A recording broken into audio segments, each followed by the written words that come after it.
turn of the screw.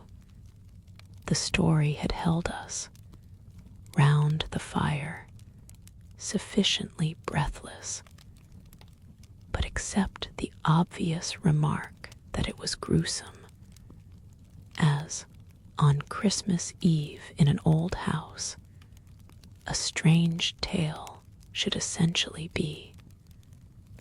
I remember no comment uttered till somebody happened to say that it was the only case he had met in which such a visitation had fallen on a child.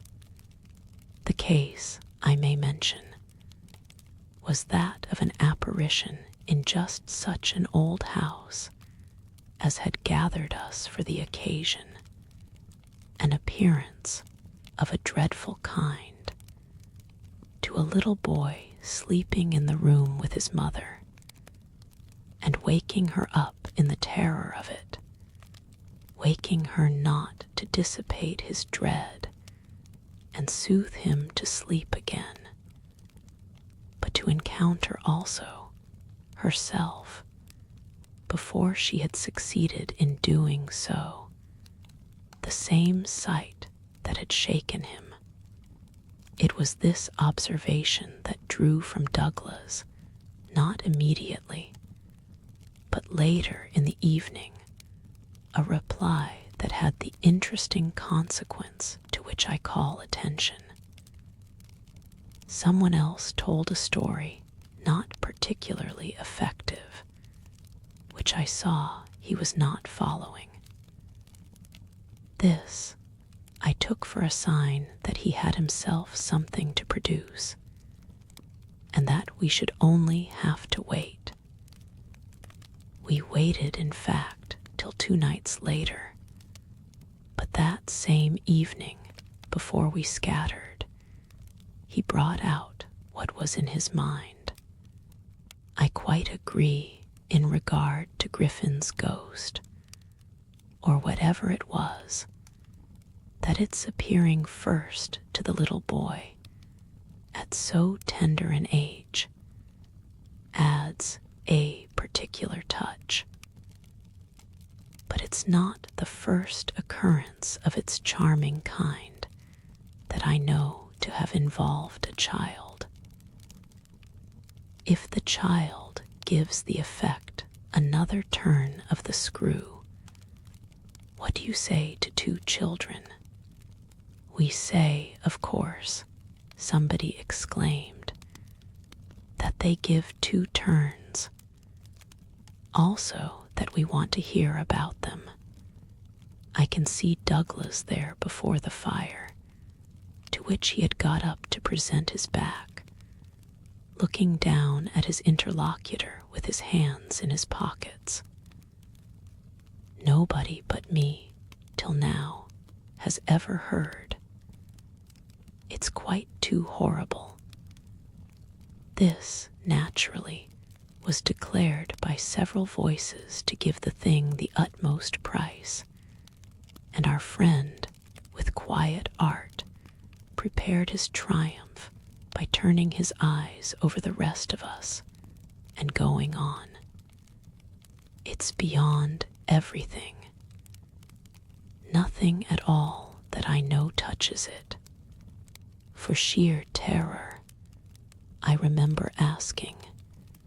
He seemed to say it was not so simple as that, to be really at a loss how to qualify it. He passed his hand over his eyes, made a little wincing grimace, for dreadful dreadfulness. "Oh, how delicious!" cried one of the women. He took no notice of her. He looked at me, but as if, instead of me, he saw what he spoke of. For general uncanny ugliness and horror and pain. "Well then," I said, "just sit right down and begin." He turned round to the fire, gave a kick to a log, watched it an instant, as he faced us again.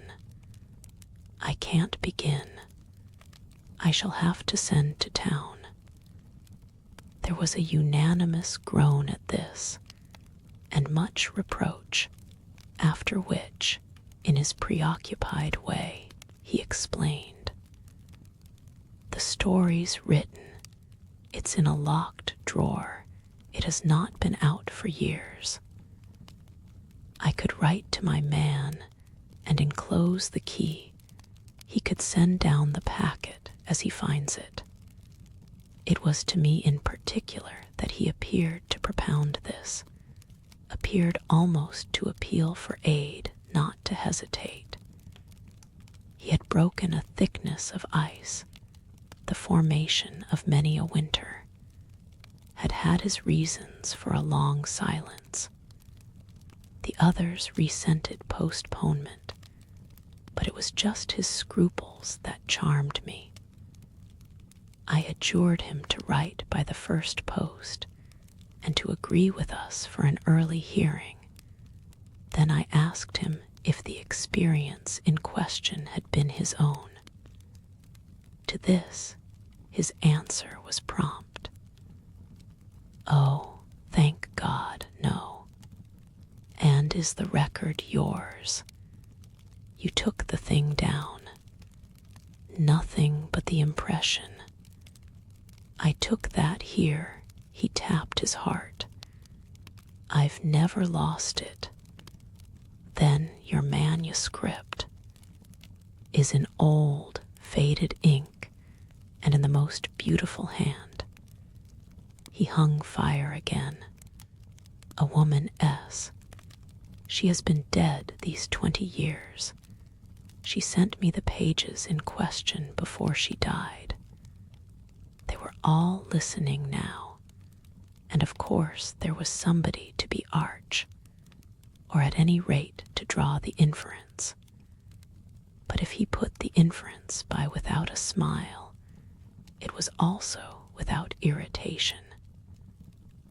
She was a most charming person, but she was 10 years older than I. She was my sister's governess, he quietly said. She was the most agreeable woman I've ever known in her position. She would have been worthy of any whatever.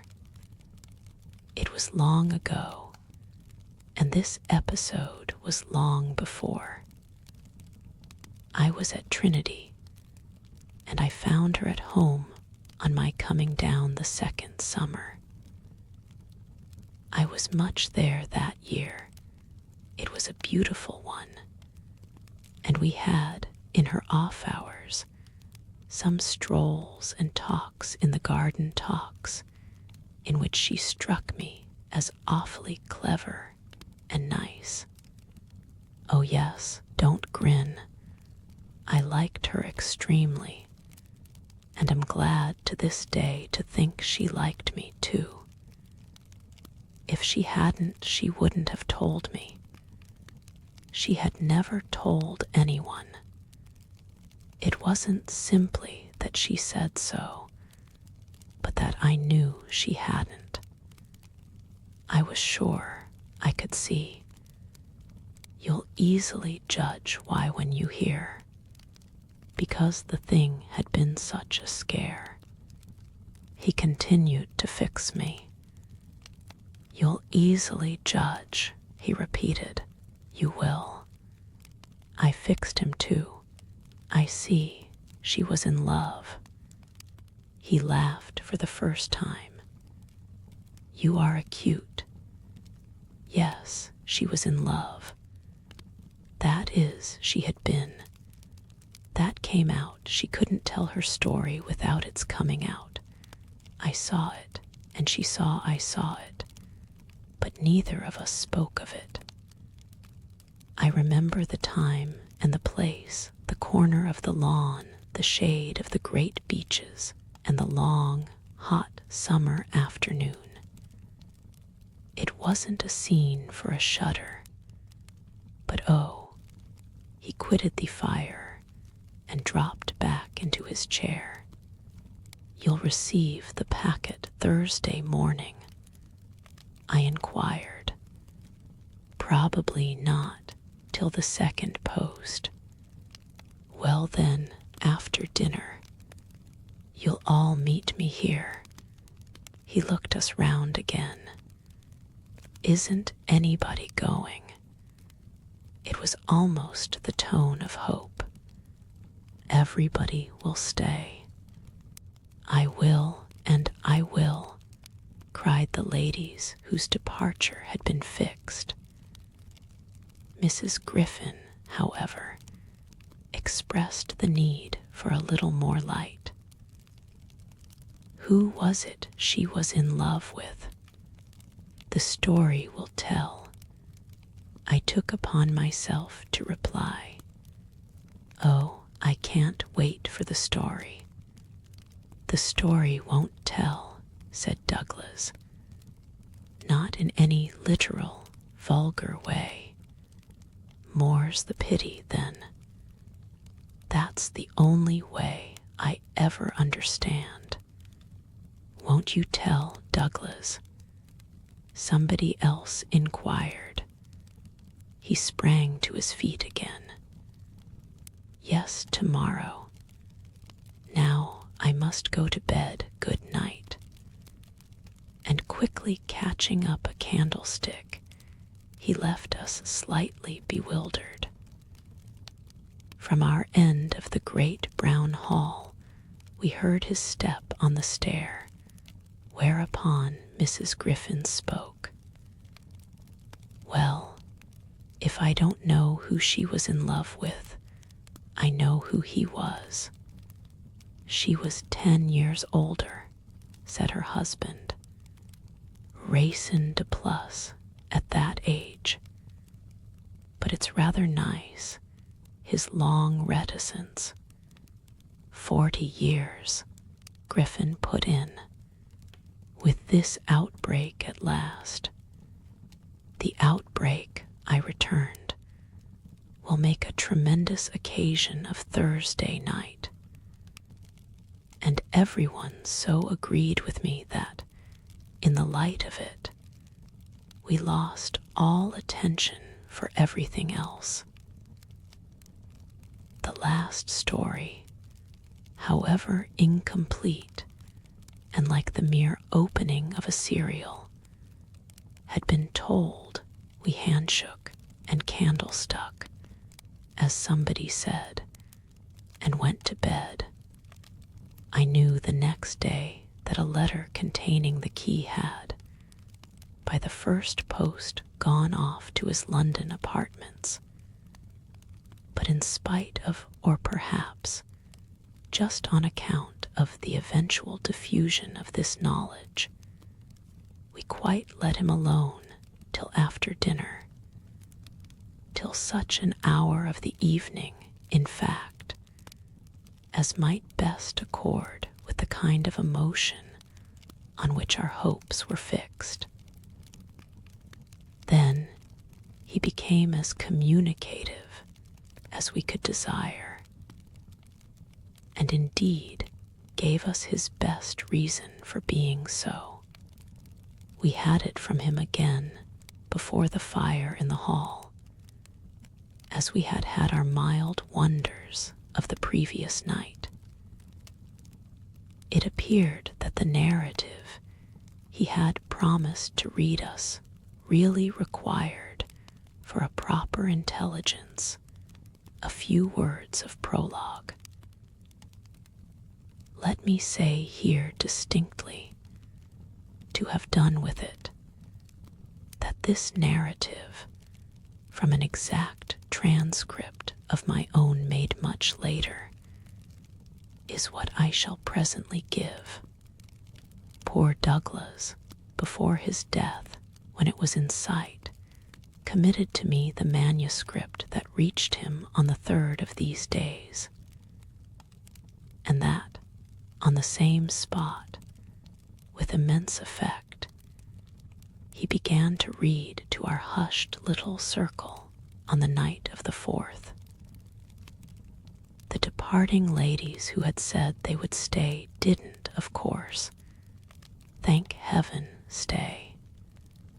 They departed in consequence of arrangements made in a rage of curiosity, as they professed, produced by the touches with which he had already worked us up, but that only made his little final auditory more compact and select, kept it round the hearth, subject to a common thrill.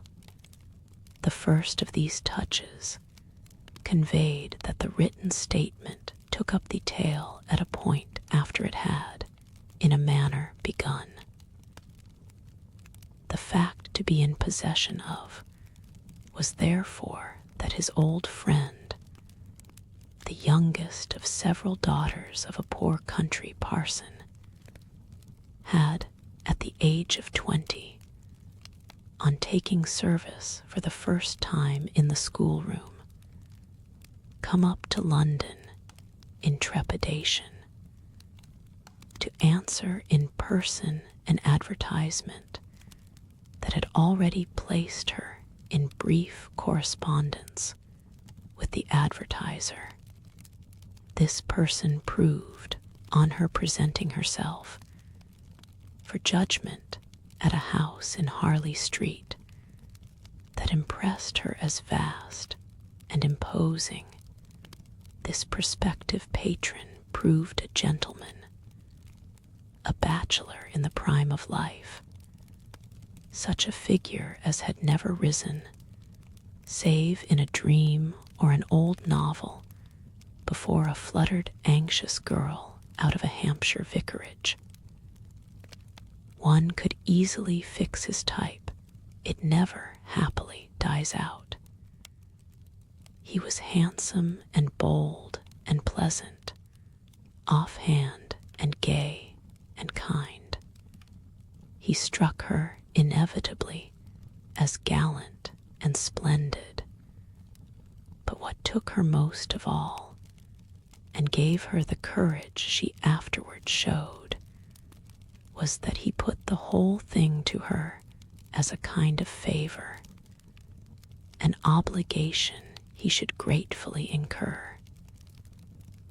She conceived him as rich, but as fearfully extravagant, saw him all in a glow of high fashion, of good looks, of expensive habits, of charming ways with women.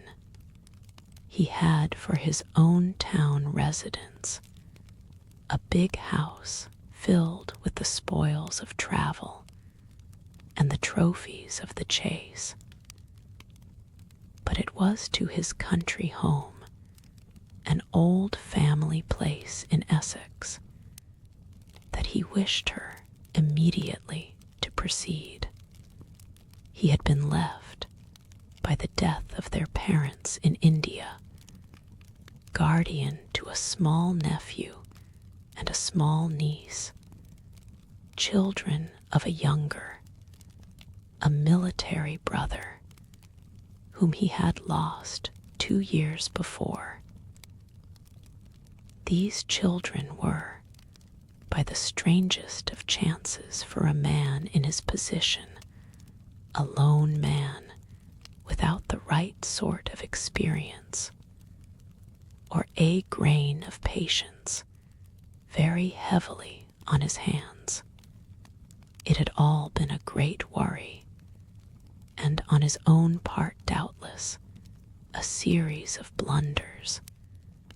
But he immensely pitied the poor chicks, and had done all he could, had in particular sent them down to his other house, the proper place for them being of course the country, and kept them there from the first, with the best people he could find to look after them, parting even with his own servants to wait on them, and going down himself, whenever he might, to see how they were doing.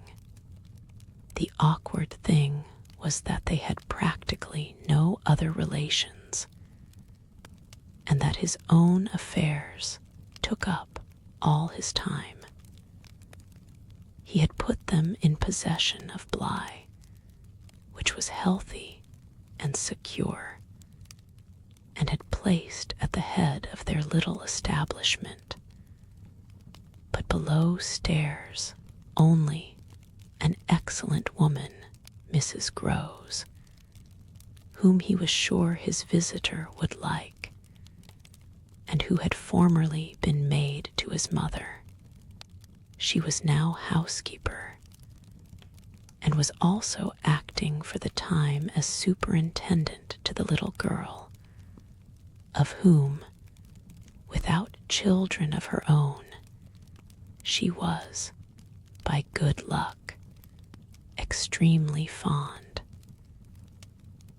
There were plenty of people to help, but of course the young lady who should go down as governess would be in supreme authority.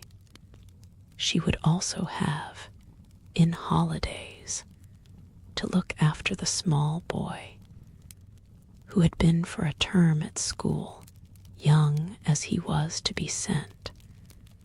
But what else could be done? And who, as the holidays were about to begin, would be back from one day to the other. There had been for the two children at first a young lady whom they had had the misfortune to lose. She had done for them quite beautifully. She was a most respectable person till her death, the great awkwardness of which had precisely left no alternative but the school for little Miles. Mrs. Groves, since then, in the way of manners and things, had done as she could for Flora. And there were, further, a cook, a housemaid, a dairywoman, an old pony, an old groom, and an old gardener, all likewise thoroughly respectable. So far had Douglas presented his picture when someone put a question. And what did the former governess die of? Of so much respectability. Our friend's answer was prompt. That will come out. I don't anticipate. Excuse me. I thought that was just what you are doing. In her successor's place, I suggested. I should have wished to learn if the office brought with it necessary danger to life. Douglas completed my thought. She did wish to learn, and she did learn. You shall hear tomorrow what she learned. Meanwhile, of course, the prospect struck her as slightly grim. She was young, untried, nervous. It was a vision of serious duties and little company, of really great loneliness. She hesitated, took a couple of days to consult and consider. But the salary offered much exceeded her modest measure, and on a second interview she faced the music. She engaged. And Douglas, with this, made a pause that, for the benefit of the company, moved me to throw in, the moral of which was of course the seduction exercised by the splendid young man. She succumbed to it. He got up, and as he had done the night before, went to the fire, gave a stir to a log with his foot, then stood a moment with his back to us. She saw him only twice. Yes, But that's just the beauty of her passion. A little to my surprise on this, Douglas turned round to me. It was the beauty of it. There were others, he went on, who hadn't succumbed. He told her frankly all his difficulty, that for several applicants the conditions had been prohibitive. They were, somehow, simply afraid. It sounded dull, it sounded strange, and all the more so because of his main condition, which was that she should never trouble him, but never, neither appeal nor complain nor write about anything, only meet all questions herself, receive all moneys from his solicitor, take the whole thing over, and let him alone. She promised to do this, and she mentioned to me that when, for a moment, disburdened, delighted, he held her hand, thanking her for the sacrifice, she already felt rewarded. But was that all her reward? One of the ladies asked. She never saw him again. Oh, said the lady, which, as our friend immediately left us again, was the only other word of importance contributed to the subject, till the next night, by the corner of the hearth, in the best chair, he opened the faded red cover of a thin, old-fashioned, gilt-edged album. The whole thing took indeed more nights than one, but on the first occasion the same lady put another question. What is your title? I haven't one. Oh, I have, I said.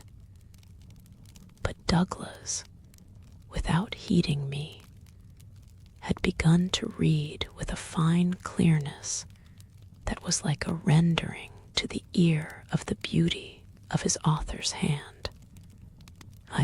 I remember the whole beginning as a succession of flights and drops, a little seesaw of the right throbs and the wrong.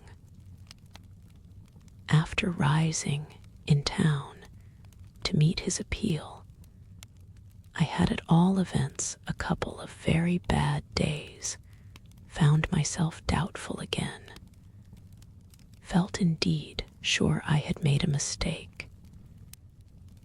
In this state of mind, spent the long hours of bumping, swinging coach that carried me to the stopping place at which I was to be met by a vehicle from the house.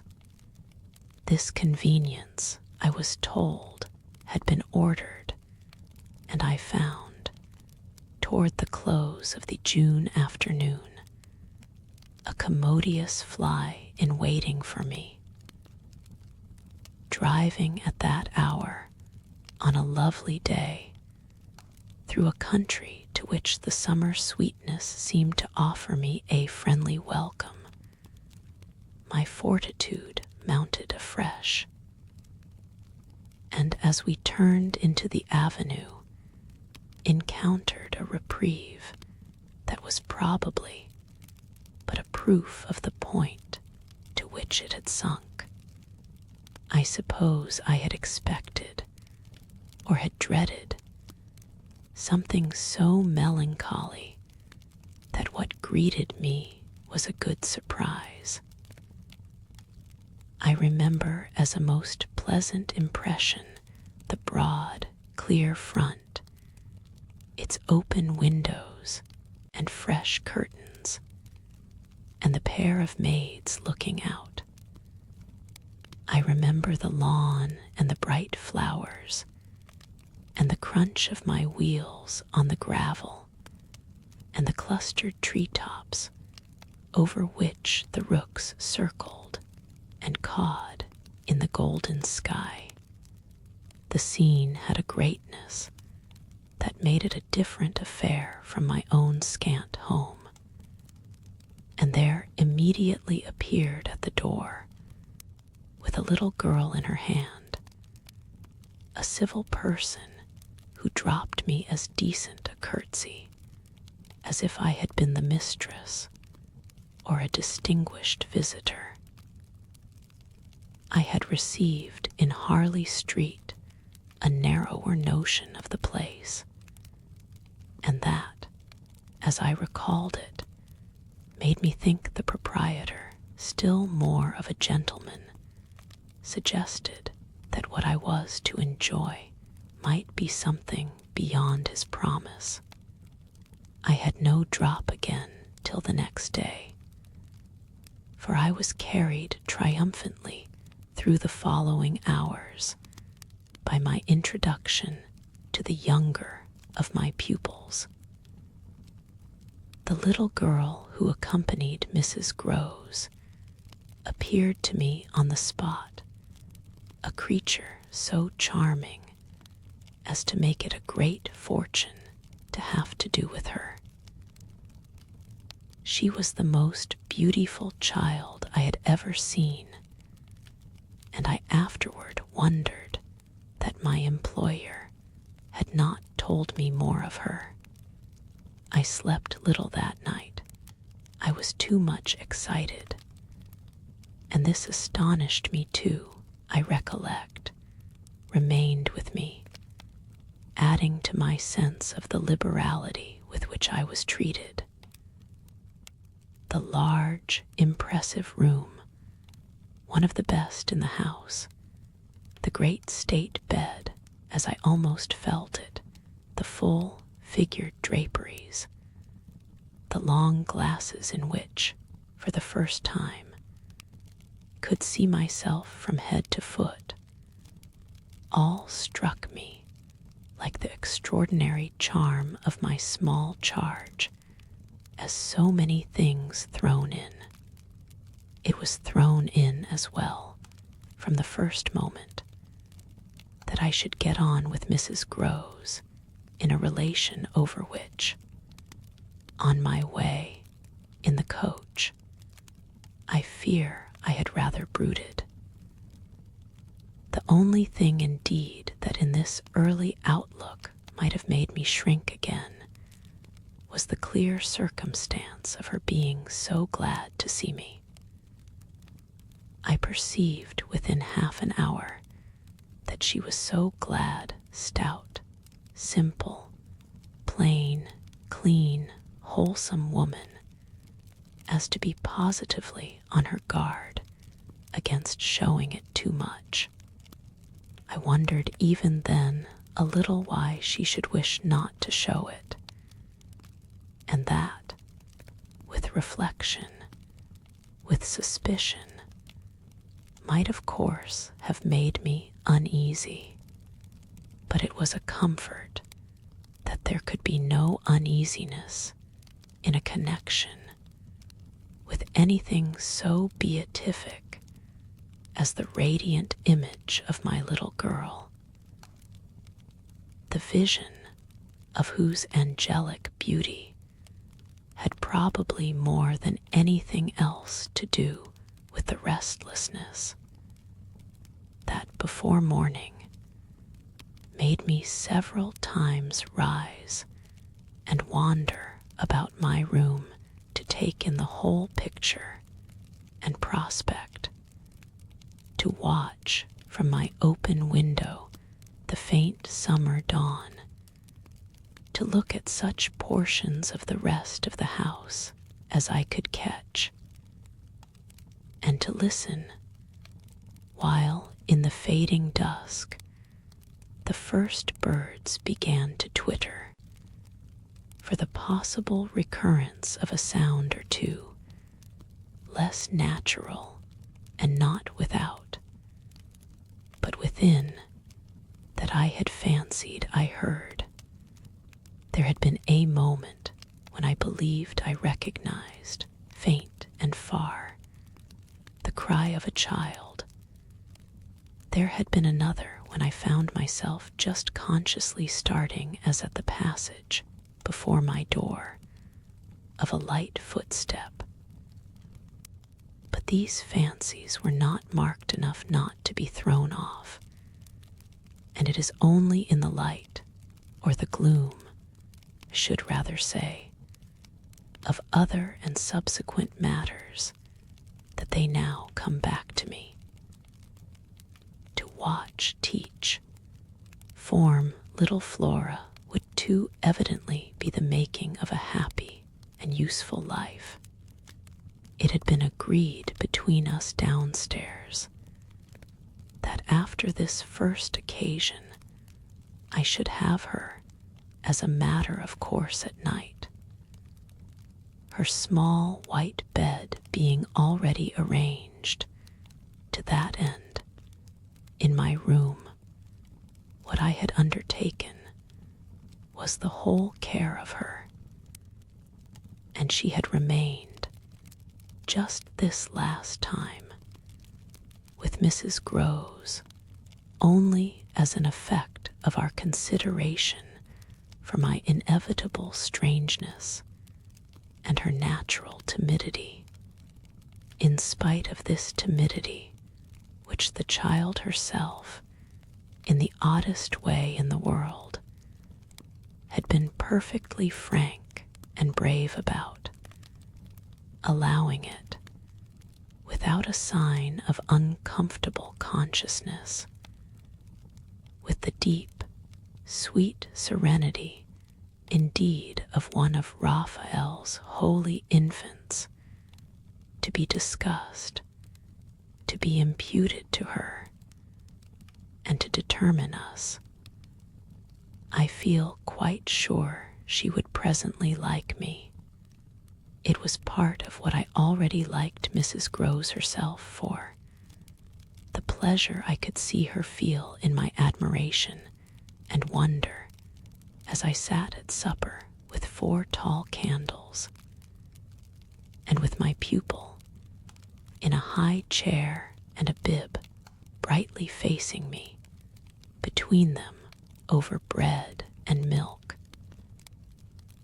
There were naturally things that in Flora's presence could pass between us only as prodigious and gratified looks, obscure and roundabout allusions. And the little boy, does he look like her?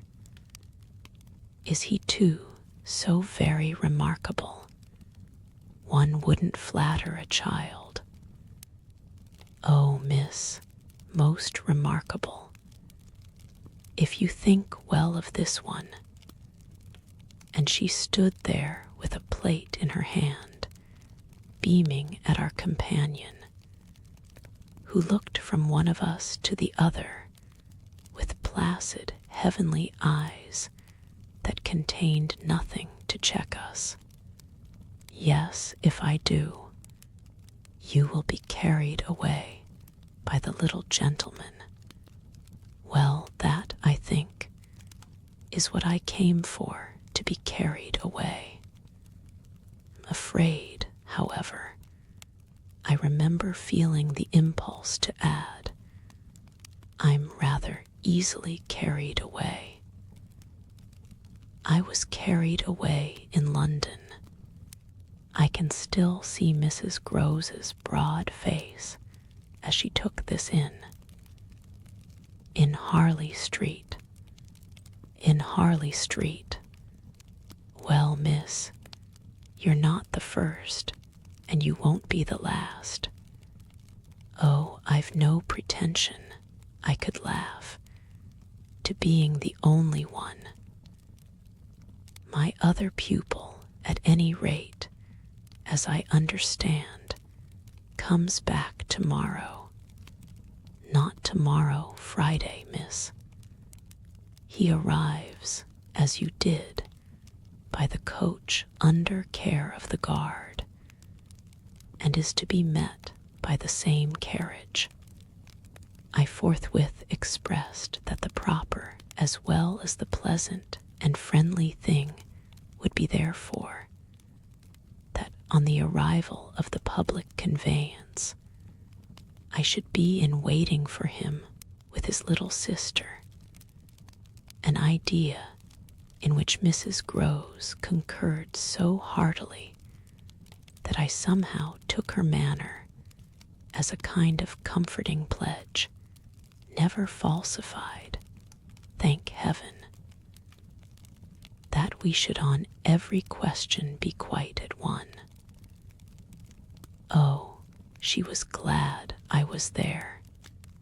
What I felt the next day was, I suppose, nothing that could be fairly called a reaction from the cheer of my arrival. It was probably at the most only a slight oppression produced by a fuller measure of the scale. As I walked round them, gazed up at them, took them in, of my new circumstances.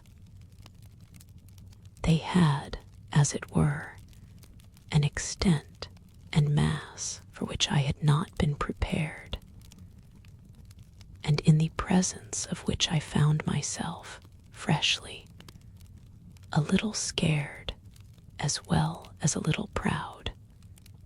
Lessons in this agitation certainly suffered some delay. I reflected that my first duty was, by the gentlest arts I could contrive, to win the child into the sense of knowing me. I spent the day with her out of doors. I arranged with her, to her great satisfaction, that it should be she only, who might show me the place. She showed it step by step, and room by room, and secret by secret, with droll, delightful, childish talk about it, and with the result, in half an hour, of our becoming immense friends. Young as she was, I was struck throughout our little tour with her confidence and courage with the way, in empty chambers and dull corridors, on crooked staircases that made me pause, and even on the summit of an old machicolated square tower that made me dizzy, her morning music, her disposition to tell me so many more things than she asked, rang out and led me on. I have not seen Bly since the day I left it, and I dare say that to my older and more informed eyes it would now appear sufficiently contracted.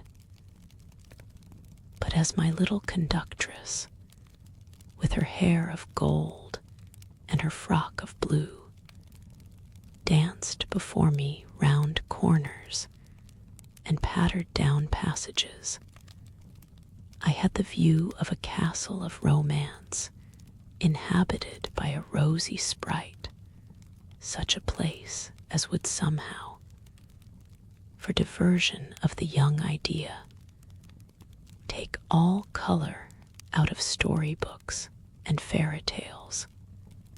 Wasn't it just a storybook over which I had fallen a doze and a dream?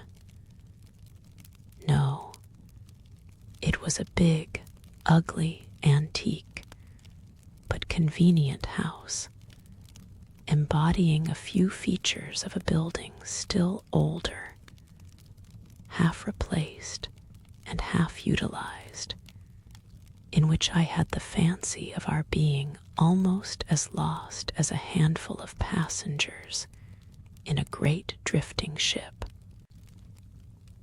Well, I was, strangely, at the helm. Aye, this came home to me when 2 days later I drove over with Flora to meet, as Mrs.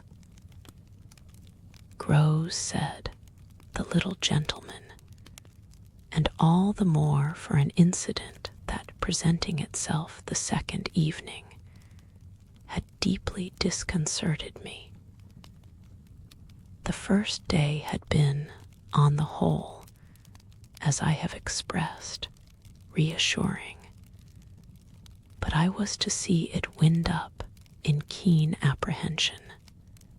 The post-bag that evening, it came late, contained a letter for me, which, however, in the hand of my employer, I found to be composed but of a few words enclosing another addressed to himself, with a seal still unbroken.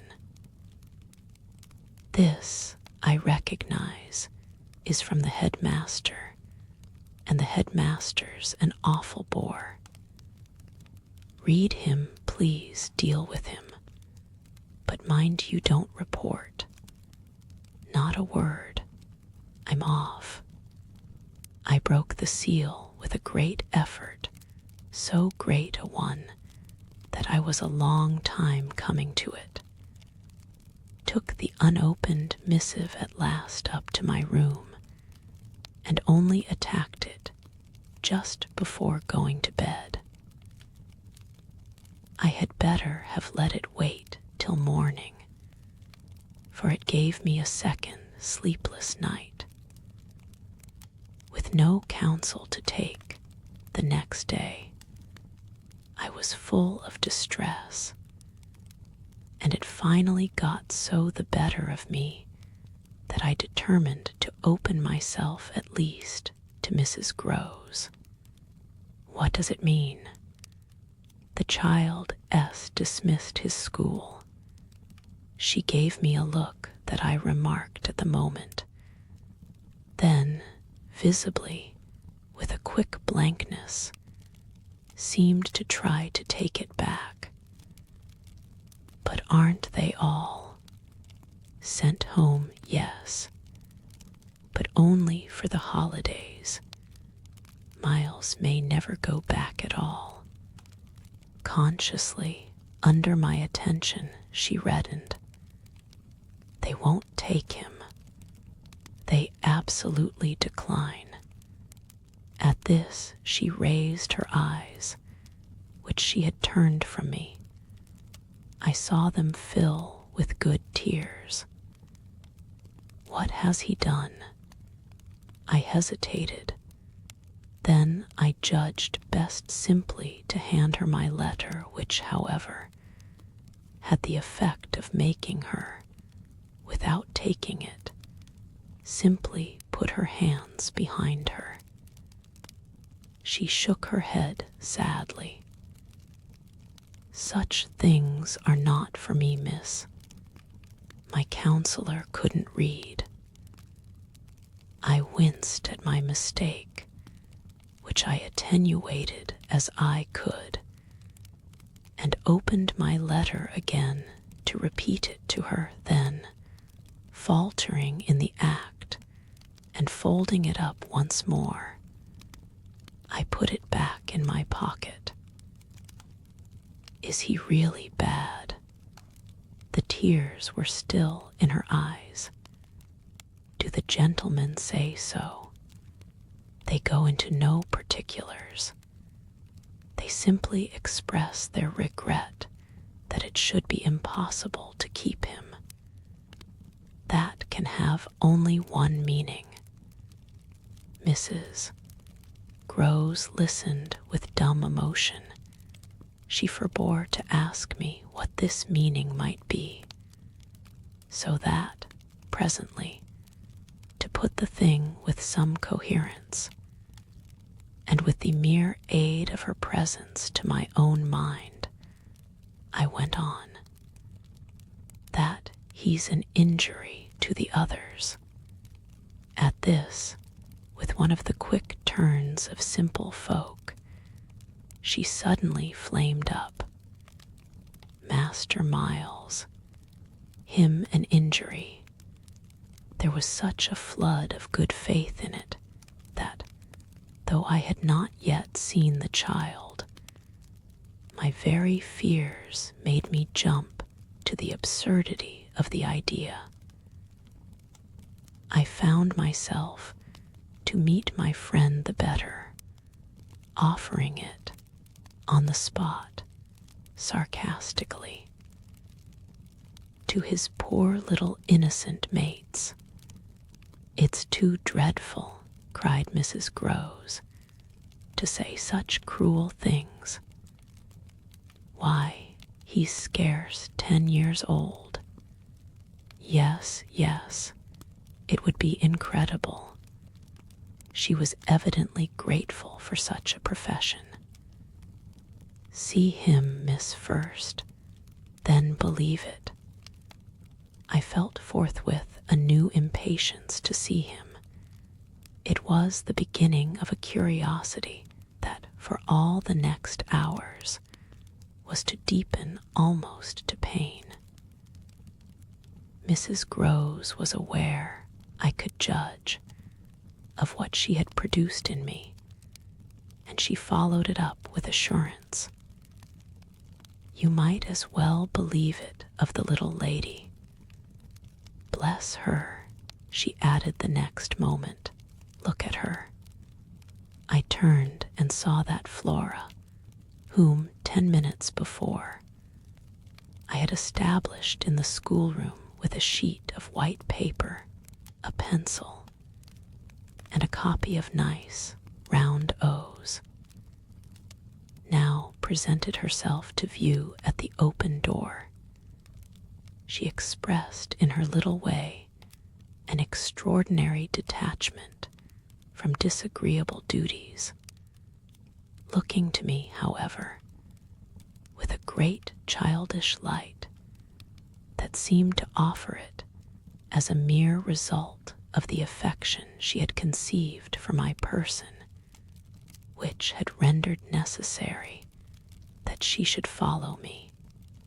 I needed nothing more than this to feel the full force of Mrs. Groves's comparison, and catching my pupil in my arms, covered her with kisses in which there was a sob of atonement.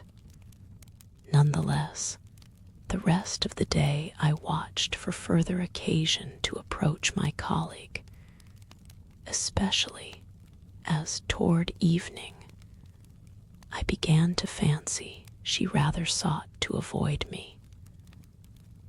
I overtook her, I remember, on the staircase.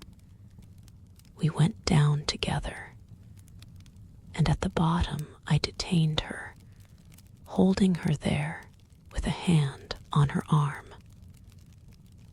"I take what you said to me at noon as a declaration that you've never known him to be bad." She threw back her head. She had clearly, by this time, and very honestly, adopted an attitude. "Oh, never known him. I don't pretend that." I was upset again. "Then you have known him." "Yes, indeed, miss, thank God." On reflection, I accepted this. "You mean that a boy who never is no boy for me." I held her tighter. "You like them with the spirit to be naughty." Then, keeping pace with her answer, "So do I." I eagerly brought out, "But not to the degree to contaminate." To contaminate, my big word left her at a loss. I explained it. To corrupt. She stared, taking my meaning in, but it produced in her an odd laugh. "Are you afraid he'll corrupt you?" She put the question with such a fine, bold humor that, with a laugh, a little silly doubtless, to match her own, I gave way for the time to the apprehension of ridicule. But the next day, as the hour for my drive approached, I cropped up in another place. What was the lady who was here before? The last governess. She was also young and pretty, almost as young, and almost as pretty, miss, even as you. Ah, then, I hope her youth and her beauty helped her. I recollect throwing off. He seems to like us young and pretty. Oh, he did, Mrs. Groves assented. It was the way he liked everyone. She had no sooner spoken, indeed, than she caught herself up. I mean, that's his way, the Master S. I was struck. But of whom did you speak first? She looked blank, but she colored. Why, of him, of the Master, of who else? There was so obviously no one else that the next moment I had lost my impression of her having accidentally said more than she meant, and I merely asked what I wanted to know. Did she see anything in the boy? That wasn't right. She never told me. I had a scruple, but I overcame it. Was she careful, particular? Mrs. Groves appeared to try to be conscientious. About some things, yes, but not about all. Again she considered. Well, miss, she's gone. I won't tell tales. I quite understand your feeling, I hastened to reply. But I thought it, after an instant, not opposed to this concession to pursue. Did she die here? No, she went off. I don't know what there was in this brevity of Mrs. Groves' that struck me as ambiguous. Went off to die. Mrs. Groves looked straight out of the window, but I felt that, hypothetically, I had a right to know what young persons engaged for Bly were expected to do. She was taken ill, you mean, and went home. She was not taken ill, so far as appeared in this house. She left it at the end of the year to go home, as she said, for a short holiday, to which the time she had put in had certainly given her a right. We had then a young woman, a nursemaid who had stayed on, and who was a good girl and clever, and she took the children altogether for the interval. But our young lady never came back, and at the very moment I was expecting her, I heard from the master that she was dead. I turned this over, but of what? He never told me.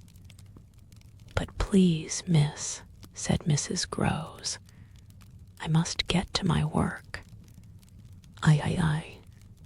Her thus turning her back on me was fortunately not, for my just preoccupations, a snub that could check the growth of our mutual esteem.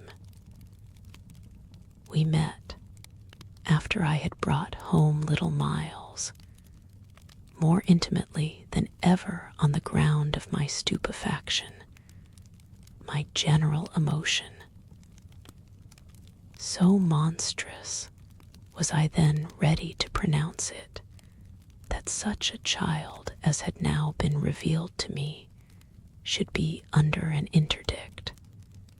I was a little late on the scene, and I felt, as he stood wistfully looking out for me before the door of the inn at which the coach had put him down, that I had seen him, on the instant, without and within, in the great glow of freshness, the same positive fragrance of purity in which I had from the first moment seen his little sister. He was incredibly beautiful, and Mrs. Groves had put her finger on it. Everything but a sort of passion of tenderness for him was swept away by his presence. What I then and there took him to my heart, for was something divine that I have never found to the same degree in any child, his indescribable little air of knowing nothing in the world but love. It would have been impossible to carry a bad name with a greater sweetness of innocence, and by the time I had got back to Bly with him, I remained merely bewildered so far, that is, as I was not outraged by the sense of the horrible letter locked up in my room, in a drawer. As soon as I could compass a private word with Mrs. Groves, I declared to her that it was grotesque. She promptly understood me. You mean the cruel charge. It doesn't live an instant. My dear woman, look at him. She smiled at my pretension to have discovered his charm. I assure you, miss, I do nothing else. What will you say, then? She immediately added, in answer to the letter. I had made up my mind, nothing. And to his uncle, I was incisive, nothing. And to the boy himself, I was wonderful, nothing. She gave with her apron a great wipe to her mouth. Then I'll stand by you. We'll see it out. We'll see it out. I ardently echoed, giving her my hand to make it a vow. She held me there a moment, then whisked up her apron again with her detached hand. Would you mind, miss, if I used the freedom to kiss me? No. I took the good creature in my arms, and after we had embraced like sisters, felt still more fortified and indignant.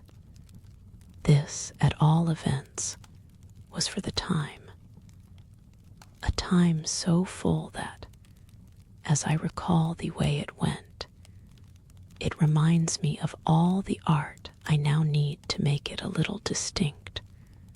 What I look back at with amazement is the situation I accepted.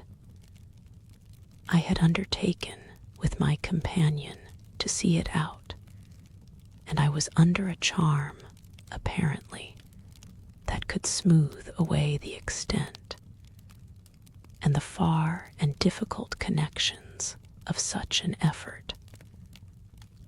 I was lifted aloft on a great wave of infatuation and pity.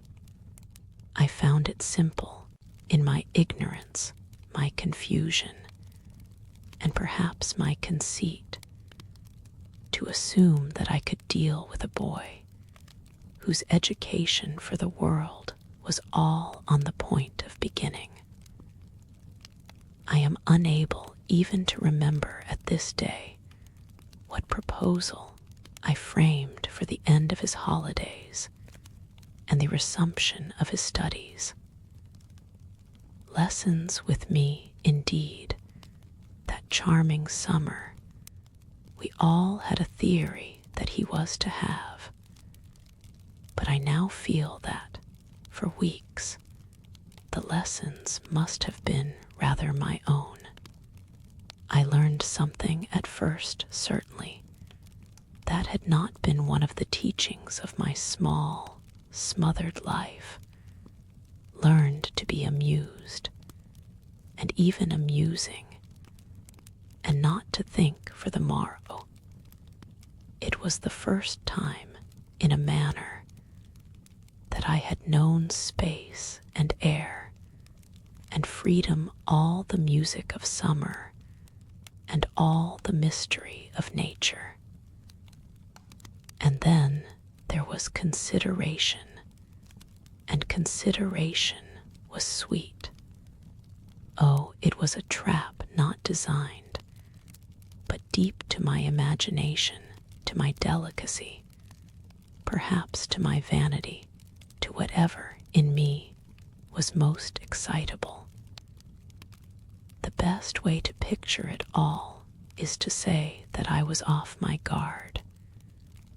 They gave me so little trouble, they were of a gentleness so extraordinary.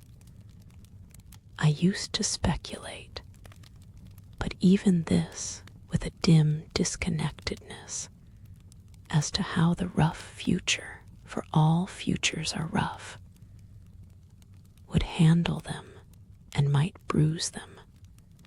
They had the bloom of health and happiness, and yet, as if I had been in charge of a pair of little grandees, of princes of the blood, for whom everything to be right would have to be enclosed and protected. The only form that, in my fancy, the after years could take for them was that of a romantic, a really royal extension of the garden and the park. It may be, of course, above all, that what suddenly broke into this gives the previous time a charm of stillness, that hush in which something gathers or crouches. The change was actually like the spring of a beast. In the first weeks, the days were long. They often, at their finest, gave me what I used to call my own hour. The hour when, for my pupils, tea time and bedtime having come and gone, I had, before my final retirement, a small interval alone. Much as I liked my companions, this hour was the thing in the day I liked most, and I liked it best of all when, as the light faded, or rather, I should say, the day lingered, and the last calls of the last birds sounded in a flushed sky from the old trees, I could take a turn into the grounds and enjoy, almost with a sense of property that amused and flattered me, the beauty and dignity of the place. It was a pleasure at these moments to feel myself tranquil and justified, doubtless, perhaps, also to reflect that by my discretion, my quiet good sense, and general high propriety, I was giving pleasure, if he ever thought of it, to the person to whose pressure I had responded. What I was doing was what he had earnestly hoped and directly asked of me, and that I could, after all, do it proved even a greater joy than I had expected. I dare say I fancied myself, in short, a remarkable young woman, and took comfort in the faith that this would more publicly appear. Well, I needed to be remarkable to offer a front to the remarkable things that presently gave their first sign. It was plump one afternoon in the middle of my very hour. The children were tucked away, and I had come out for my stroll. One of the thoughts that, as I don't in the least shrink now from noting, used to be with me in these wanderings, was that it would be as charming as a charming story suddenly to meet someone. Someone would appear there at the turn of a path and would stand before me and smile and approve. I didn't ask more than that. I only asked that he should know. And the only way to be sure he knew would be to see it, and the kind light of it in his handsome face. That was exactly present to me, by which I mean the face was, when, on the first of these occasions, at the end of a long June day, I stopped short on emerging from one of the plantations and coming into view of the house. What arrested me on the spot, and with a shock much greater than any vision had allowed for, was the sense that my imagination had, in a flash, turned real. He did stand there, but high up, beyond the lawn, and at the very top of the tower to which, on that first morning, little Flora had conducted me. This tower was one of a pair square, incongruous, crenellated structures that were distinguished, for some reason, though I could see little difference, as the new and the old. They flanked opposite ends of the house and were probably architectural absurdities, redeemed in a measure, indeed, by not being wholly disengaged, nor of a height too pretentious, dating, in their gingerbread antiquity, from a romantic revival that was already a respectable past. I admired them, had fancies about them, for we could all profit in a degree, especially when they loomed through the dusk, by the grandeur of their actual battlements.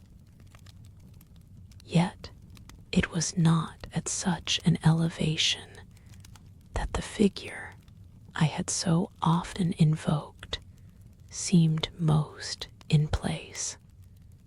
It produced in me, this figure in the clear twilight, I remember, two distinct gasps of emotion, which were, sharply, the shock of my first and that of my second surprise. My second was a violent perception of the mistake of my first. The man who met my eyes was not the person I had precipitately supposed. There came to me thus a bewilderment of vision of which, after these years, there is no living view that I can hope to give. An unknown man in a lonely place is a permitted object of fear to a young woman privately bred, and the figure that faced me was, a few more seconds assured me, as little anyone else knew, as it was the image that had been in my mind. I had not seen it in Harley Street. I had not seen it anywhere. place, moreover, in the strangest way in the world, had, on the instant, and by the very fact of its appearance, become a solitude. To me at least, making my statement here with a deliberation with which I have never made it, the whole feeling of the moment returns. It was as if, while I took in what I did take in, all the rest of the scene had been stricken with death. I can hear again, as I write, the intense hush in which the sounds of evening dropped. The rooks stopped cawing in the golden sky, and the friendly hour lost, for the minute, all its voice. But there was no other change in nature, unless indeed it were a change that I saw with a stranger sharpness. The gold was still in the sky, the clearness in the air, and the man who looked at me over the battlements was as definite as a picture in a frame. That's how I thought, with extraordinary quickness, of each person that he might have been, and that he was not. We were confronted across our distance, quite long enough for me to ask myself with intensity who then he was, and to feel, as an effect of my inability to say, a wonder that in a few instants more became intense. The great question, or one of these, is afterward, I know, with regard to certain matters, the question of how long they have lasted. Well, this matter of mine, think what you will of it, lasted while I caught at a dozen possibilities, none of which made a difference for the better, that I could see, in their having been in the house, and for how long, above all. A person of whom I was in ignorance. It lasted while I just bridled a little with the sense that my office demanded that there should be no such ignorance and no such person. It lasted while this visitant, at all events, and there was a touch of the strange freedom, as I remember, in the sign of familiarity of his wearing no hat, seemed to fix me from his position with just the question, just the scrutiny through the fading light that his own presence provoked. We were too far apart to call to each other, but there was a moment at which, at shorter range, some challenge between us, breaking the hush, would have been the right result of our straight mutual stare. He was in one of the angles, the one away from the house, very erect, as it struck me, and with both hands on the ledge. So I saw him as I see the letters I form on this page. Then, exactly after a minute, as if to add to the spectacle, he slowly changed his place past, looking at me hard all the while, to the opposite corner of the platform. Yes, I had the sharpest sense that during this transit he never took his eyes from me, and I can see at this moment the way his hand, as he went, passed from one of the crenellations to the next. He stopped at the other corner but less long. And even as he turned away, still markedly fixed me. He turned away, that was all I knew. IV. It was not that I didn't wait, on this occasion, for more, for I was rooted as deeply as I was shaken. Was there a secret at Bly, a mystery of Udolpho, or an insane, an unmentionable relative kept in unsuspected confinement? I can't say how long I turned it over, or how long, in a confusion of curiosity and dread, I remained where I had had my collision. I only recall that, when I re-entered the house, darkness had quite closed in. Agitation, in the interval, certainly had held me and driven me, for I must, in circling about the place, have walked 3 miles. But I was to be later on so much more overwhelmed that this mere dawn of alarm was a comparatively human chill. The most singular part of it, in fact, singular as the rest had been, was the part I became, in the hall, aware of in meeting Mrs. Groves. This picture comes back to me in the general train, the impression, as I received it on my return, of the wide white-paneled space, bright in the lamplight, and with its portraits and red carpet, and of the good surprised look of my friend, which immediately told me she had missed me. It came to me straightway under her contact that, with plain heartiness, mere relieved anxiety at my appearance, she knew nothing whatever that could bear upon the incident I had there ready for her. I had not suspected in advance that her comfortable face would pull me up, and I somehow measured the importance of what I had seen by my thus finding myself hesitate to mention it.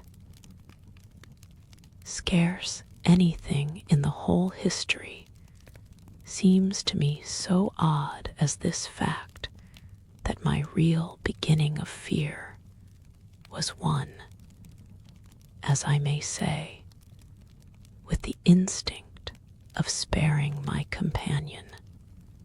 On the spot, accordingly, in the pleasant hall, and with her eyes on me, I, for a reason that I couldn't then have phrased, achieved an inward resolution, offered a vague pretext for my lateness, and with the plea of the beauty of the night, and of the heavy dew and wet feet, went as soon as possible to my room.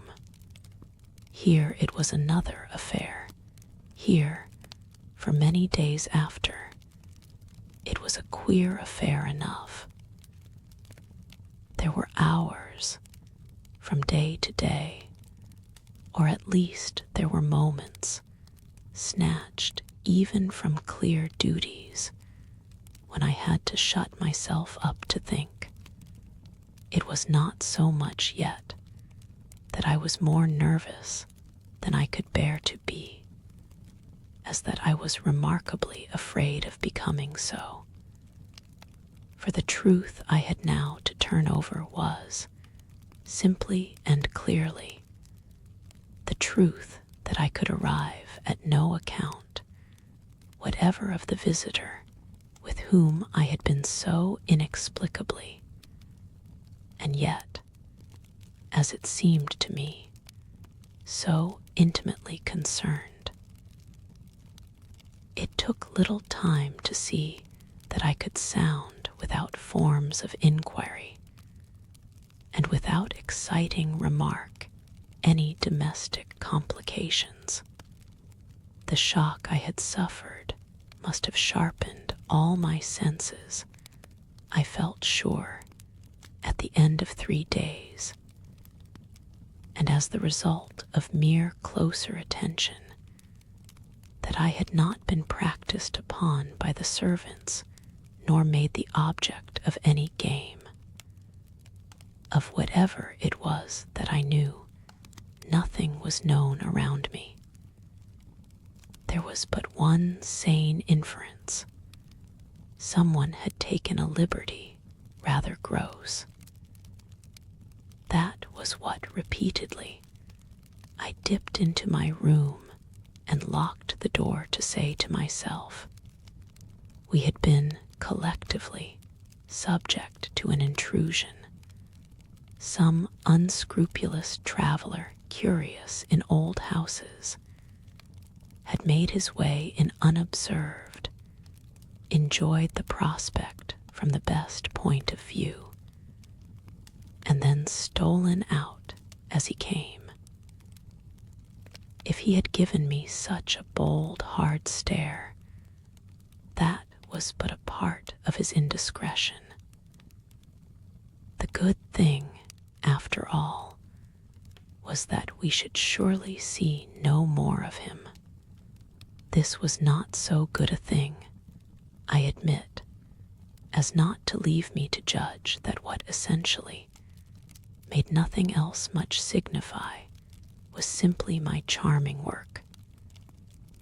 My charming work was just my life with Miles and Flora, and through nothing could I so like it as through feeling that I could throw myself into it in trouble. The attraction of my small charges was a constant joy, leading me to wonder afresh at the vanity of my original fears. The distaste I had begun by entertaining for the probable grey prose of my office. There was to be no grey prose, it appeared, and no long grind. So, how could work not be charming that presented itself as daily beauty? It was all the romance of the nursery and the poetry of the schoolroom. I don't mean by this, of course, that we studied only fiction and verse. I mean I can express no otherwise the sort of interest my companions inspired.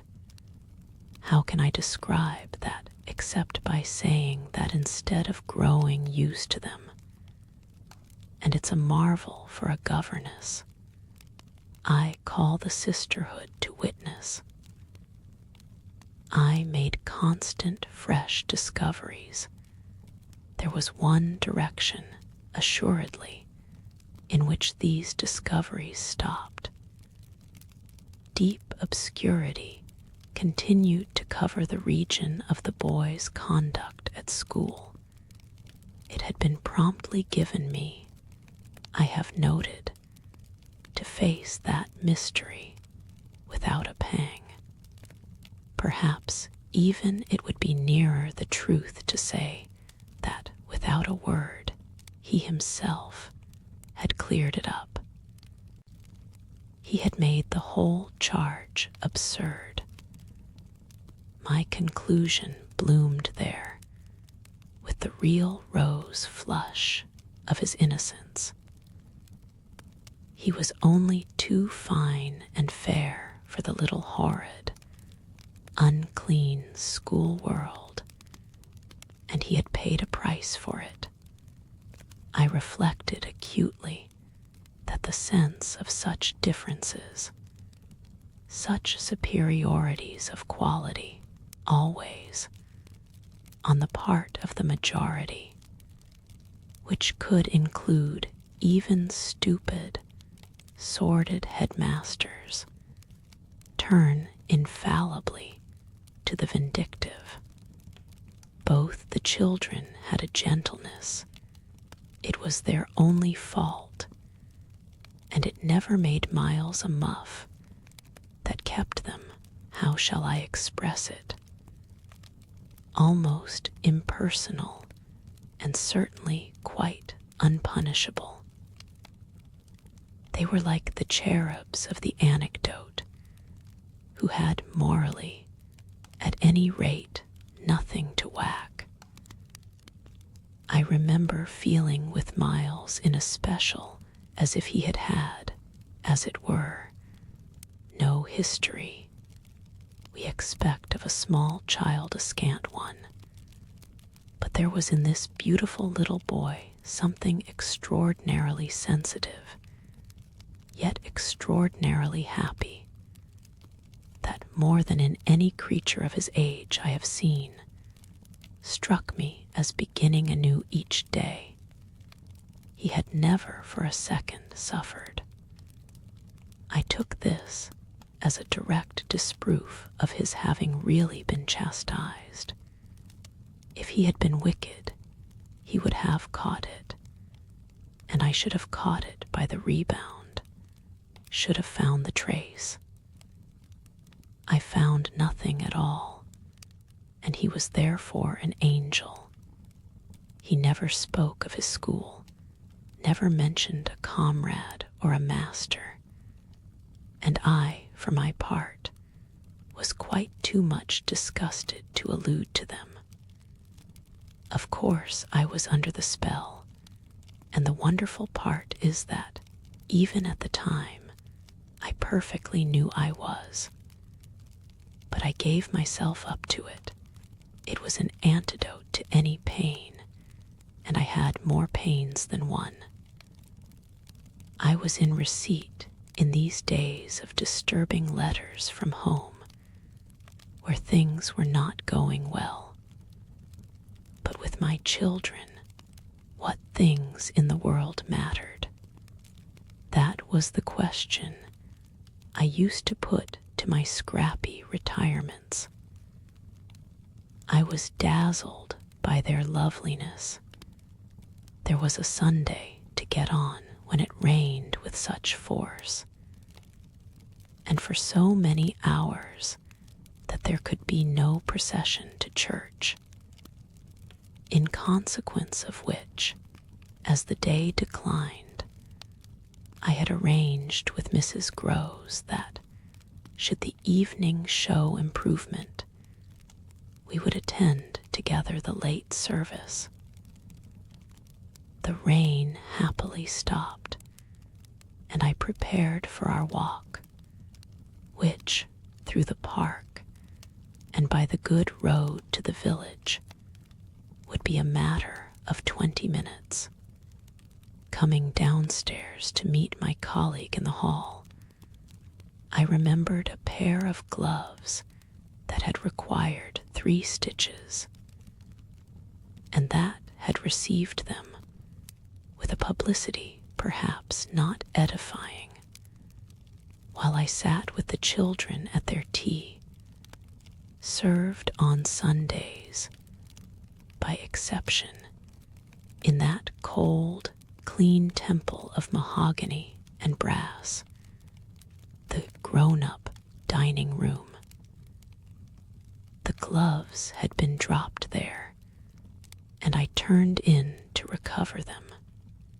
The day was gray enough, but the afternoon light still lingered, and it enabled me, on crossing the threshold, not only to recognize, on a chair near the wide window, then closed, the articles I wanted, but to become aware of a person on the other side of the window and looking straight in. One step into the room had sufficed. My vision was instantaneous. It was all there. The person looking straight in was the person who had already appeared to me. He appeared thus again, with I won't say greater distinctness, for that was impossible, but with a nearness that represented a forward stride in our intercourse, and made me, as I met him, catch my breath and turn cold. He was the same, and seen this time as he had been seen before, from the waist up, the window, though the dining room was on the ground floor, not going down to the terrace on which he stood. His face was close to the glass, yet the effect of this better view was, strangely only, to show me how intense the former had been. He remained but a few seconds, long enough to convince me he also saw and recognized, but it was as if I had been looking at him for years and had known him always. Something, however, happened this time that had not happened before.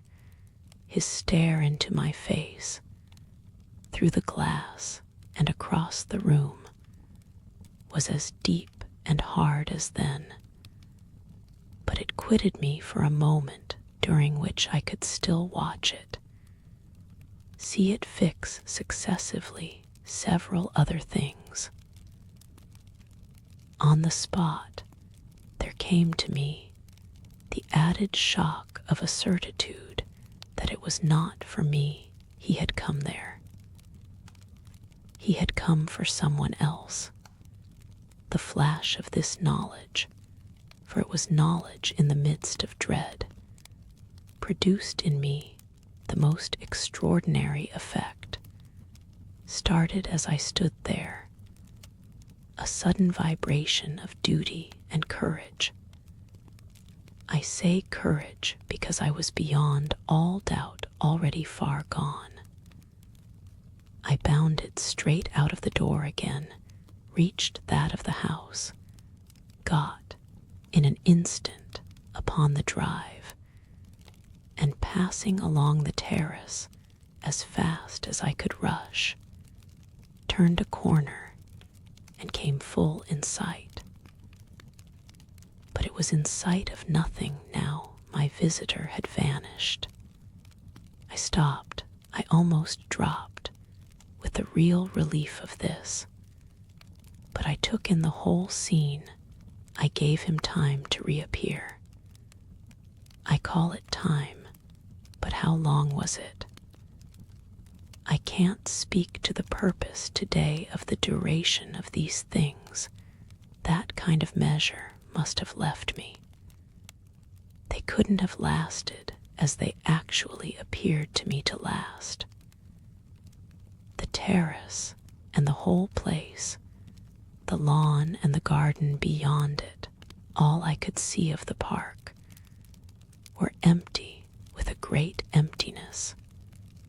There were shrubberies and big trees, but I remember the clear assurance I felt that none of them concealed him.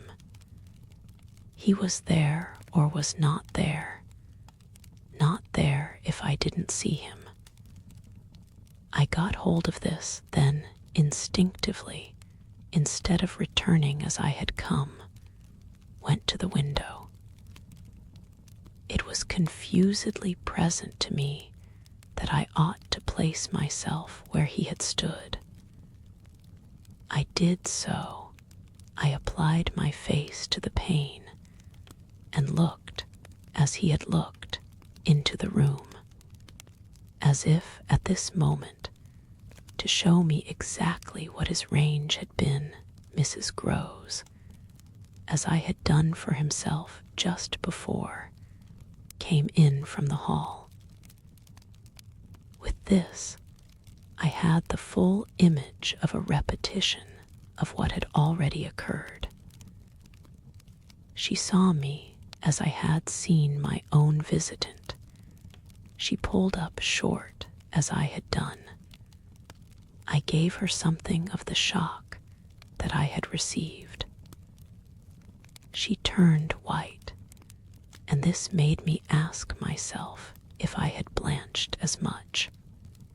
She stared, in short, and retreated on just my lines, and I knew she had then passed out and come round to me, and that I should presently meet her. I remained where I was, and while I waited, I thought of more things than one. But there's only one I take space to mention. I wondered why she should be scared. Oh, she let me know as soon as, round the corner of the house, she loomed again into view. What in the name of goodness is the matter? She was now flushed and out of breath. I said nothing till she came quite near. With me, I must have made a wonderful face. Do I show it? You're as white as a sheet. You look awful. I considered I could meet on this without scruple any innocence. My need to respect the bloom of Mrs. Grose's had dropped without a rustle from my shoulders, and if I wavered for the instant, it was not with what I kept back. I put out my hand to her, and she took it. I held her hard a little, liking to feel her close to me. There was a kind of support in the shy heave of her surprise. You came for me for church, of course, but I can't go. Has anything happened? Yes, you must know now. Did I look very queer? Through this window, dreadful. Well, I said, I've been frightened. Mrs. Grose's eyes expressed plainly that she had no wish to be, yet also that she knew too well her place not to be ready to share with me any marked inconvenience. Oh, it was quite settled that she must share. Just what you saw from the dining room a minute ago was the effect of that. What I saw just before was much worse. Her hand tightened. What was it? An extraordinary man, looking in. What extraordinary man? I haven't the least idea. Mrs. Grose gazed round us in vain. Then, where is he gone? I know still less. Have you seen him before? Yes, once, on the old tower. She could only look at me harder. Do you mean he's a stranger? Oh, very much. Yet you didn't tell me. No, for reasons. But now that you've guessed. Mrs. Grose's round eyes encountered this charge. Ah, I haven't guessed, she said very simply. How can I if you don't imagine? I don't in the very least. You've seen him nowhere but on the tower, and on this spot just now. Mrs. Grose looked round again. What was he doing on the tower? Only standing there and looking down at me. She thought a minute. Was he a gentleman? I found I had no need to think. No, she gazed in deeper wonder. No. Then no nobody about the place. Nobody from the village. Nobody. I didn't tell you, but I made sure. She breathed a vague relief. This was, oddly, so much to the good. It only went indeed a little way. But if he isn't a gentleman, what is he? He's a horror. A horror. He's, God help me if I know what he is. Mrs. Groves looked round once more. She fixed her eyes on the duskier distance. Then, pulling herself together, turned to me with abrupt inconsequence. It's time we should be at church. Oh, I'm not fit for church. Won't it do you good? It won't do them. I nodded at the house. The children. I can't leave them now. You're afraid. I spoke boldly. I'm afraid of him. Mrs. Groves's large face showed me. At this, for the first time, the faraway, faint glimmer of a consciousness more acute. I somehow made out in it the delayed dawn of an idea I myself had not given her, and that was as yet quite obscure to me. It comes back to me that I thought instantly of this as something I could get from her, and I felt it to be connected with the desire she presently showed to know more. When was it? On the tower. About the middle of the month.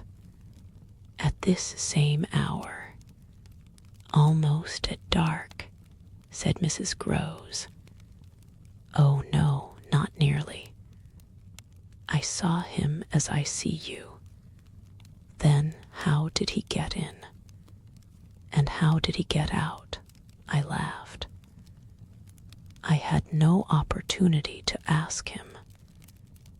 This evening, you see, I pursued, he has not been able to get in. He only peeps. I hope it will be confined to that.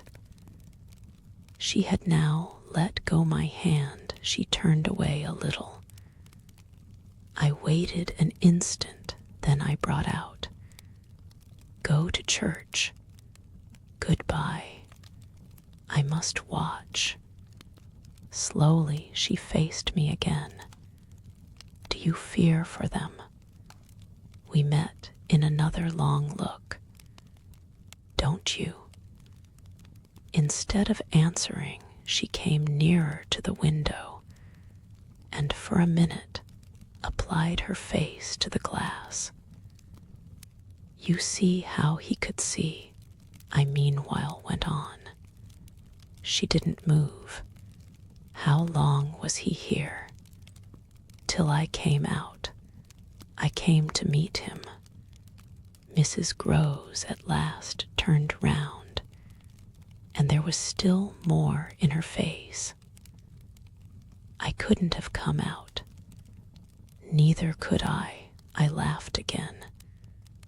But I did come. I have my duty.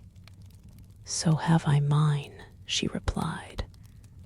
After which she added, What is he like?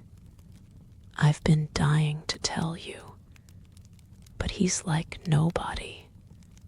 Nobody, she echoed. He has no hat. Then seeing in her face that she already, in this, with a deeper dismay, found a touch of picture, I quickly added stroke to stroke.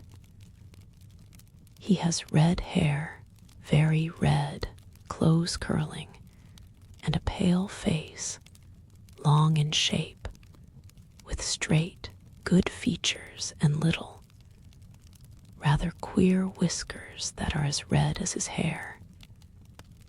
His eyebrows are, somehow, darker.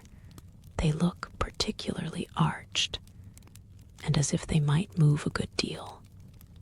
His eyes are sharp, strange, awfully, but I only know clearly that they're rather small and very fixed. His mouth's wide, and his lips are thin, and except for his little whiskers, he's quite clean-shaven. He gives me a sort of sense of looking like an actor. An actor. It was impossible to resemble one less, at least, than Mrs. Grows at that moment. I've never seen one, but so I suppose them. He's tall, active, erect, I continued, but never, no, never, a gentleman. My companion's face had blanched as I went on. Her round eyes started, and her mild mouth gaped. A gentleman, she gasped, confounded, stupefied. A gentleman, he. You know him then. She visibly tried to hold herself. But he is handsome. I saw the way to help her, remarkably, and dressed in somebody's clothes. They're smart, but they are not his own. She broke into a breathless affirmative groan. They're the master, S. I caught it up. You do know him. She faltered but a second. Quint, she cried. Quint. Peter Quint, his own man, his valet, when he was here, when the master was, gaping still, but meeting me, she pieced it all together.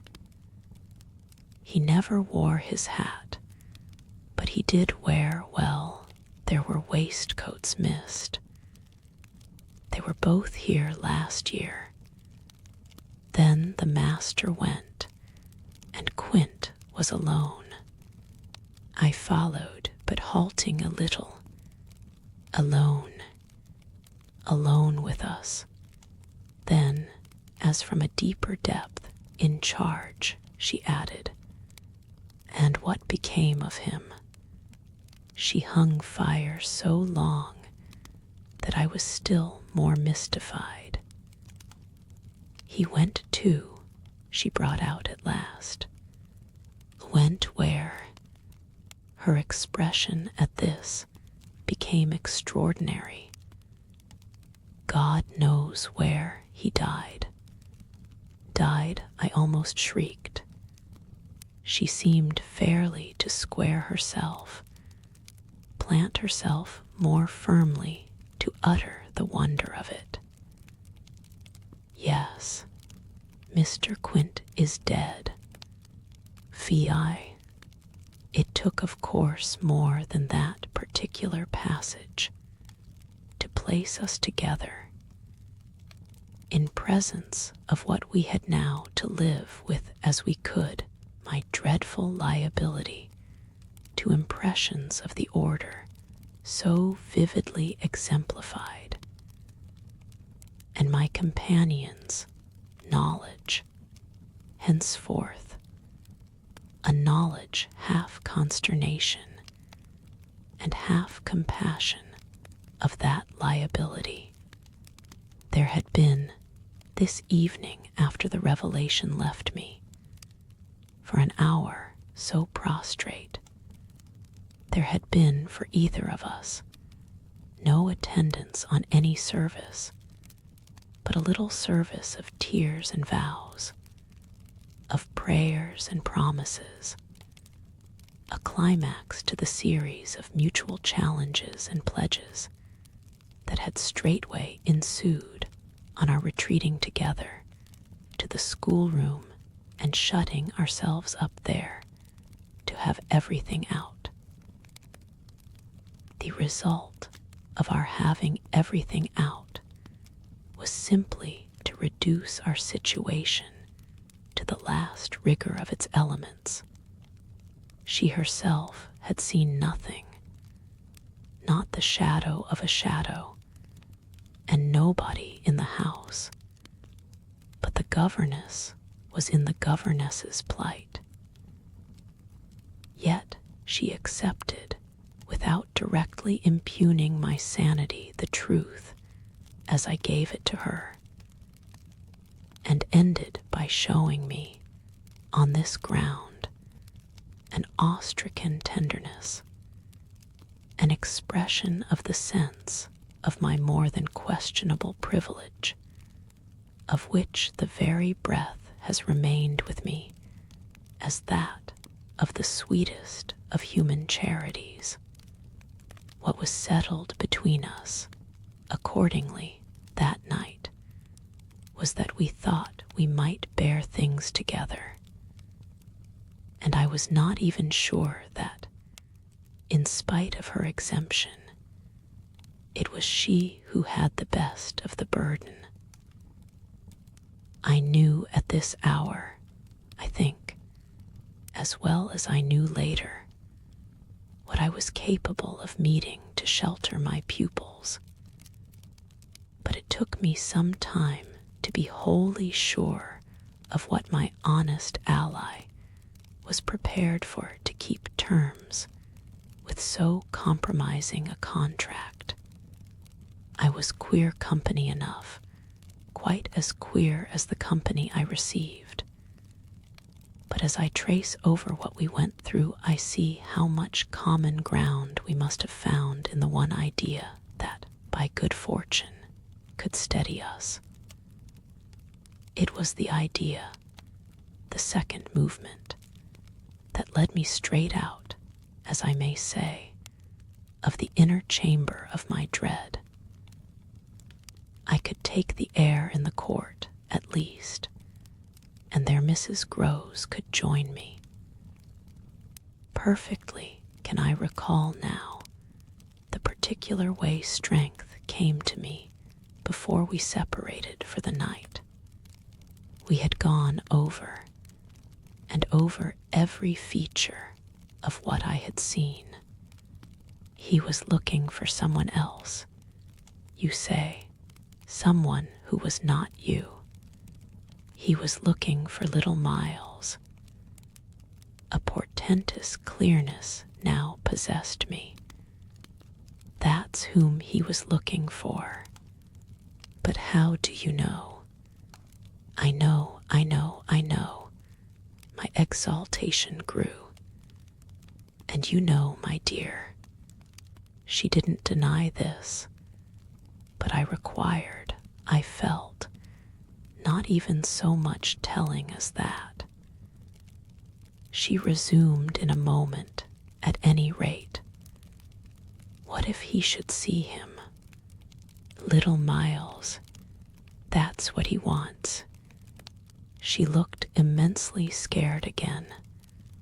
The child. Heaven forbid. The man. He wants to appear to them. That he might was an awful conception, and yet, somehow, I could keep it at bay, which, moreover, as we lingered there, was what I succeeded in practically proving. I had an absolute certainty that I should see again what I had already seen. But something within me said that by offering myself bravely as the sole subject of such experience, by accepting, by inviting, by surmounting it all, I should serve as an expiatory victim and guard the tranquility of my companions. The children, in especial, I should thus fence about and absolutely save. recall one of the last things I said that night to Mrs. Groves. It does strike me that my pupils have never mentioned. She looked at me hard as I musingly pulled up. His having been here and the time they were with him, and his name, his presence, his history in any way. Oh, the little lady doesn't remember. She never heard or knew the circumstances of his death. I thought with some intensity, perhaps not, but Miles would remember, Miles would know. Ah, don't try him, broke from Mrs. Groves. I returned her the look she had given me. Don't be afraid. I continued to think. It is rather odd that he has never spoken of him, never by the least allusion. And you tell me they were great friends. Oh, it wasn't him, Mrs. Groves with emphasis declared. It was Quint's own fancy, to play with him, to spoil him. She paused a moment, then she added, Quint was much too free. This gave me, straight from my vision of his face, such a face, a sudden sickness of disgust. Too free with my boy, too free with everyone. I forbore for the moment to analyze this description further than by the reflection that a part of it applied to several of the members of the household, of the half-dozen maids and men who were still of our small colony. But there was everything for our apprehension in the lucky fact that no discomfortable legend, no perturbation of scullions, had ever, within anyone's memory, attached to the kind old place. It had neither bad name nor ill fame, and Mrs. Groves, most apparently, only desired to cling to me and to quake in silence. I even put her, the very last thing of all, to the test. It was when, at midnight, she had her hand on the schoolroom door to take leave. I have it from you then, for it's of great importance, that he was definitely and admittedly bad. Oh, not admittedly. I knew it, but the master didn't. And you never told him. Well, he didn't like tale-bearing. He hated complaints. He was terribly short with anything of that kind, and if people were all right to him, he wouldn't be bothered with more. This squared well enough with my impressions of him. He was not a trouble-loving gentleman, nor so very particular, perhaps, about some of the company he kept. All the same, pressed my interlocutress, I promise you I would have told. She felt my discrimination. I dare say I was wrong, but really I was afraid. Afraid of what? Of things that man could do. Quint was so clever, he was so deep. I took this in still more than probably I showed. You weren't afraid of anything else, not of his effect. His effect, she repeated with a face of anguish and waiting, while I faltered. On innocent, little precious lives. They were in your charge. No, they were not in mine, she roundly and distressfully returned. The master believed in him and placed him here because he was supposed not to be well, and the country air so good for him. So he had everything to say. Yes, she let me have it, even about them. That creature. I had to smother a kind of howl, and you could bear it. No, I couldn't, and I can't now. And the poor woman burst into tears. A rigid control from the next day was, as I have said, to follow them. Yet how often and how passionately, for a week, we came back together to the subject. Much as we had discussed it that Sunday night, I was, in the immediate later hours in especial, for it may be imagined, whether I slept, still haunted with the shadow of something she had not told me. I myself had kept back nothing, but there was a word Mrs. Groves had kept back. I was sure, moreover, by morning, that this was not from a failure of frankness, but because on every side there were fears. It seems to me indeed, in retrospect, that by the time the morrow's sun was high, I had restlessly read into the facts before us almost all the meaning they were to receive from subsequent and more cruel occurrences.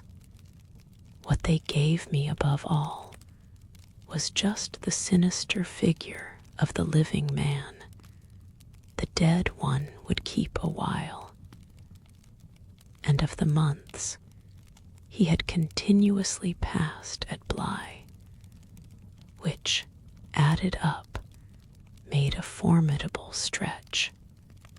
The limit of this evil time had arrived only when, on the dawn of a winter's morning, Peter Quint was found, by a laborer going to early work, stone dead on the road from the village.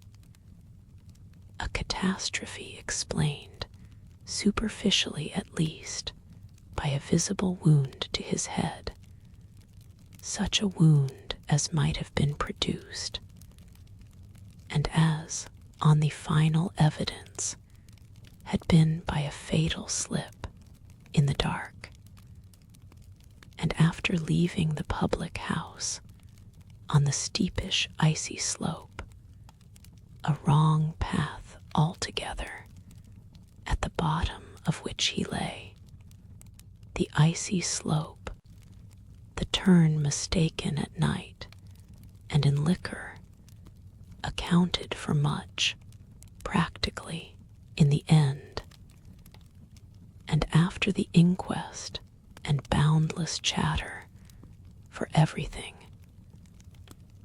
But there had been matters in his life, strange passages and perils, secret disorders, vices more than suspected, that would have accounted for a good deal more. I scarce know how to put my story into words that shall be a credible picture of my state of mind. But I was in these days literally able to find a joy in the extraordinary flight of heroism the occasion demanded of me. I now saw that I had been asked for a service admirable and difficult, and there would be a greatness in letting it be seen, oh, in the right quarter, that I could succeed where many another girl might have failed. It was an immense help to me. I confess I rather applaud myself as I look back, that I saw my service so strongly and so simply. I was there to protect and defend the little creatures in the world the most bereaved and the most lovable, the appeal of whose helplessness had suddenly become only too explicit, a deep, constant ache of one's own committed heart. We were cut off, really together. We were united in our danger. They had nothing but me, and I had them.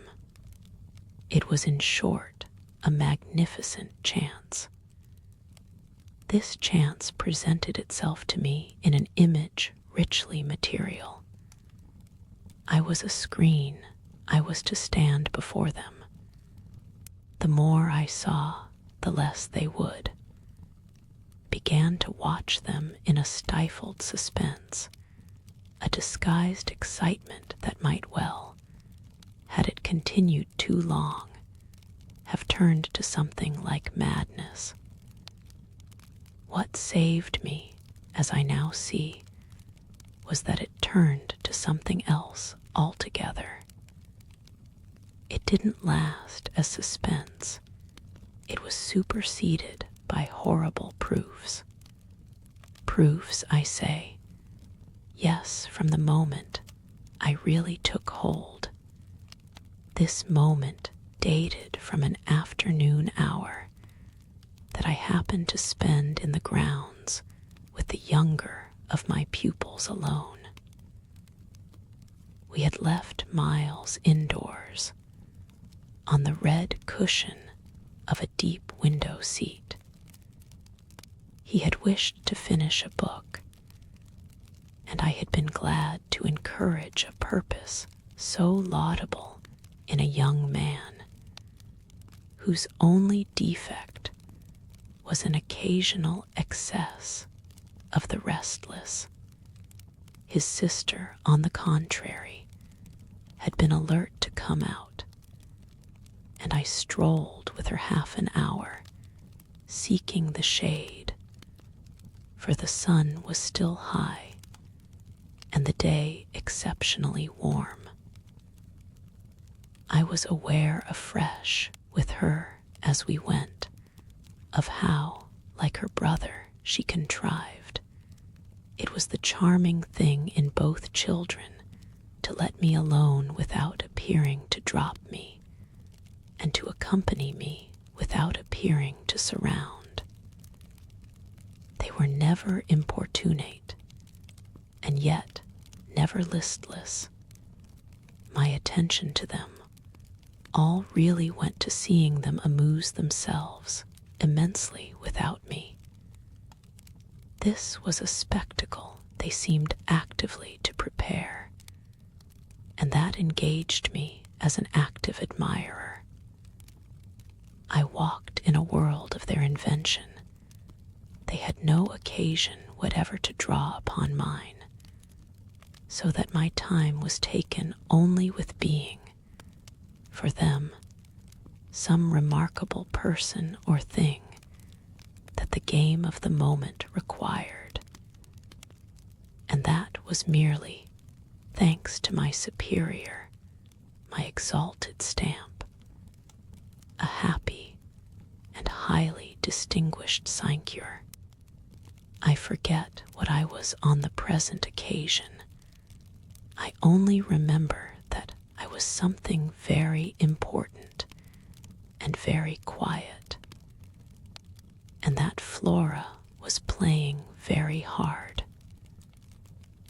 We were on the edge of the lake, and as we had lately begun geography, the lake was the Sea of Azov.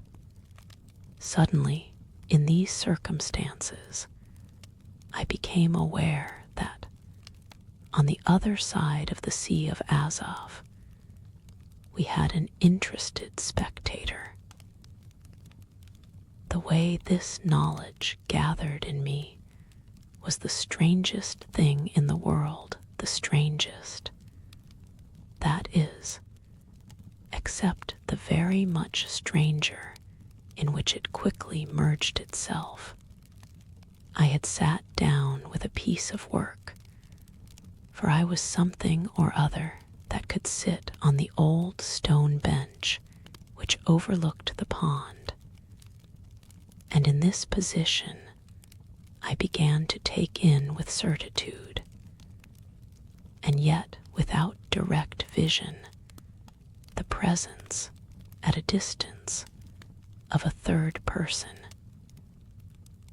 The old trees, the thick shrubbery, made a great and pleasant shade, but it was all suffused with the brightness of the hot, still hour.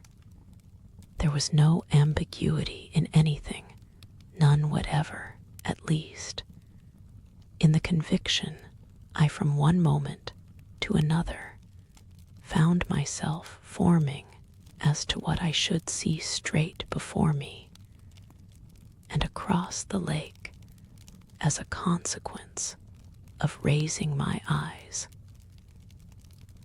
They were attached at this juncture to the stitching in which I was engaged, and I can feel once more the spasm of my effort not to move them, till I should so have steadied myself as to be able to make up my mind what to do. There was an alien object in view, a figure whose right of presence, instantly, passionately questioned. I recollect counting over perfectly the possibilities, reminding myself that nothing was more natural, for instance, than the appearance of one of the men about the place, or even of a messenger, a postman, or a tradesman's boy from the village. That reminder had as little effect on my practical certitude as I was conscious, still, even without looking, of its having upon the character and attitude of our visitor. Nothing was more natural than that these things should be the other things that they absolutely were not. Of the positive identity of the apparition, I would assure myself as soon as the small clock of my courage should have ticked out the right second. Meanwhile, with an effort that was already sharp enough, I transferred my eyes straight to little Flora, who, at the moment, was about 10 yards away. My heart had stood still for an instant with the wonder and terror of the question whether she too would see, and I held my breath while I waited for what a cry from her, what some sudden innocent sign either of interest or of alarm would tell me. I waited, but nothing came then in the first place, and there is something more dire in this, I feel, than in anything I have to relate. I was determined by a sense that within a minute all sounds from her had previously dropped, and in the second, by the circumstance that, also within the minute, she had in her play turned her back to the water This was her attitude when I at last looked at her, looked with the confirmed conviction that we were still together, under direct personal notice. She had picked up a small flat piece of wood, which happened to have in it a little hole that had evidently suggested to her the idea of sticking in another fragment that might figure as a mast and make the thing a boat. This second morsel, as I watched her, she was very markedly and intently attempting to tighten in its place. My apprehension of what she was doing sustained me, so that after some seconds I felt I was ready for more. Then I again shifted my eyes. I faced what I had to face. VIII. I got hold of Mrs. Groves as soon after this as I could, and I can give no intelligible account of how I fought out the interval. Yet I still hear myself cry as I fairly threw myself into her arms. They know it's too monstrous. They know. And what on earth? I felt her incredulity as she held me. Why, all that we know, and heaven knows what else besides. Then, as she released me, I made it out to her. Made it out perhaps only now with full coherency, even to myself. 2 hours ago, in the garden, I could scarce articulate, Flora saw. Mrs. Groves took it as she might have taken a blow in the stomach. She has told you, she panted. Not a word, that's the horror. She kept it to herself. The child of 8, that child. Unutterable still, for me, was the stupefaction of it. Mrs. Groves, of course, could only gape the wider. Then, how do you know? I was there, I saw with my eyes. Saw that she was perfectly aware. Do you mean aware of him? No, of her, I was conscious as I spoke that I looked prodigious things, for I got the slow reflection of them in my companion's face. Another person this time, but a figure of quite as unmistakable horror and evil. A woman in black, pale and dreadful, with such an air also, and such a face. On the other side of the lake. I was there with the child, quiet for the hour, and in the midst of it she came. Came how, from where? From where they come from.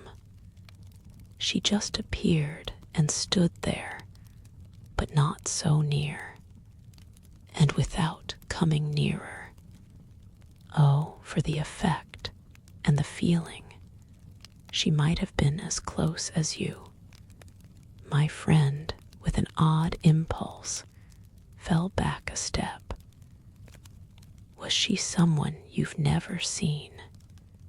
Yes, but someone the child has. Someone you have. Then, to show how I had thought it all out, my predecessor, the one who died, Miss Jessel, you don't believe me, I pressed. She turned right and left in her distress. How can you be sure? This drew from me, in the state of my nerves, a flash of impatience. Then ask Flora, she's sure. But I had no sooner spoken than I caught myself up. No, for God's sake, do. She'll say she isn't, she'll lie. Mrs. Groves was not too bewildered instinctively to protest. Ah, how can you? Because I'm clear. Flora doesn't want me to know. It's only then to spare you. No, no, there are depths, depths. The more I go over it, the more I see in it. And the more I see in it, the more I fear. I don't know what I don't see, what I don't fear. Mrs. Groves tried to keep up with me. You mean you're afraid of seeing her again? Oh no, that's nothing now. Then I explained. It's of not seeing her, but my companion only looked wan. I don't understand you. Why, it's that the child may keep it up, and that the child assuredly will, without my knowing it. At the image of this possibility, Mrs. Groves for a moment collapsed, yet presently to pull herself together again, as if from the positive force of the sense of what, should we yield an inch, there would really be to give way to. Dear, dear, we must keep our heads. And after all, if she doesn't mind it, she even tried a grim joke.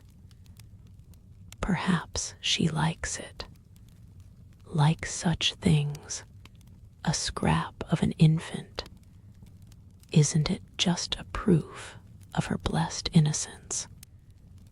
My friend bravely inquired. She brought me, for the instant, almost round. Oh, we must clutch at that. We must cling to it. If it isn't a proof of what you say, it's a proof of God knows what. For the woman's a horror of horrors. Mrs. Groves, at this, fixed her eyes a minute on the ground, then at last raising them. Tell me how you know, she said. Then you admit it's what she was, I cried. Tell me how you know, my friend simply repeated. No, by seeing her, by the way she looked. At you, do you mean so wickedly? Dear me, no, I could have borne that. She gave me never a glance. She only fixed the child. Mrs. Groves tried to see it, fixed her. Ah, with such awful eyes. She stared at mine, as if they might really have resembled them. Do you mean of dislike? God help us, no. Of something much worse. Worse than dislike. This left her indeed at a loss. With a determination indescribable. With a kind of fury of intention. I made her turn pale. Intention. To get hold of her. Mrs. Groves, her eyes just lingering on mine, gave a shudder and walked to the window. And while she stood there looking out, I completed my statement. That's what Flora knows. After a little, she turned round. The person was in black, you say. In mourning, rather poor, almost shabby. But yes, with extraordinary beauty. I now recognized to what I had at last, stroke by stroke, brought the victim of my confidence, for she quite visibly weighed this. "Oh, handsome, very, very," I insisted, "wonderfully handsome. But infamous." She slowly came back to me. Miss Jessel was infamous. She once more took my hand in both her own, holding it as tight as if to fortify me against the increase of alarm I might draw from this disclosure. "They were both infamous," she finally said. So for a little we faced it once more together, and I found absolutely a degree of help in seeing it now so straight. "I appreciate," I said, "the great decency of your not having hitherto spoken, but the time has certainly come to give me the whole thing." She appeared to assent to this, but still only in silence, seeing which I went on. "I must have it now. Of what did she die? Come, there was something between them. There was everything, in spite of the difference. Oh, of their rank, their condition," she brought it woefully out.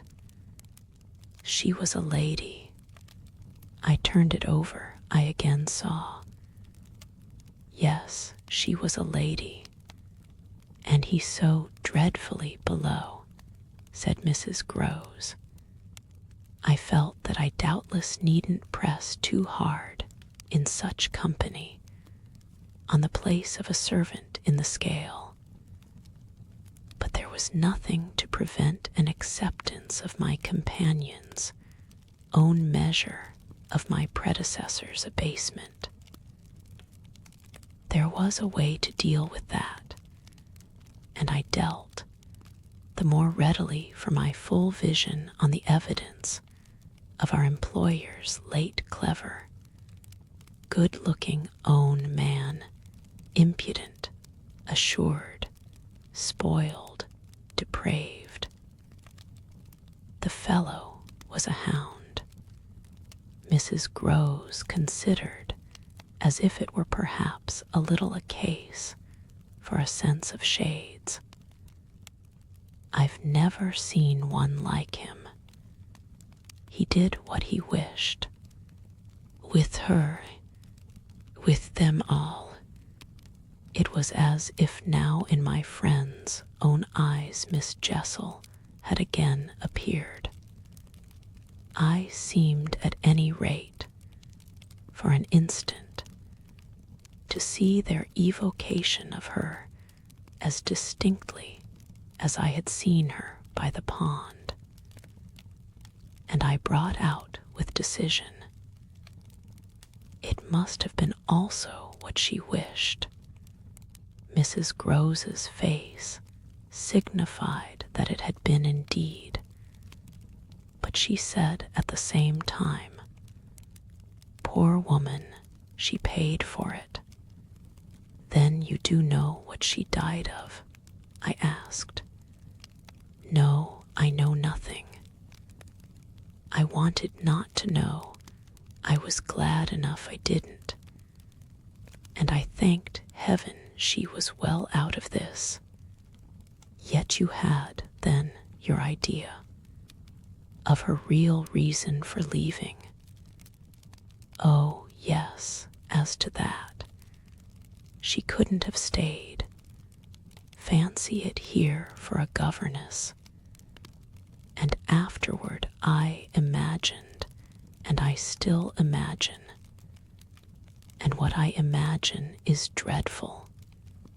Not so dreadful as what I do," I replied, on which I must have shown her, as I was indeed but too conscious, a front of miserable defeat. It brought brought out again all her compassion for me, and at the renewed touch of her kindness, my power to resist broke down. I burst, as I had the other time, made her burst into tears. She took me to her motherly breast, and my lamentation overflowed. "I don't do it," I sobbed in despair. "I don't save or shield them. It's far worse than a dreamed they're lost." VIII. What I had said to Mrs. Groves was true enough. There were in the matter I had put before her depths and possibilities that I lacked resolution to sound, so that when we met once more in the wonder of it, we were of a common mind about the duty of resistance to extravagant fancies. We were to keep our heads if we should keep nothing else, difficult indeed as that might be in the face of what, in our prodigious experience, was least to be questioned. Late that night, while the house slept, we had another talk in my room, when she went all the way with me as to its being beyond doubt that I had seen exactly what I had seen. To hold her perfectly in the pinch of that, I found I had only to ask her how, if I had made it up. I came to be able to give, of each of the persons appearing to me, a picture disclosing, to the last detail, their special marks, a portrait on the exhibition of which she had instantly recognized and named them. She wished, of course, small blame to her, to sink the whole subject, and I was quick to assure her that my own interest in it had now violently taken the form of a search for the way to escape from it. I encountered her on the ground of a probability that with recurrence, for recurrence we took for granted, I should get used to my danger, distinctly professing that my personal exposure had suddenly become the least of my discomforts. It was my new suspicion that was intolerable. And yet, even to this complication, the later hours of the day had brought a little ease. On leaving her, after my first outbreak, I had of course returned to my pupils, associating the right remedy for my dismay with that sense of their charm, which I had already found to be a thing I could positively cultivate, and which had never failed me yet.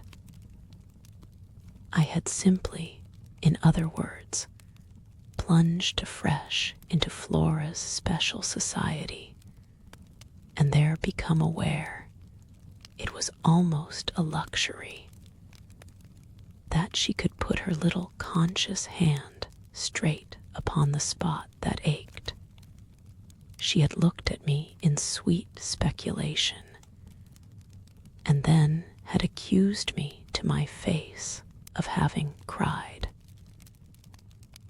I had supposed I had brushed away the ugly signs, but I could literally, for the time, at all events, rejoice, under this fathomless charity, that they had not entirely disappeared, to gaze into the depths of blue of the child's eyes, and pronounce their loveliness a trick of premature cunning, was to be guilty of a cynicism in preference to which I naturally preferred to abjure my judgment, and so far as might be my agitation, I couldn't abjure for merely wanting to, but I could repeat to Mrs. Groves, as I did there over and over in the small hours, that with their voices in the air, their pressure on one's heart, and their fragrant faces against one's cheek, everything fell to the ground but their incapacity and their beauty. It was a pity that somehow, to settle this once for all, I had equally to re-enumerate the signs of subtlety that, in the afternoon, by the lake had made a miracle of my show of self-possession. It was a pity to be obliged to reinvestigate the certitude of the moment itself, and repeat how it had come to me as a revelation that the inconceivable communion I then surprised was a matter for either party of habit. It was a pity that I should have had to quaver out again the reasons for my not having, in my delusion, so much as questioned that the little girl saw our visitant even as I actually saw Mrs. Groves herself, and that she wanted, by just so much as she did thus see, to make me suppose she didn't, and at the same time, without showing anything, arrive at a guess as to whether I myself did. It was a pity that I needed once more to describe the portentous little activity by which she sought to divert my attention, the perceptible increase of movement, the greater intensity of play, the singing, the gabbling of nonsense, and the invitation to romp. Yet if I had not indulged, to prove there was nothing in it, in this review, I should have missed the 2 or 3 dim elements of comfort that still remained to me.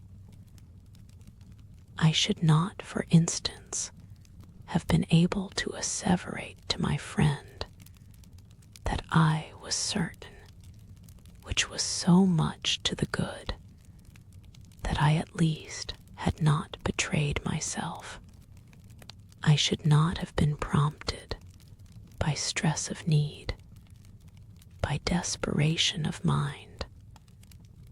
I scarce know what to call it, to invoke such further aid to intelligence as might spring from pushing my colleague fairly to the wall. She had told me, bit by bit, under pressure, a great deal, but a small shifty spot on the wrong side of it, all still sometimes brushed my brow like the wing of a bat. And I remember how on this occasion, for the sleeping house, and the concentration alike of our danger, and our watch seemed to help, I felt the importance of giving the last jerk to the curtain. I don't believe anything so horrible, I recollect saying. No, let us put it definitely, my dear, that I don't. But if I did, you know, there's a thing I should require now, just without sparing you the least bit more. Oh, not a scrap, come, to get out of you. What was it you had in mind when, in our distress, before Miles came back over the letter from his school. You said, under my insistence, that you didn't pretend for him that he had not literally ever been bad. He has not literally ever, in these weeks that I myself have lived with him and so closely watched him, he has been an imperturbable little prodigy of delightful, lovable goodness. Therefore, you might perfectly have made the claim for him if you had not, as it happened, seen an exception to take. What was your exception? And to what passage in your personal observation of him did you refer? It was a dreadfully austere inquiry, but levity was not our note, and at any rate, before the gray dawn admonished us to separate, I had got my answer. What my friend had had in mind proved to be immensely to the purpose. It was neither more nor less than the circumstance that for a period of several months Quint and the boy had been perpetually together.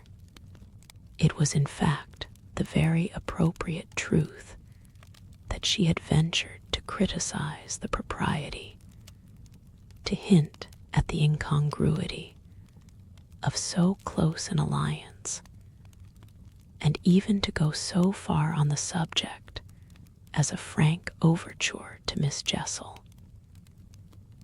Miss Jessel had, with a most strange manner, requested her to mind her business, and the good woman had on this directly approached little Miles. What she had said to him, since I pressed, was that she liked to see young gentlemen not forget their station. I pressed again, of course, at this. You reminded him that Quint was only a base menial, as you might say, and it was his answer for one thing that was bad, and for another thing I waited. He repeated your words to Quint. No, not that. It's just what he would. She could still impress upon me. I was sure, at any rate, she added, that he didn't. But he denied certain occasions. What occasions? When they had been about together, quite as if Quint were his tutor, and a very grand one, and Miss Jessel only for the little lady. When he had gone off with the fellow, I mean, and spent hours with him, he then prevaricated about it. He said he hadn't. Her assent was clear enough to cause me to add in a moment, I see. He lied. Oh, Mrs. Groves mumbled. This was a suggestion that it didn't matter, which indeed she backed up by a further remark. You see, after all, Miss Jessel didn't mind. She didn't forbid him. I considered. Did he put that to you as a justification? At this she dropped again. No, he never spoke of it. Never mentioned her in connection with Quint. She saw visibly flushing where I was coming out. Well, he didn't show anything. He denied, she repeated, he denied. Lord, how I pressed her now. so that you could see he knew what was between the two wretches.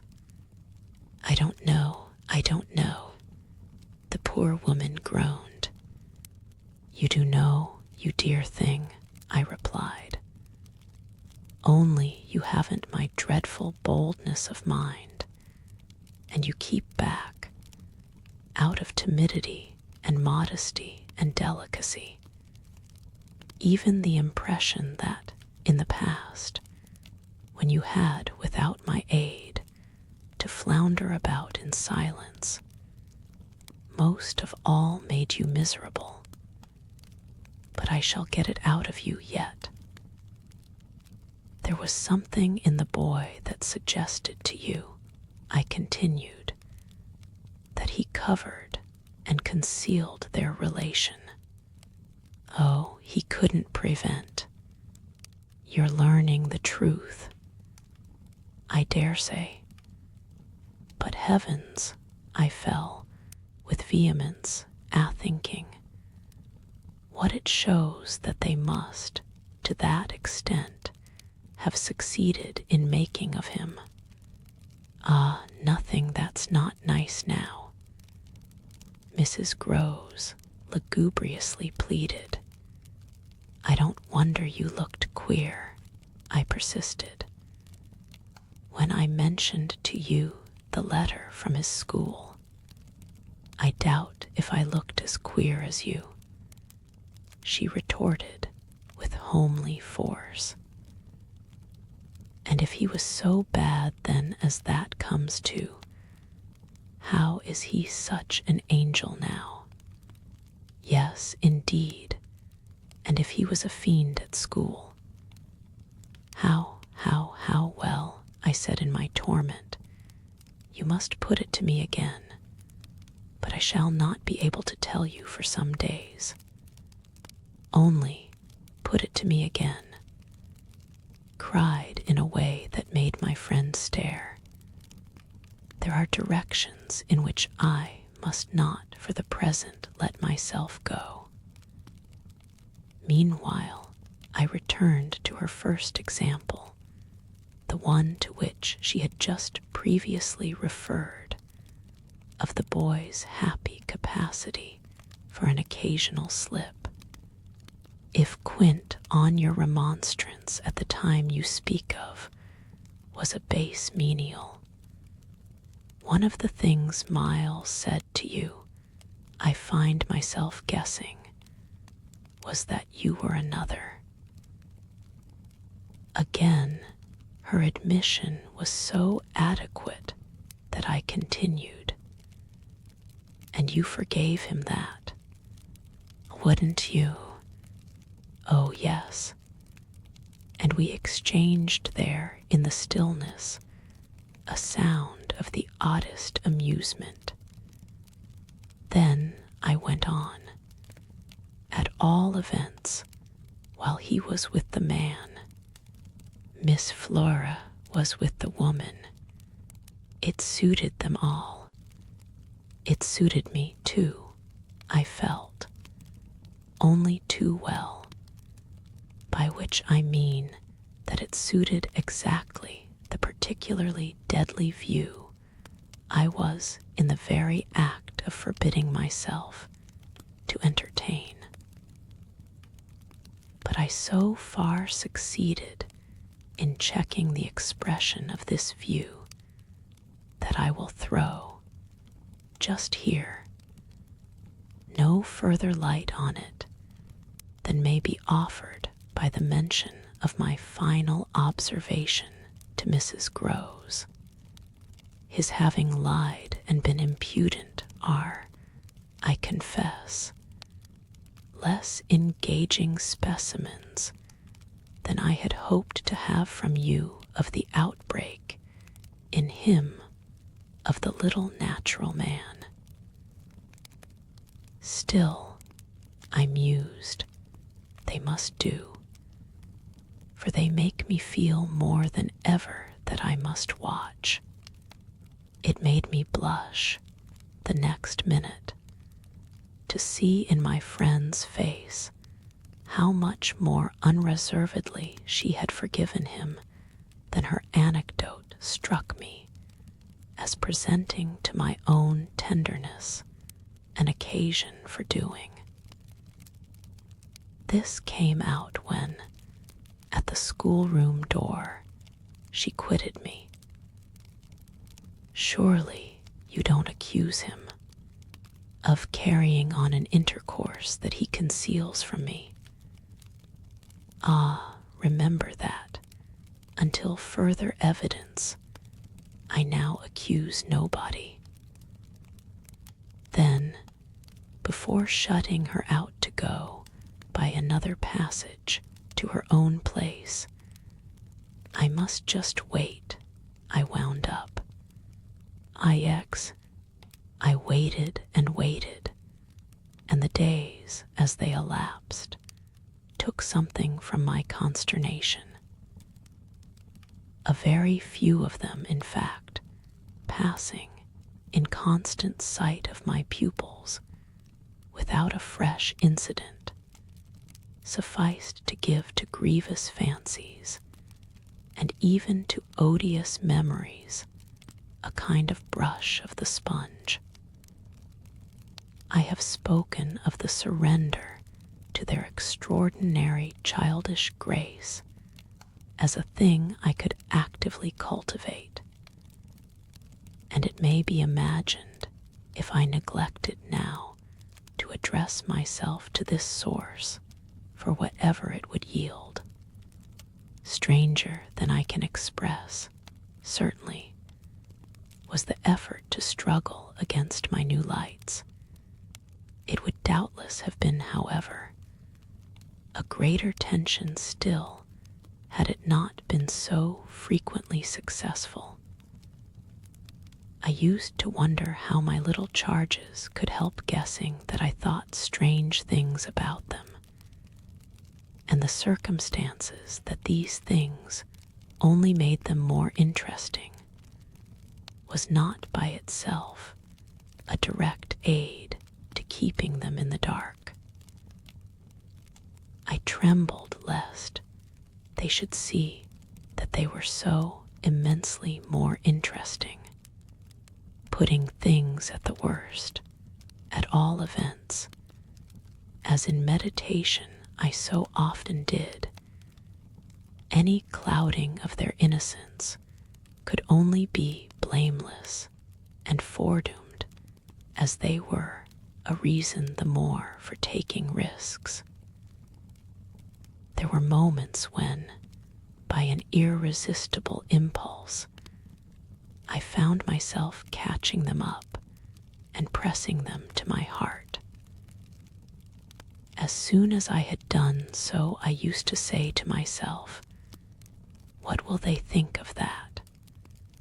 Doesn't it betray too much?" It would have been easy to get into a sad, wild tangle about how much I might betray. But the real account, I feel, of the hours of peace that I could still enjoy was that the immediate charm of my companions was a beguilement still effective even under the shadow of the possibility that it was studied.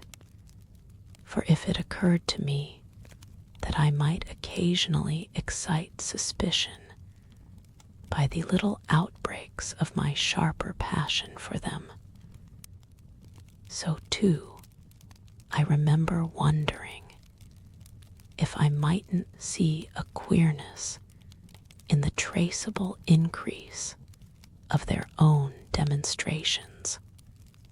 They were at this period extravagantly and preternaturally fond of me, which after all I could reflect was no more than a graceful response in children perpetually bowed over and hugged. The homage of which they were so lavish succeeded, in truth, for my nerves, quite as well as if I never appeared to myself, as I may say, literally to catch them at a purpose in it.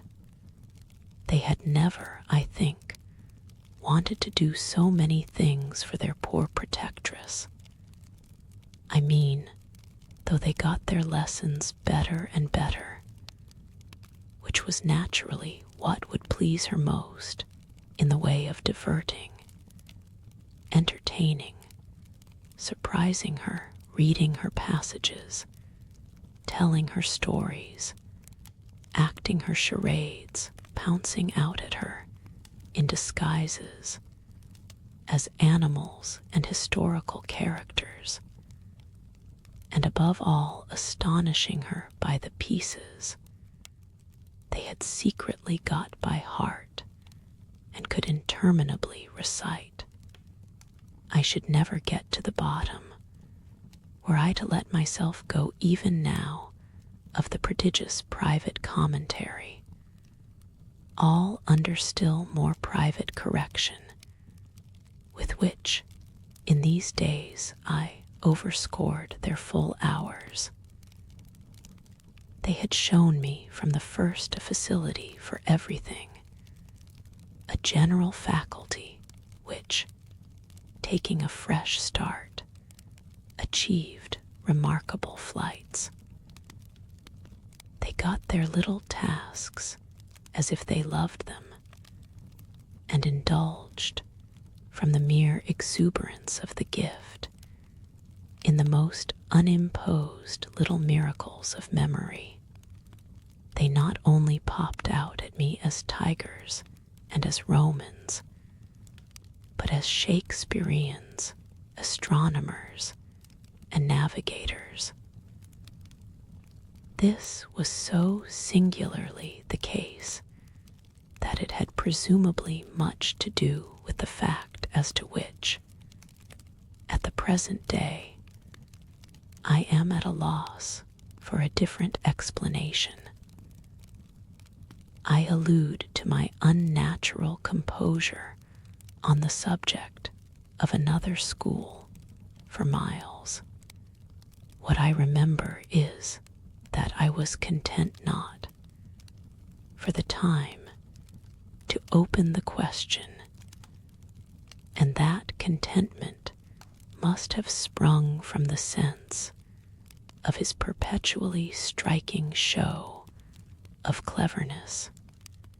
He was too clever for a bad governess, for a parson's daughter, to spoil and the strangest, if not the brightest thread in the pensive embroidery I just spoke of, was the impression I might have got, if I had dared to work it out, that he was under some influence operating in his small intellectual life as a tremendous incitement.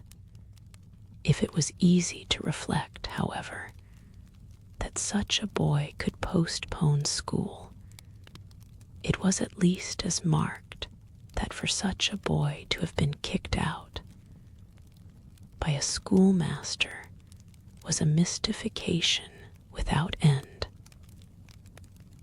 Let me add that in their company now, and I was careful almost never to be out of it, I could follow no scent very far.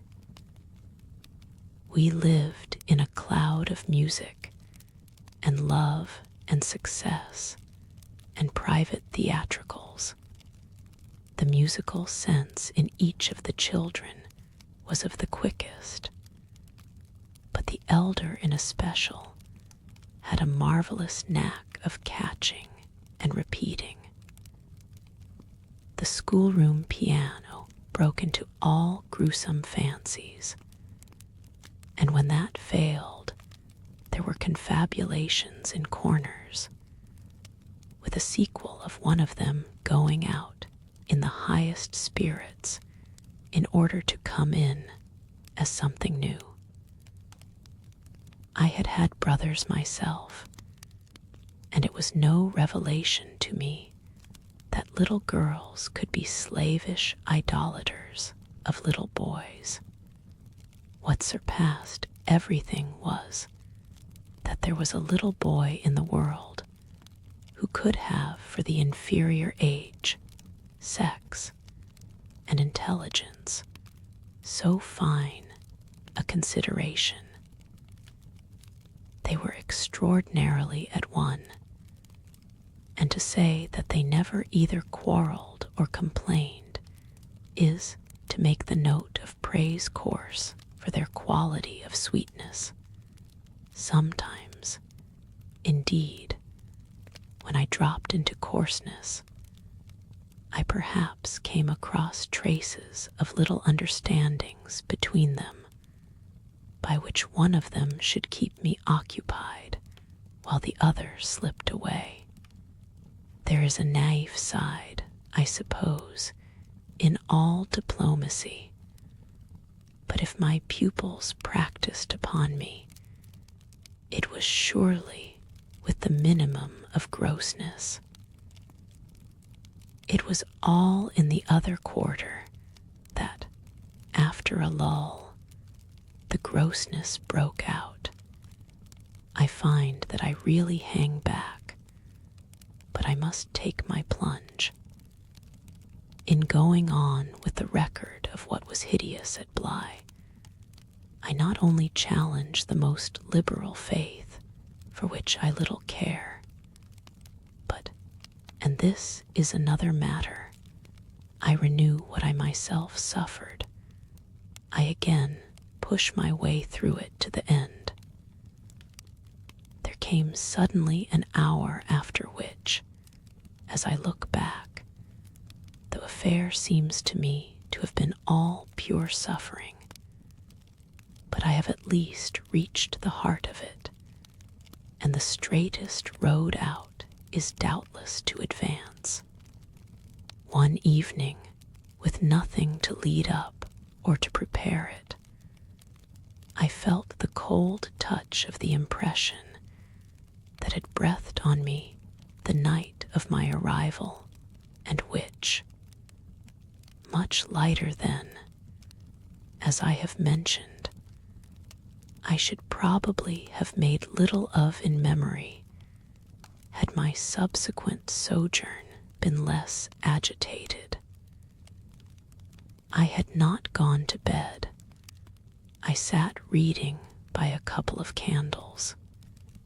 There was a roomful of old books at Bly, last century fiction, some of it which, to the extent of a distinctly deprecated renown, but never to so much as that of a stray specimen, had reached the sequestered home and appealed to the unavowed curiosity of my youth. I remember that the book I had in my hand was Fielding S. Amelia.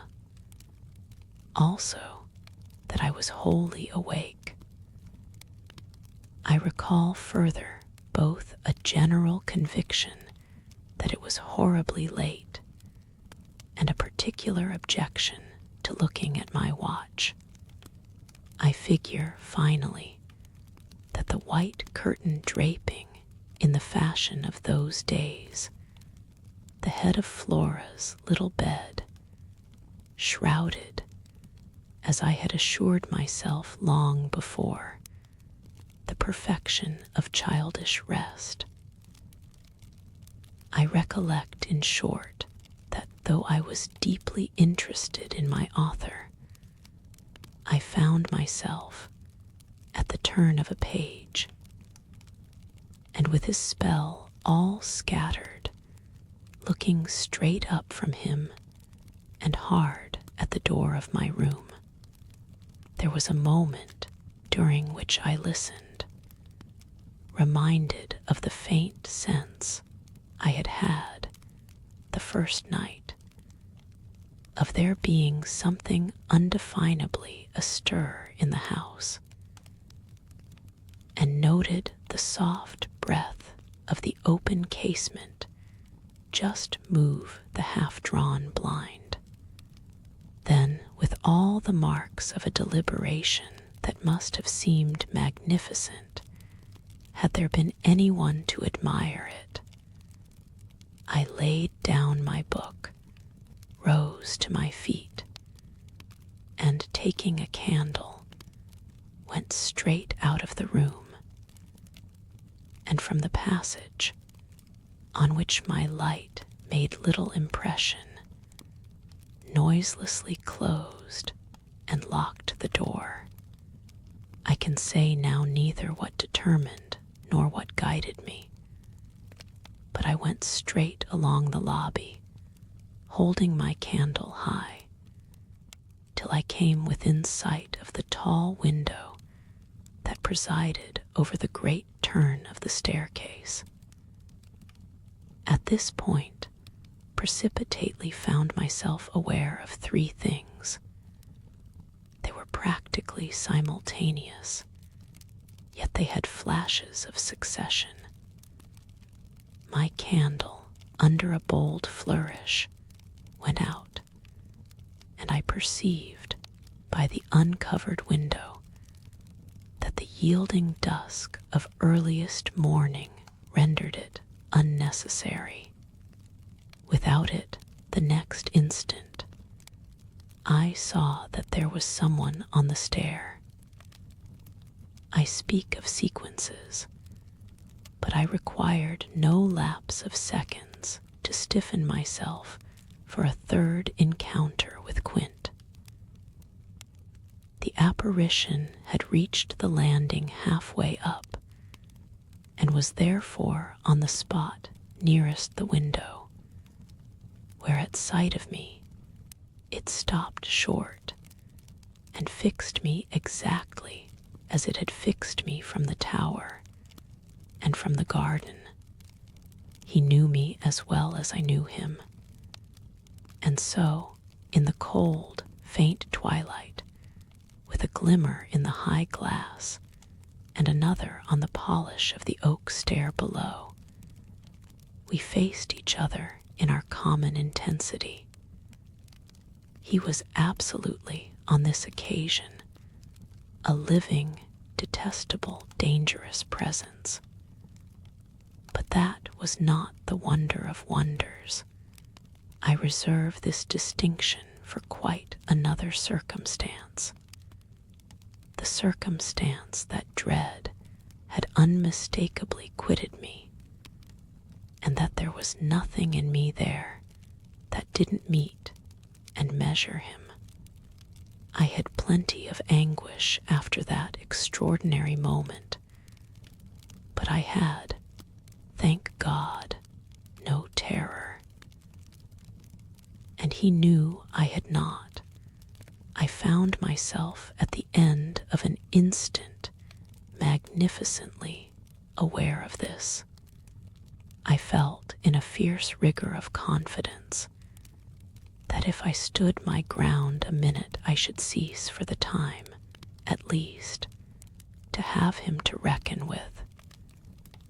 And during the minute, accordingly, the thing was as human and hideous as a real interview. Hideous just because it was human. As human as to have met alone in the small hours, in a sleeping house, some enemy, some adventurer, some criminal. It was the dead silence of our long gaze at such close quarters that gave the whole horror, huge as it was, its only note of the unnatural. If I had met a murderer in such a place, and at such an hour, we still at least would have spoken. Something would have passed in life between us. If nothing had passed, one of us would have moved. The moment was so prolonged that it would have taken but little more to make me doubt if even I were in life. I I can't express what followed it save by saying that the silence itself, which was indeed, in a manner, an attestation of my strength, became the element into which I saw the figure disappear, in which I definitely saw it turn, as I might have seen the low wretch to which it had once belonged turn on receipt of an order, and pass, with my eyes on the villainous back that no hunch could have more disfigured, straight down the staircase, and into the darkness in which the next bend was lost. I remained a while at the top of the stair, but with the effect presently of understanding that when my visitor had gone, he had gone. Then I returned to my room. The foremost thing I saw there by the light of the candle I had left burning was that Flora's little bed was empty, and on this I caught my breath with all the terror that, 5 minutes before, I had been able to resist. I dashed at the place in which I had left her lying, and over which, for the small silk counterpane, and the sheets were disarranged. The white curtains had been deceivingly pulled forward, then my step, to my unutterable relief, produced an answering sound.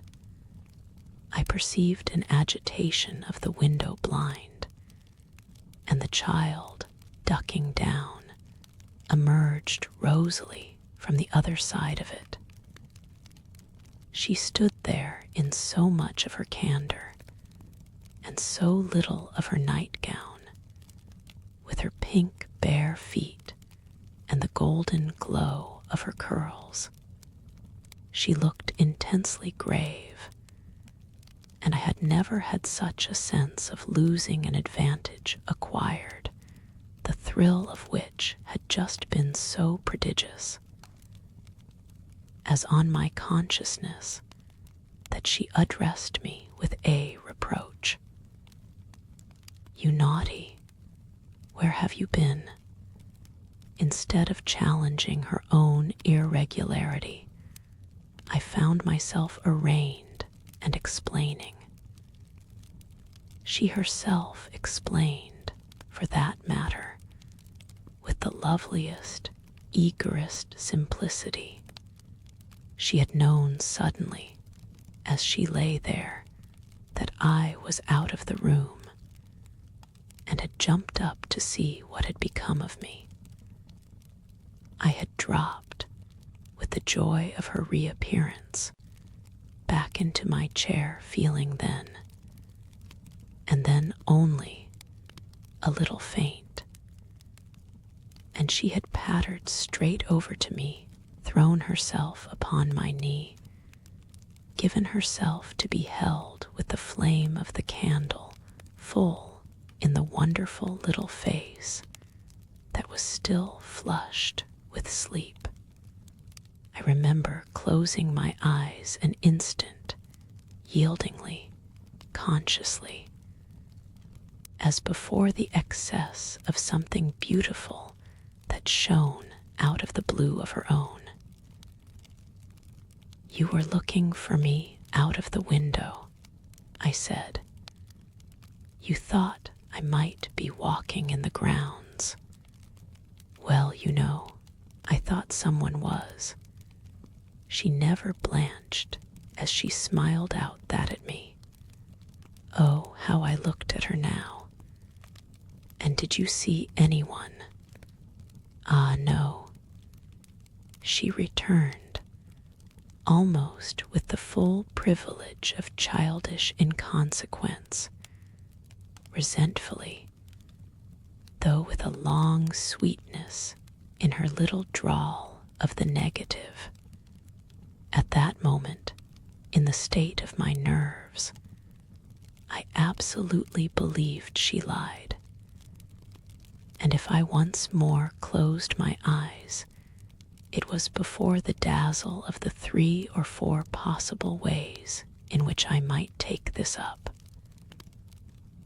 One of these, for a moment, tempted me with such singular intensity that, to withstand it, I must have gripped my little girl with a spasm that, wonderfully, she submitted to without a cry or a sign of fright.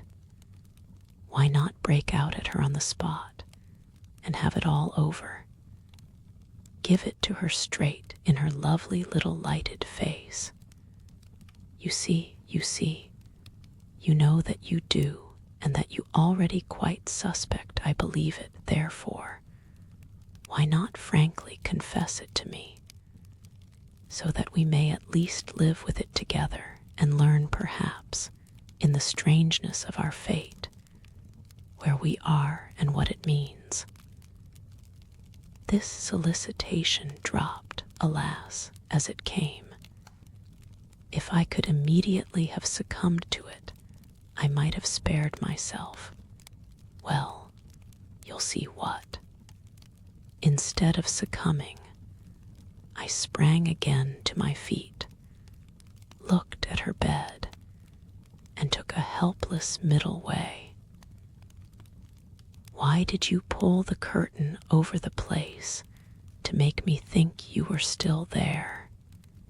Flora luminously considered, after which, with her little divine smile, because I don't like to frighten you, but if I had, by your idea, gone out, she absolutely declined to be puzzled. She turned her eyes to the flame of the candle, as if the question were as irrelevant, or at any rate as impersonal, as Mrs. Marset or 9 times 9. Oh, but you know, she quite adequately answered, that you might come back, you dear, and that you have. And after a little, when she had got into bed, I had for a long time, by almost sitting on her to hold her hand, to prove that I recognized the pertinence of my return. You may imagine the general complexion, from that moment, of my nights. I repeatedly sat up till I didn't know when I selected moments when my roommate unmistakably slept, and stealing out, took noiseless turns in the passage, and even pushed as far as to where I had last met Quint. But I never met him there again, and I may as well say at once that I on no other occasion saw him in the house. I just missed, on the staircase, on the other hand, a different adventure. Looking down it from the top, I once recognized the presence of a woman seated on one of the lower steps with her back presented to me, her body half bowed and her head, in an attitude of woe, in her hands. I had been there but an instant, however, when she vanished without looking round at me.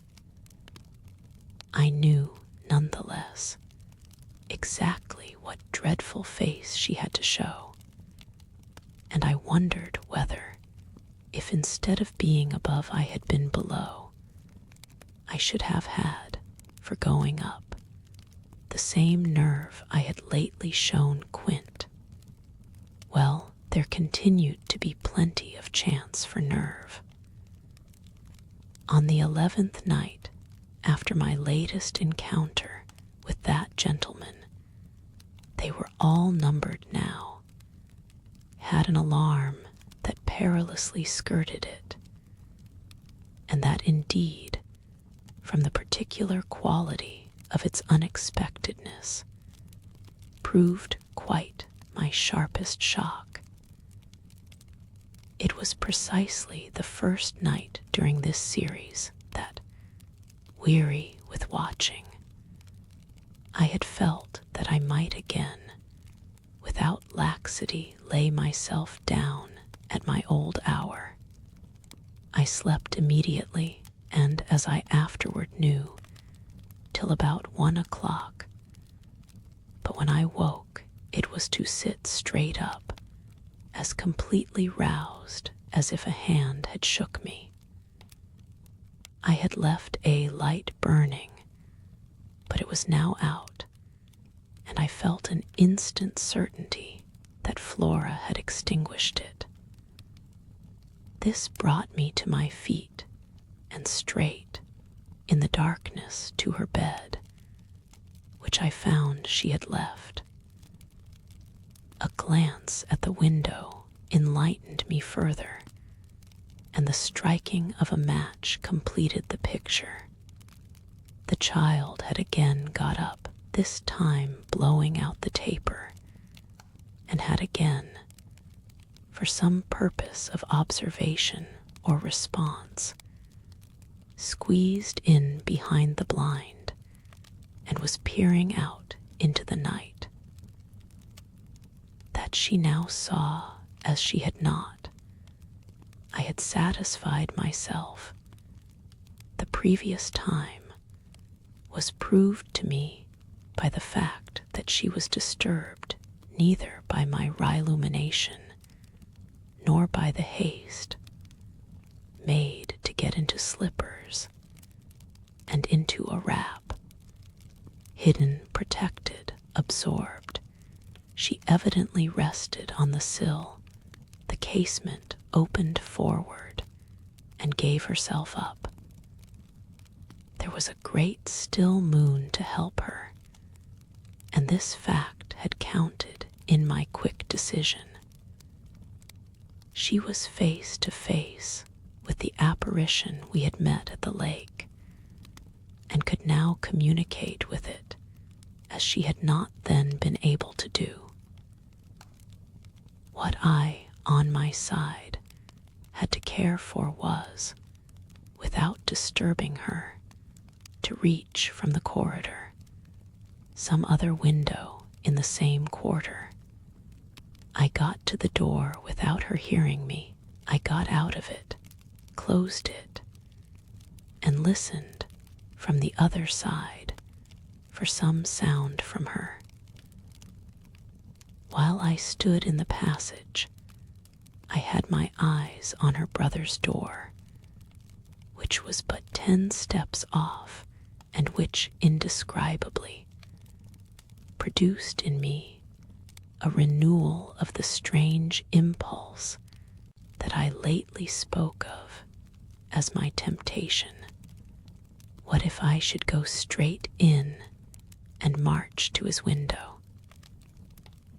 What if, by risking to his boyish bewilderment a revelation of my motive, I should throw across the rest of the mystery the long halter of my boldness?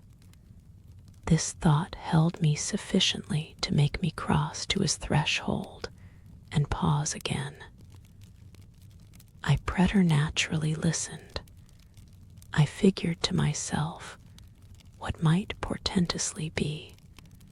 I wondered if his bed were also empty, and he too were secretly at watch.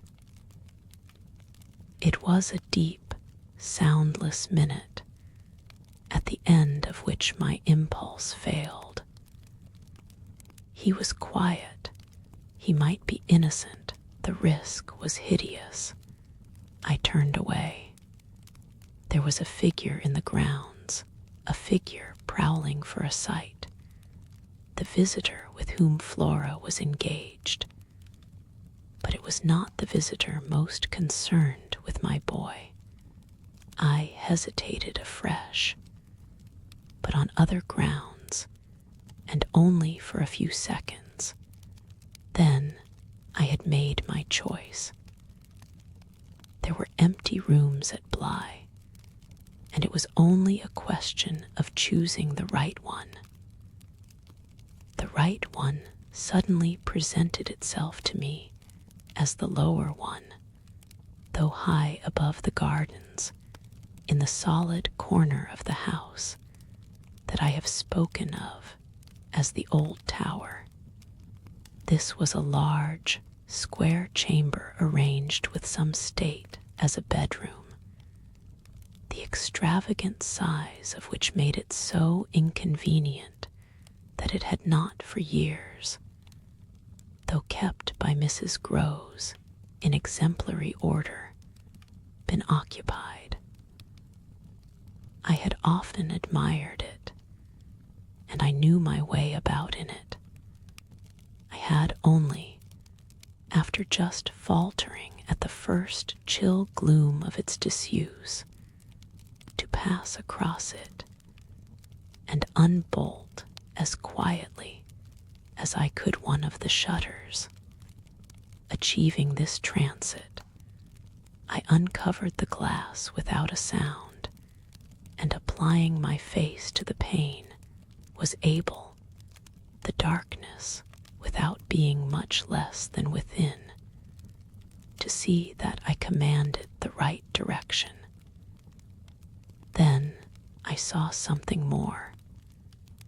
The moon made the night extraordinarily penetrable, and showed me on the lawn a person, diminished by distance, who stood there motionless, and as if fascinated, looking up to where I had appeared looking, that is, not so much straight at me as at something that was apparently above me. There was clearly another person above me. There was a person on the tower.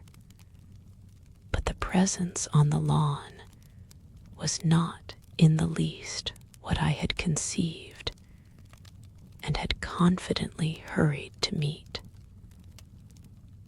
The presence on the lawn, I felt sick as I made it out, was poor little Miles himself.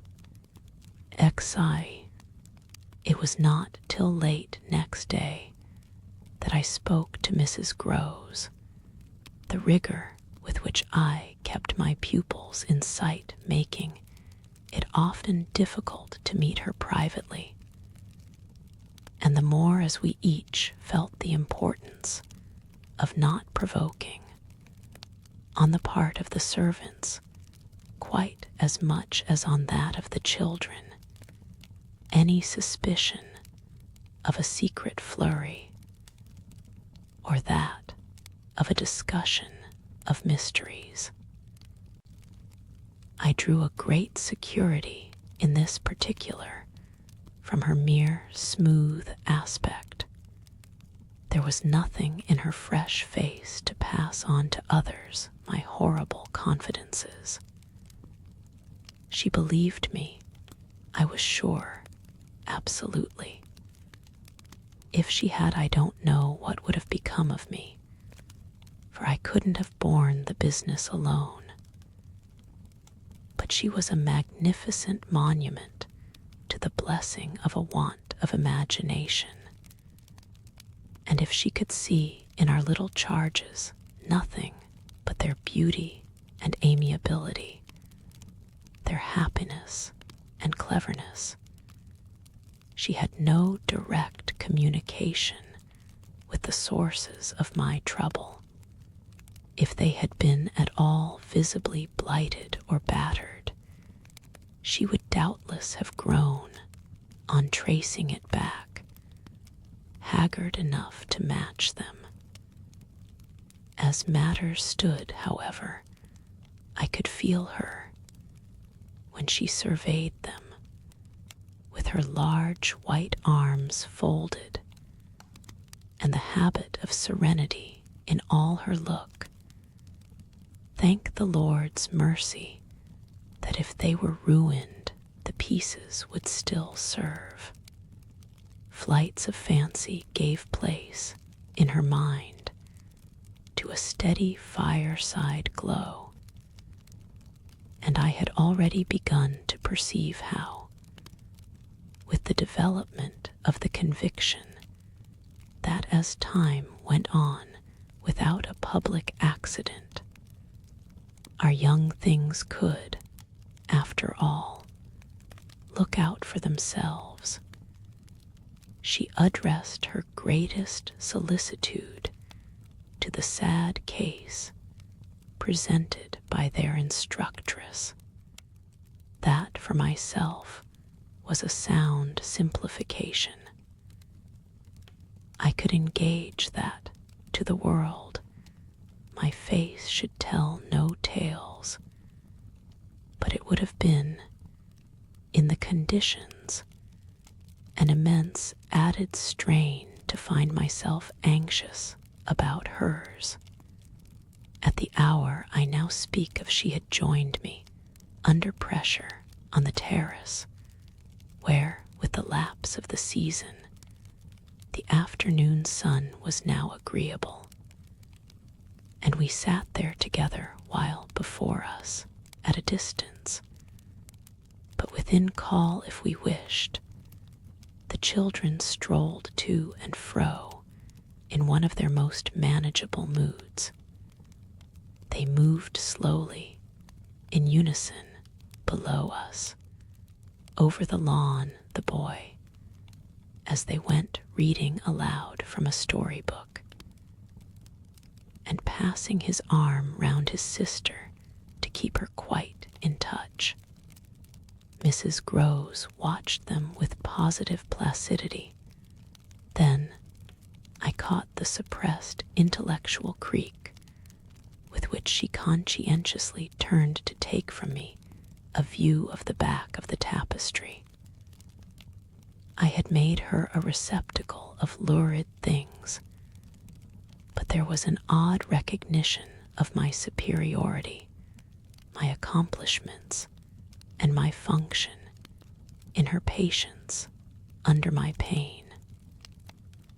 She offered her mind to my disclosures, as had I wished to mix a witch's broth, and proposed it with assurance, she would have held out a large, clean saucepan.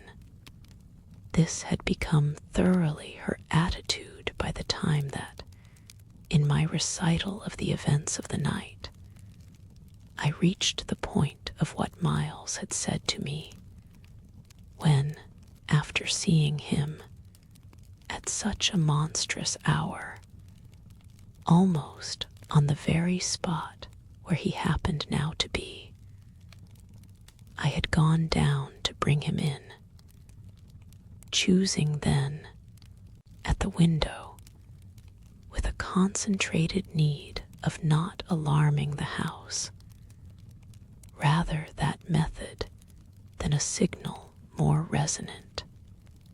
I had left her meanwhile in little doubt of my small hope of representing with success, even to her actual sympathy, my sense of the real splendor of the little inspiration with which, after I had got him into the house, the boy met my final articulate challenge.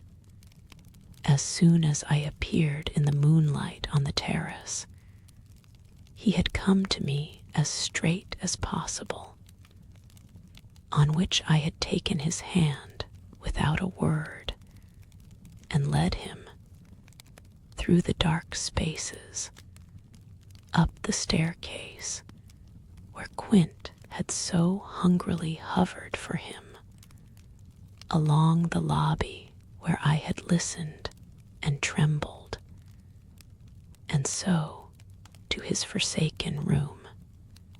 Not a sound on the way had passed between us, and I had wondered, oh, how I had wondered, if he were groping about in his little mind for something plausible, and not too grotesque.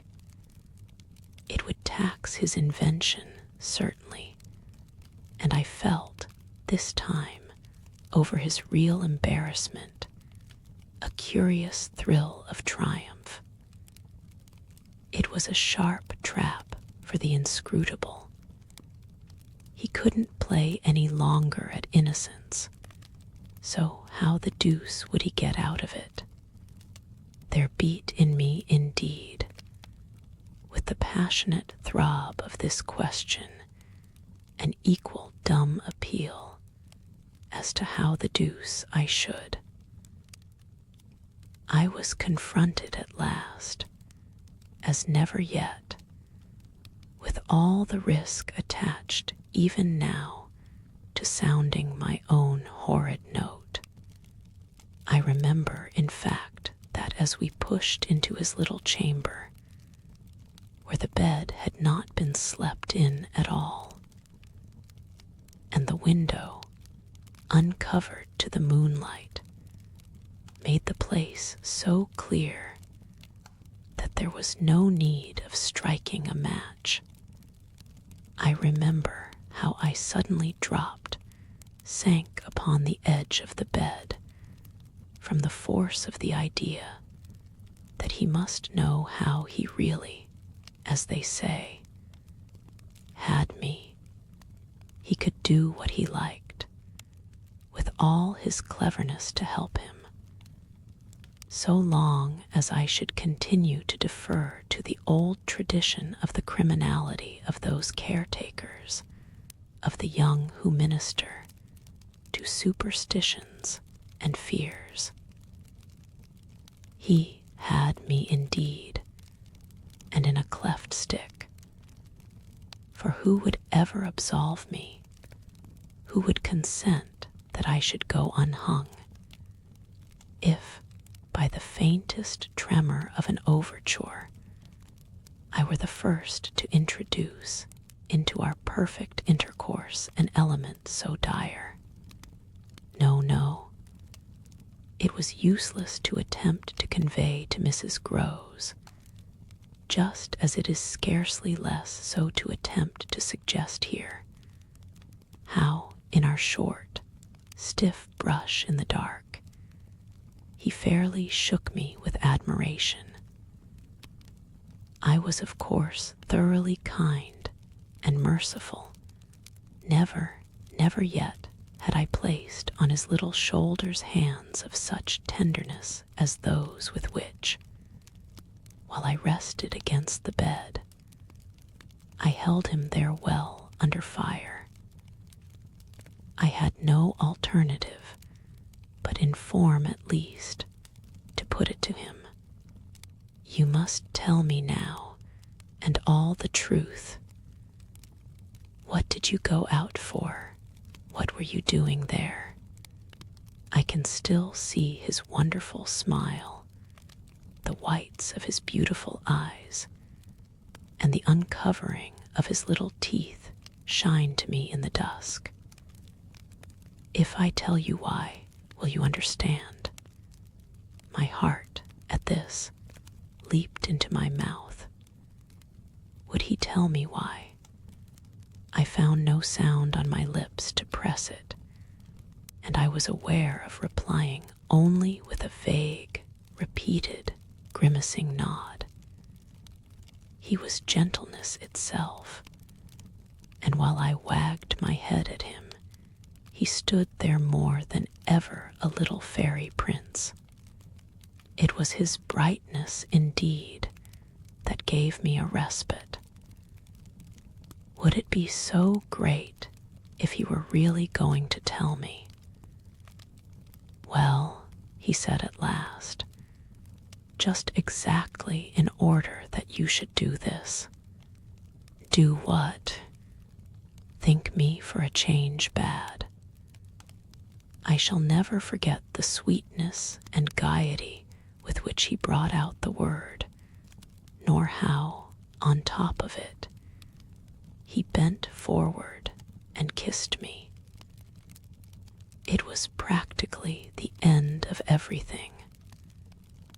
I met his kiss and I had to make, while I folded him for a minute in my arms, the most stupendous effort not to cry.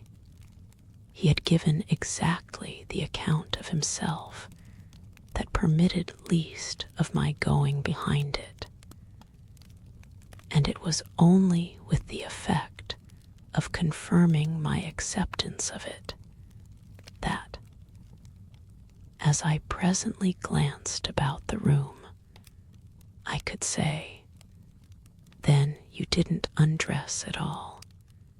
He fairly glittered in the gloom. "Not at all. I sat up and read." "And when did you go down?" "At midnight. When I'm bad, I am bad." I see, it's charming. But how could you be sure I would know it?" "Oh, I arranged that with Flora."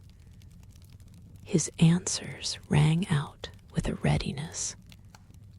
She was to get up and look out, which is what she did do.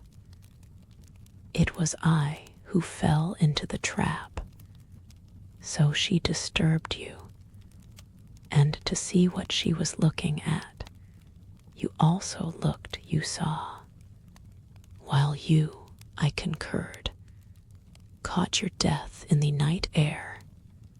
He literally bloomed so from this exploit that he could afford radiantly to assent.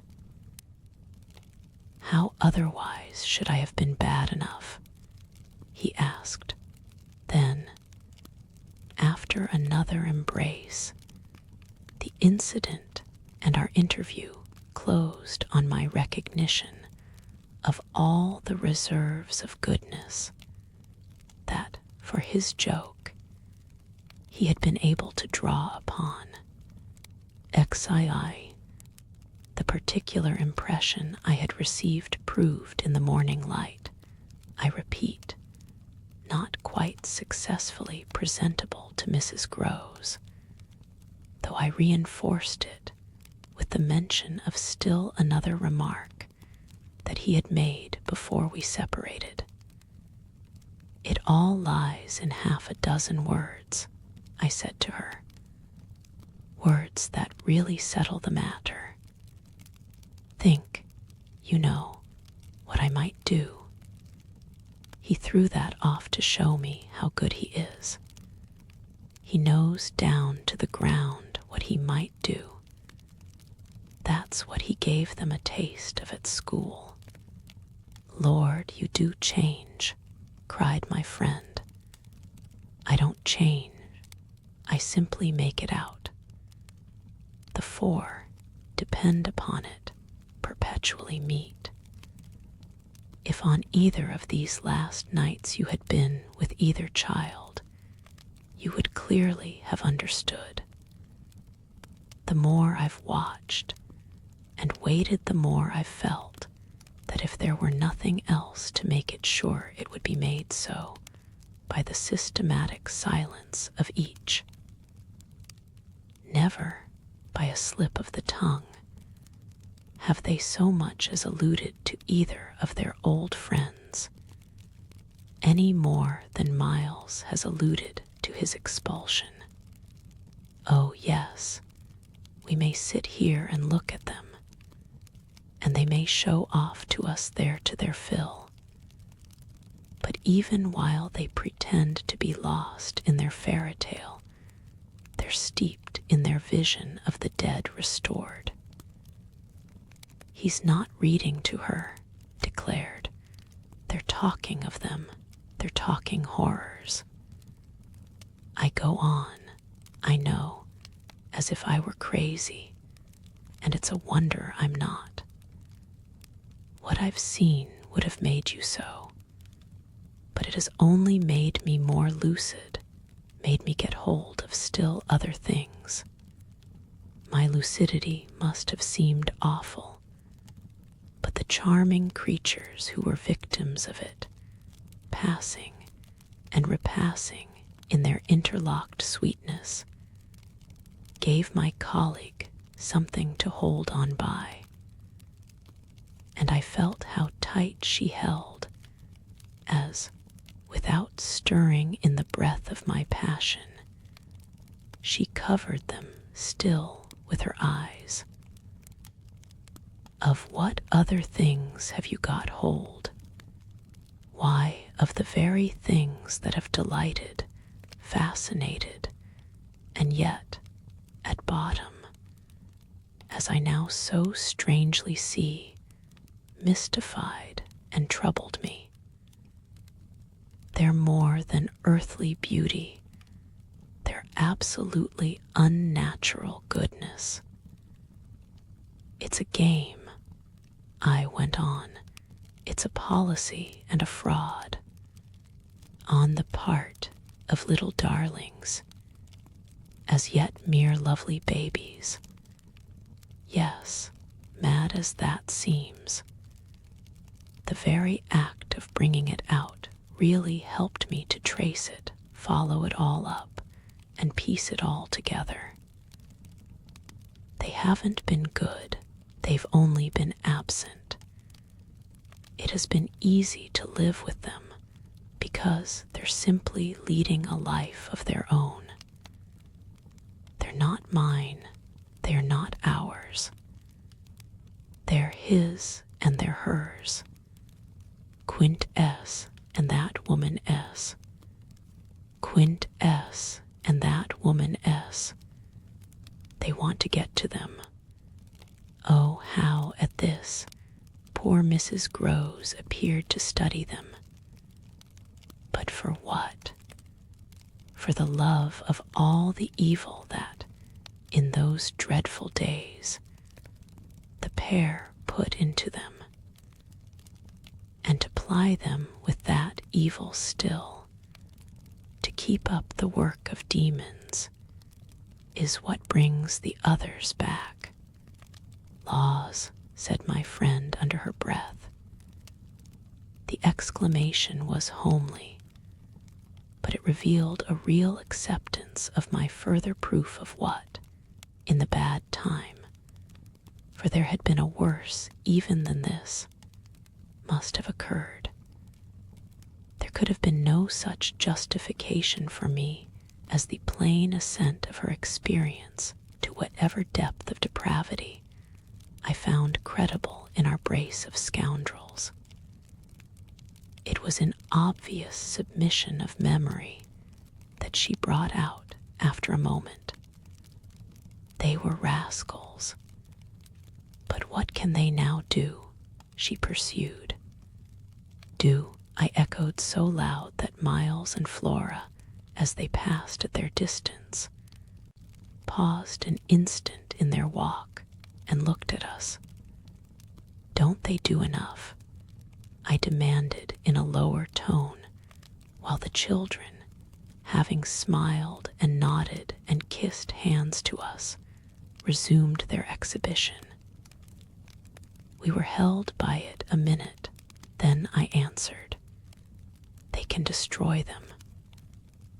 At this my companion did turn, but the inquiry she launched was a silent one, the effect of which was to make me more explicit.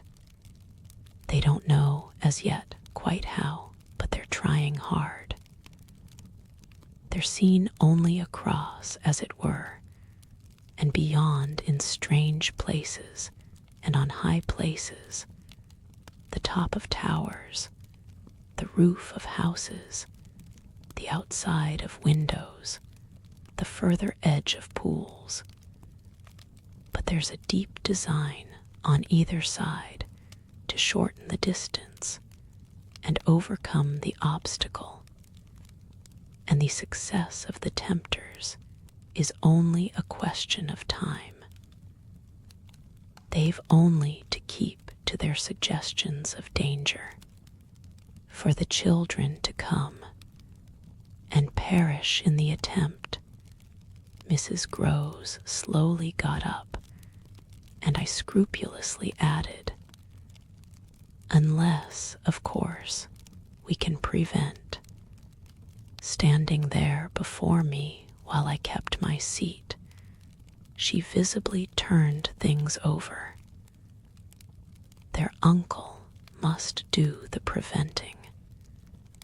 He must take them away.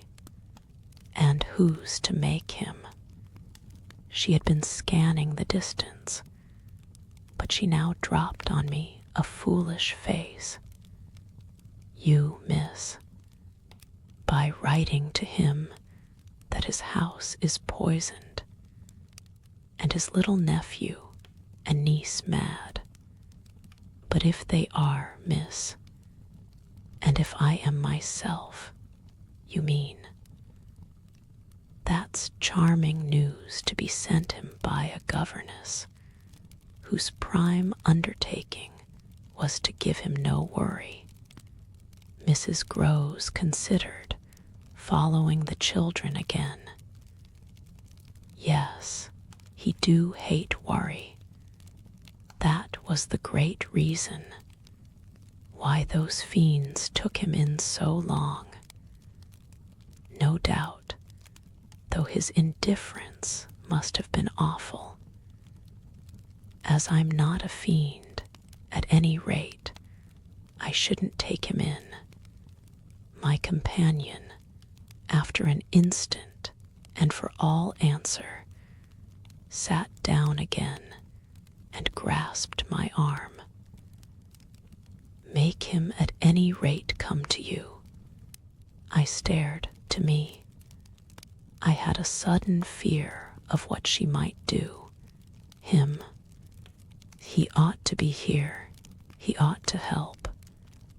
I quickly rose, and I think I must have shown her a queerer face than ever yet. You see me asking him for a visit.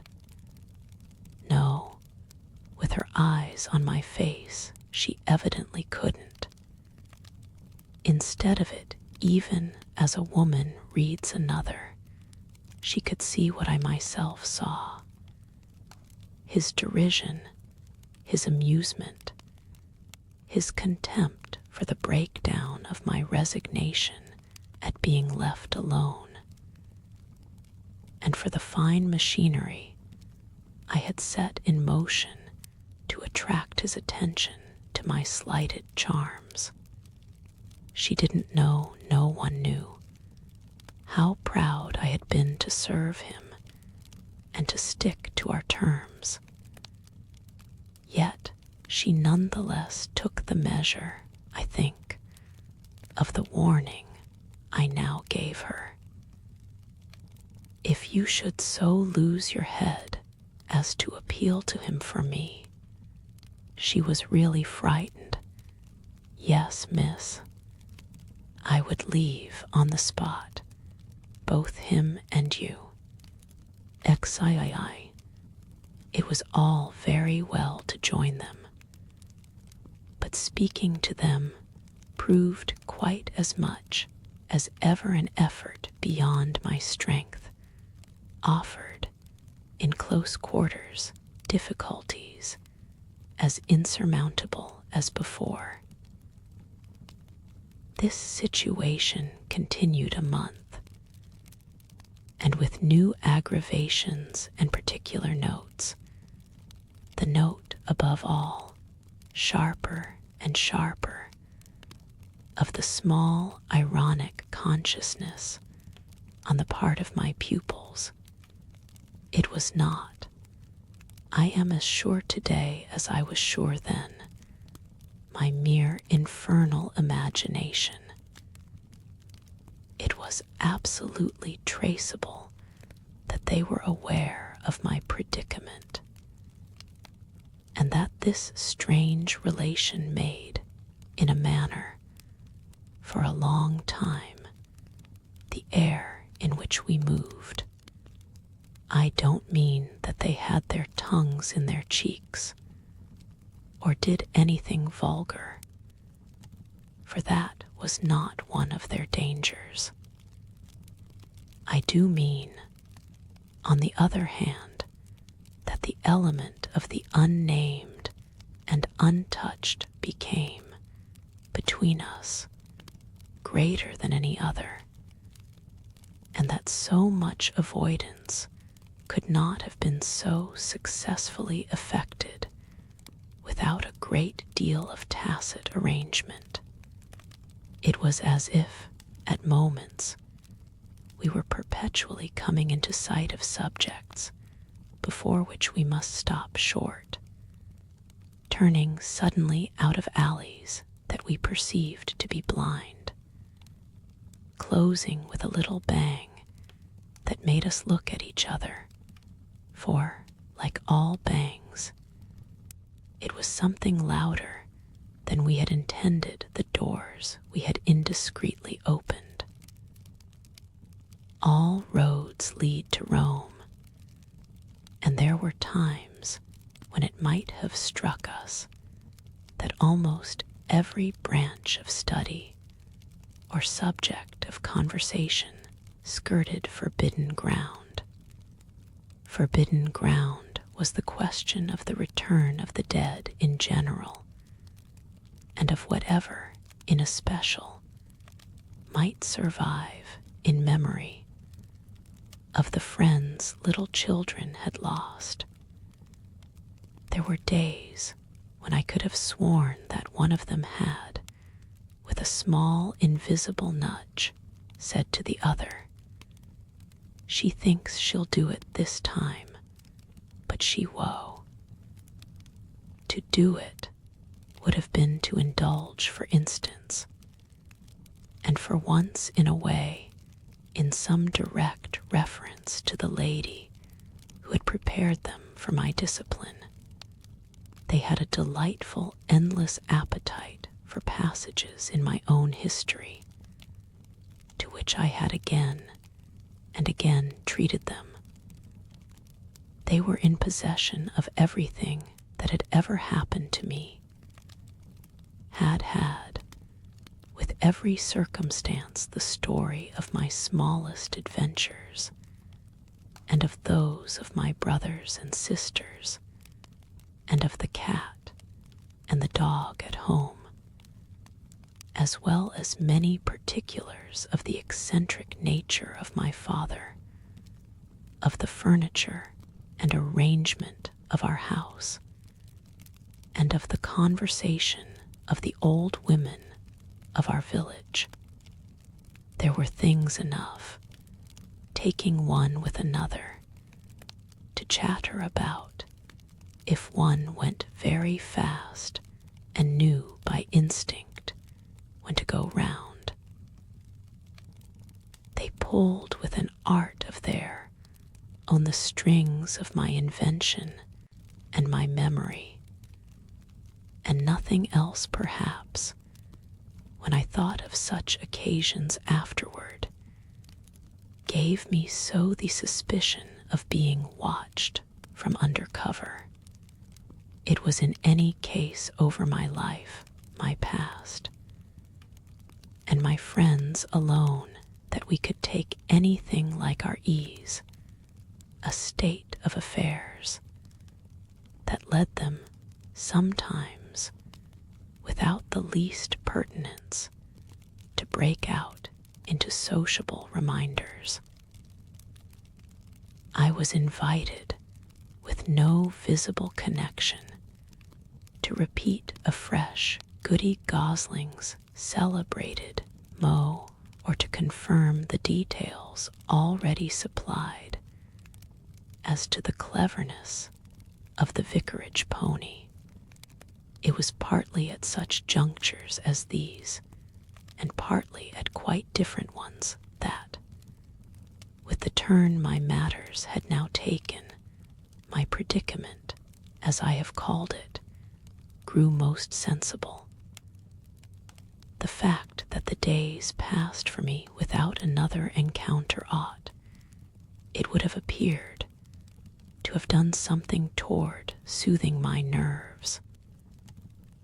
Since the light brush, that second night on the upper landing, of the presence of a woman at the foot of the stair, I had seen nothing, whether in or out of the house, that one had better not have seen.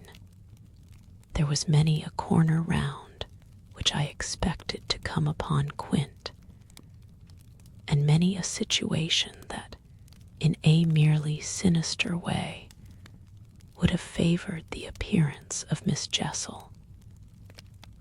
The summer had turned, the summer had gone, the autumn had dropped upon Bly, and had blown out half our lights.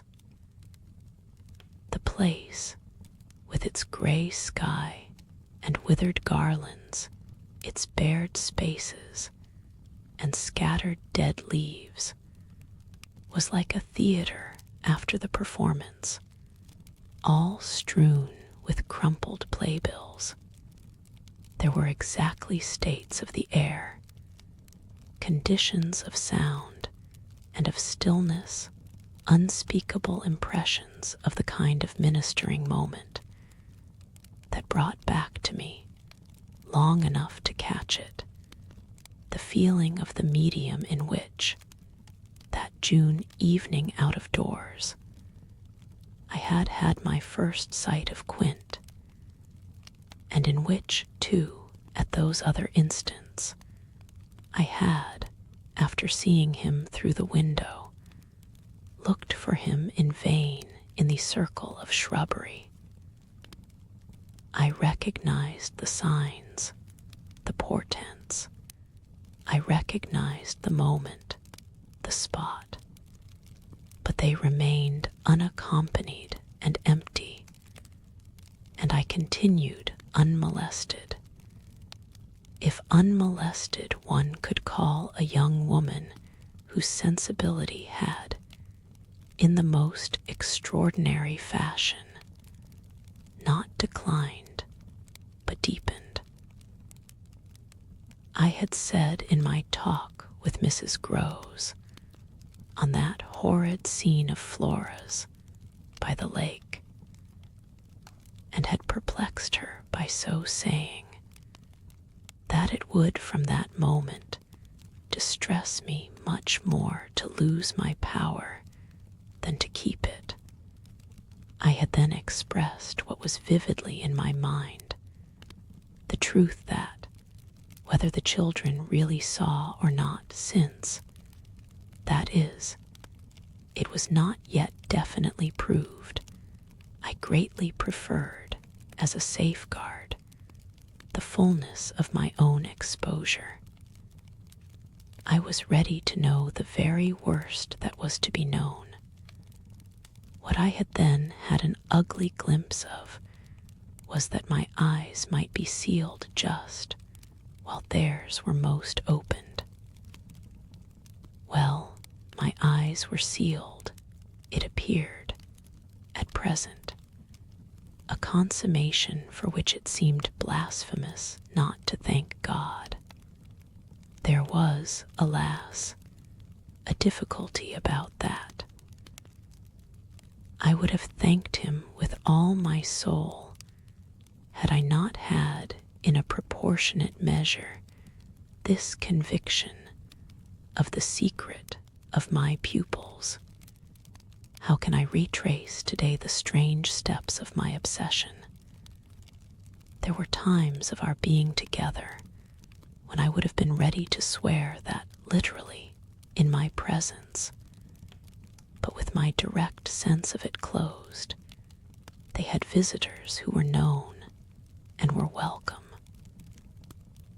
Then it was that, had I not been deterred by the very chance that such an injury might prove greater than the injury to be averted, my exultation would have broken out. "They're here, they're here, you little wretches," I would have cried, and you can't deny it now. The little wretches denied it with all the added volume of their sociability and their tenderness, in just the crystal depths of which, like the flash of a fish in a stream, the mockery of their advantage peeped up. The shock, in truth, had sunk into me still deeper than I knew on the night when, looking out to see either Quint or Miss Jessel under the stars, I had beheld the boy over whose rest I watched, and who had immediately brought in with him, had straightway there turned it on me, the lovely upward look with which, from the battlements above me, the hideous apparition of Quint had played. If it was a question of a scare, my discovery on this occasion had scared me more than any other, and it was in the condition of nerves produced by it that I made my actual inductions. They harassed me so that sometimes, at odd moments, I shut myself up audibly to rehearse. It was at once a fantastic relief and a renewed despair, the manner in which I might come to the point. I approached it from one side and the other while, in my room, I flung myself about, but I always broke down in the monstrous utterance of names. As they died away on my lips, I said to myself that I should indeed help them to represent something infamous, if, by pronouncing them, I should violate as rare a little case of instinctive delicacy as any schoolroom, probably, had ever known.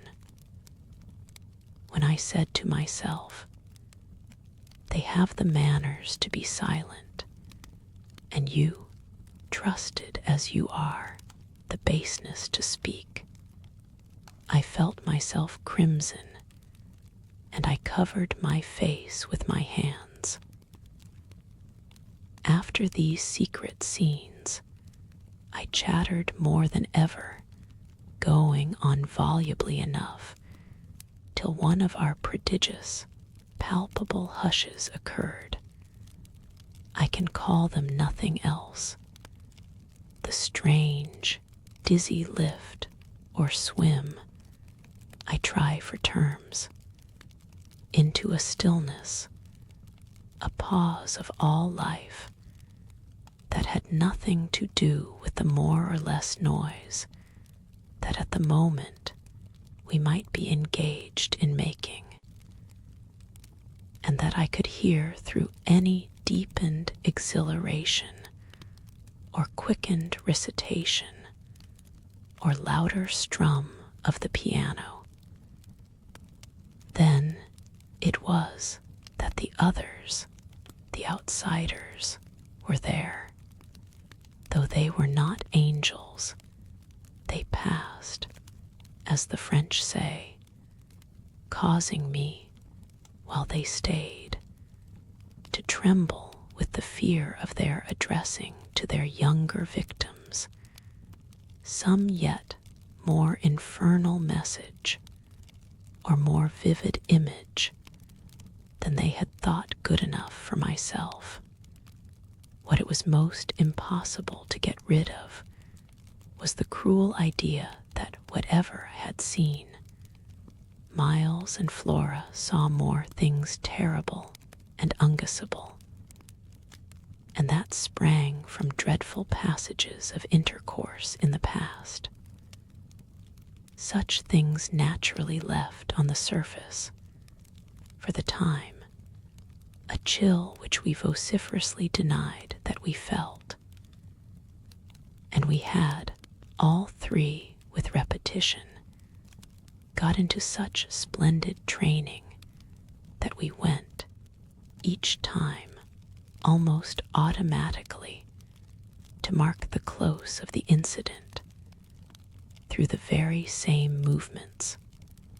It was striking of the children, at all events, to kiss me inveterately with a kind of wild irrelevance, and never to fail one or the other of the precious question that had helped us through many a peril. When do you think he will come? Don't you think we ought to write? There was nothing like that inquiry we found by experience for carrying off an awkwardness.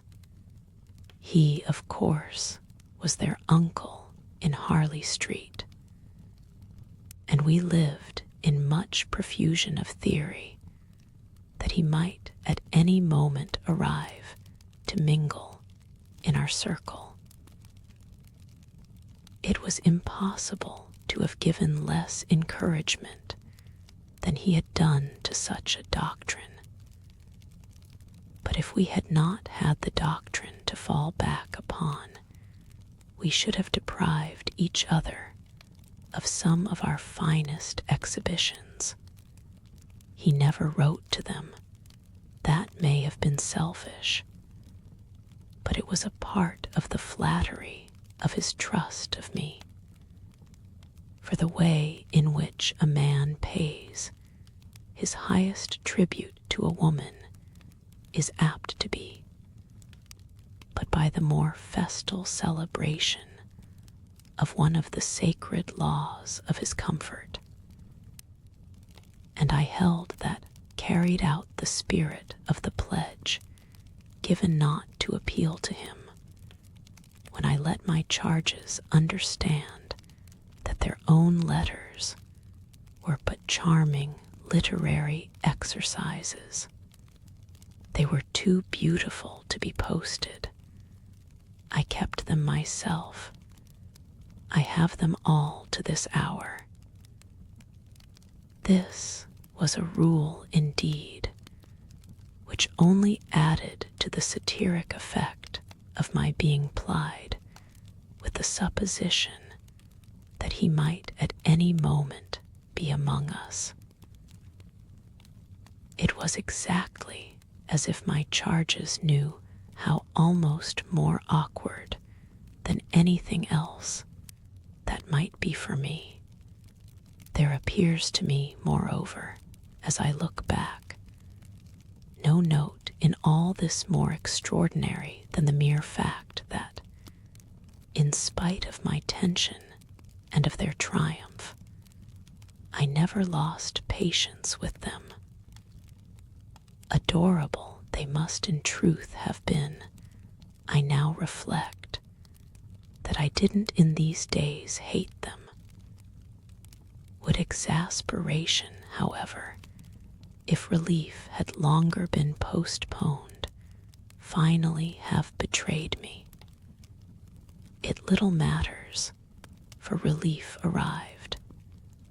I call it relief, though it was only the relief that a snap brings to a strain, or the burst of a thunderstorm to a day of suffocation. It was at least change, and it came with a rush. XIV, walking to church a certain Sunday morning, I had little Miles at my side and his sister, in advance of us, and at Mrs. Grose's, well in sight. It was a crisp, clear day, the first of its order for some time. The night had brought a touch of frost, and the autumn air, bright and sharp, made the church bells almost gay. It was an odd accident of thought that I should have happened at such a moment to be particularly and very gratefully struck with the obedience of my little charges. Why did they never resent my inexorable, my perpetual society? Something or other had brought nearer home to me that I had all but pinned the boy to my shawl, and that, in the way our companions were marshaled before me, I might have appeared to provide against some danger of rebellion. Was like a jailer with an eye to possible surprises and escapes. But all this belonged, I mean their magnificent little surrender, just to the special array of the facts that were most abysmal, turned out for Sunday by his uncle's tailor, who had had a free hand and a notion of pretty waistcoats, and of his grand little heir, Miles's whole title to independence, the rights of his sex and situation, were so stamped upon him that if he had suddenly struck for freedom, I should have had nothing to say. I was by the strangest of chances wondering how I should meet him when the revolution unmistakably occurred. I call it a revolution because I now see how, with the word he spoke, the curtain rose on the last act of my dreadful drama, and the catastrophe was precipitated. "Look here, my dear, you know," he charmingly said. "When in the world, please, am I going back to school?" Transcribed here, the speech sounds harmless enough, particularly as uttered in the sweet, high, casual pipe with which, at all interlocutors, but above all at his eternal governess, he threw off intonations as if he were tossing roses. There was something in them that always made one catch, and I caught, at any rate, now so effectually that I stopped as short as if one of the trees of the park had fallen across the road. There was something new on the spot between us, and he was perfectly aware that I recognized it, though to enable me to do so, he had no need to look a whit less candid and charming than usual. I could feel in him how he already, from my at first finding nothing to reply, perceived the advantage he had gained. I was so slow to find anything that he had plenty of time, after a minute, to continue with his suggestive but inconclusive smile. "You know, my dear, that for a fellow to be with a lady always," his "my dear" was constantly on his lips for me, and nothing could have expressed more the exact shade of the sentiment with which I desired to inspire my pupils than its fond familiarity. It was so respectfully easy, but oh, how I felt that at present I must pick my own phrases. I remember that, to gain time, I tried to laugh, and I seemed to see in the beautiful face with which he watched me how ugly and queer I looked. "And always with the same lady," I returned. He neither blanched nor winked. The whole thing was virtually out between us. "Ah, of course, she's a jolly, perfect lady. But after all, I'm a fellow, don't you see? That's well getting on." I lingered there with him an instant, ever so kindly. "Yes, you're getting on." Oh, but I felt helpless. I have kept to this day the heartbreaking little idea of how he seemed to know that and to play with it. And you can't say I've not been awfully good, can you? I laid my hand on his shoulder, for though I felt how much better it would have been to walk on, I was not yet quite able. No, I can't say that, Miles, except just that one night, you know. That one night, I couldn't look as straight as he. Why, when I went out of the house. Oh, yes, but I forget what you did it for. You forget. He spoke with the sweet extravagance of childish reproach. Why, it was to show you I could. Oh, yes, you could. And I can again. I felt that I might, perhaps, after all, succeed in keeping my wits about me. Certainly. But you won't. No, not that again. It was nothing. It was nothing, I said. But we must go on. He resumed our walk with me, passing his hand into my arm. Then, when am I going back? I wore, in turning it over, my most responsible air. Were you very happy at school? He just considered. Oh, I'm happy enough anywhere. Well, then, I quavered. If you're just as happy here. Ah, but that isn't everything. Of course you know a lot, but you hint that you know almost as much. I risked, as he paused. Not half I want to, Miles honestly professed. But it isn't so much that. What is it then? Well, I want to see more life. See, I see. We had arrived within sight of the church and of various persons, including several of the household of Bly, on their way to it, and clustered about the door to see us go in. I quickened our step. I wanted to get there before the question between us opened up much further.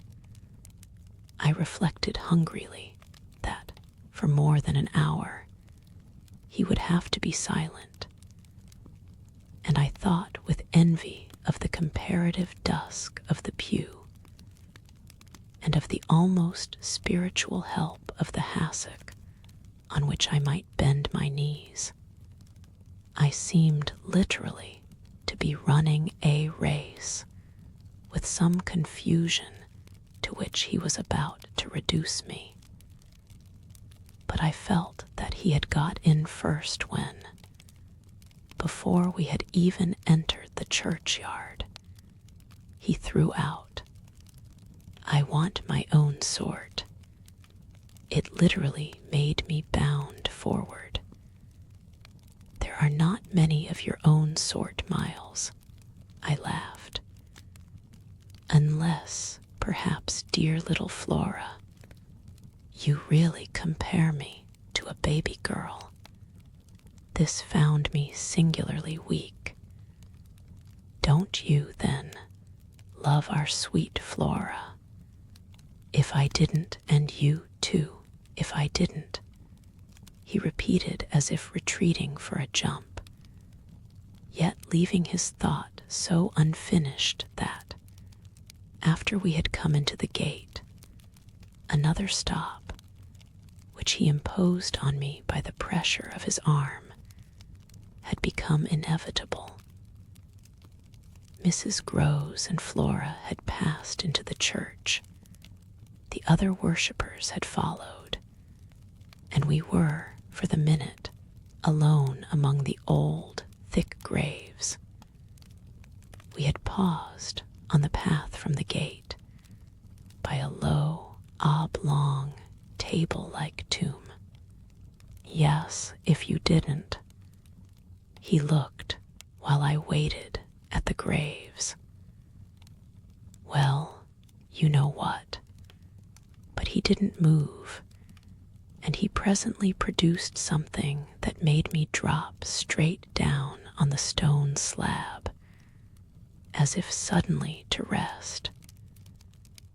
Does my uncle think what you think? I markedly rested. How do you know what I think? Ah, well, of course I don't, for it strikes me you never tell me.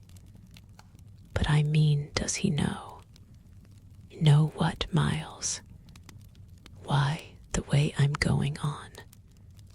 I perceived quickly enough that I could make, to this inquiry, no answer that would not involve something of a sacrifice of my employer.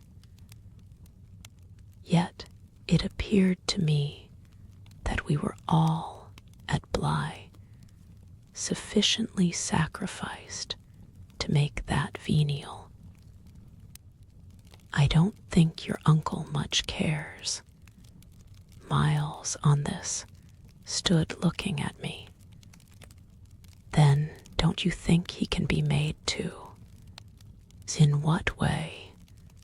Why, by his coming down. But who'll get him to come down? I will, the boy said, with extraordinary brightness and emphasis. He gave me another look charged with that expression, and then marched off alone into church. XV. The business was practically settled from the moment I never followed him.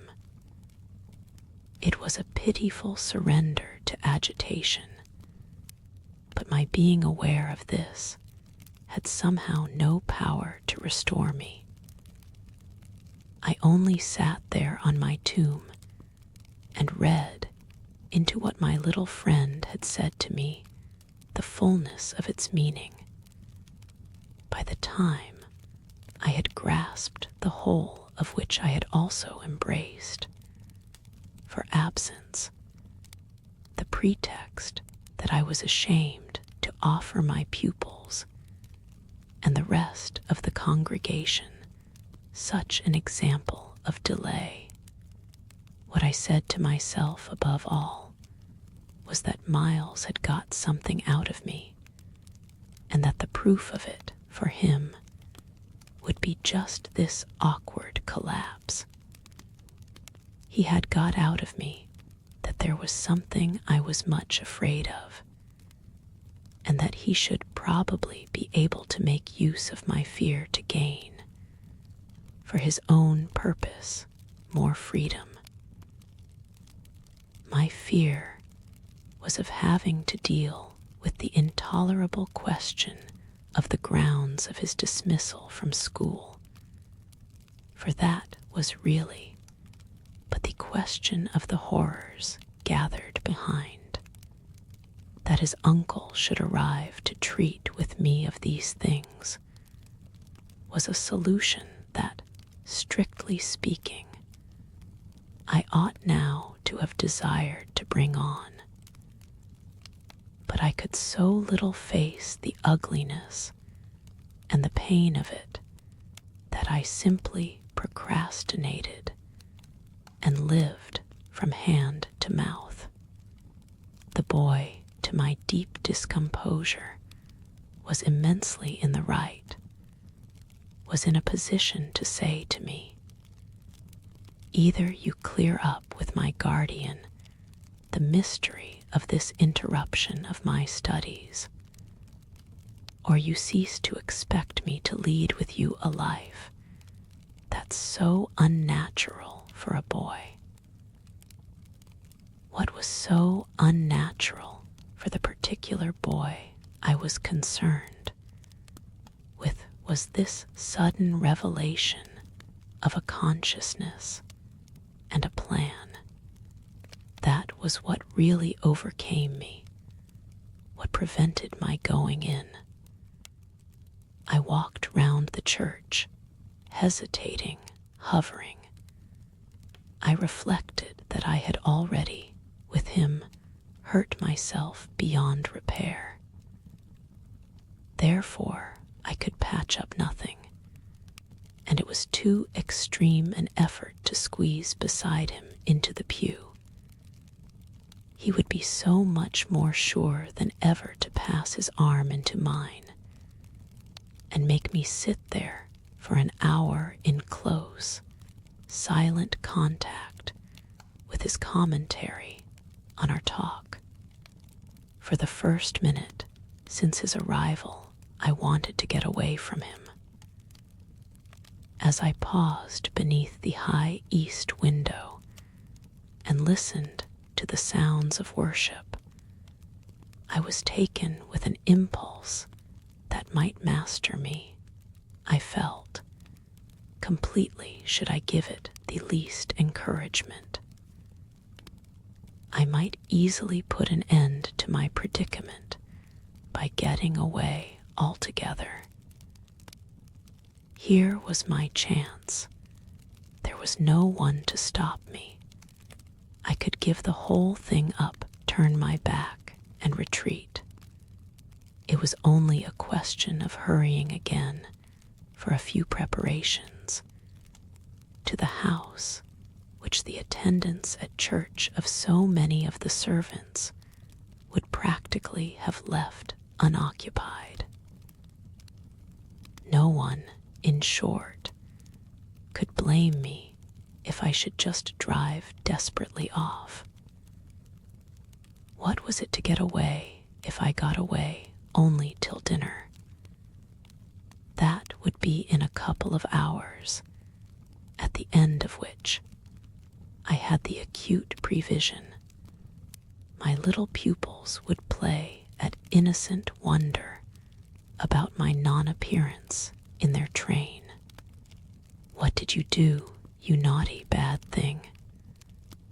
Why in the world to worry us so, and take our thoughts off, too, don't you know? Did you desert us at the very door? I couldn't meet such questions, nor, as they asked them, their false little lovely eyes. Yet it was all so exactly what I should have to meet that, as the prospect grew sharp to me, I at last let myself go. I got so far as the immediate moment was concerned. Away. I came straight out of the churchyard, and thinking hard, retraced my steps through the park. It seemed to me that by the time I reached the house, I had made up my mind I would fly. The Sunday stillness both of the approaches and of the interior, in which I met no one, fairly excited me with a sense of opportunity. Were I to get off quickly, this way, I should get off without a scene, without a word. My quickness would have to be remarkable, however, and the question of a conveyance was the great one to settle. Tormented in the hall with difficulties and obstacles, I remember sinking down at the foot of the staircase, suddenly collapsing there on the lowest step, and then, with a revulsion, recalling that it was exactly where more than a month before, in the darkness of night, and just so bowed with evil things, I had seen the spectre of the most horrible of women. At this, I was able to straighten myself. I went the rest of the way up, I made, in my bewilderment, for the schoolroom, where there were objects belonging to me that I should have to take. But I opened the door to find again, in a flash, my eyes unsealed. In the presence of what I saw, I reeled straight back upon my resistance.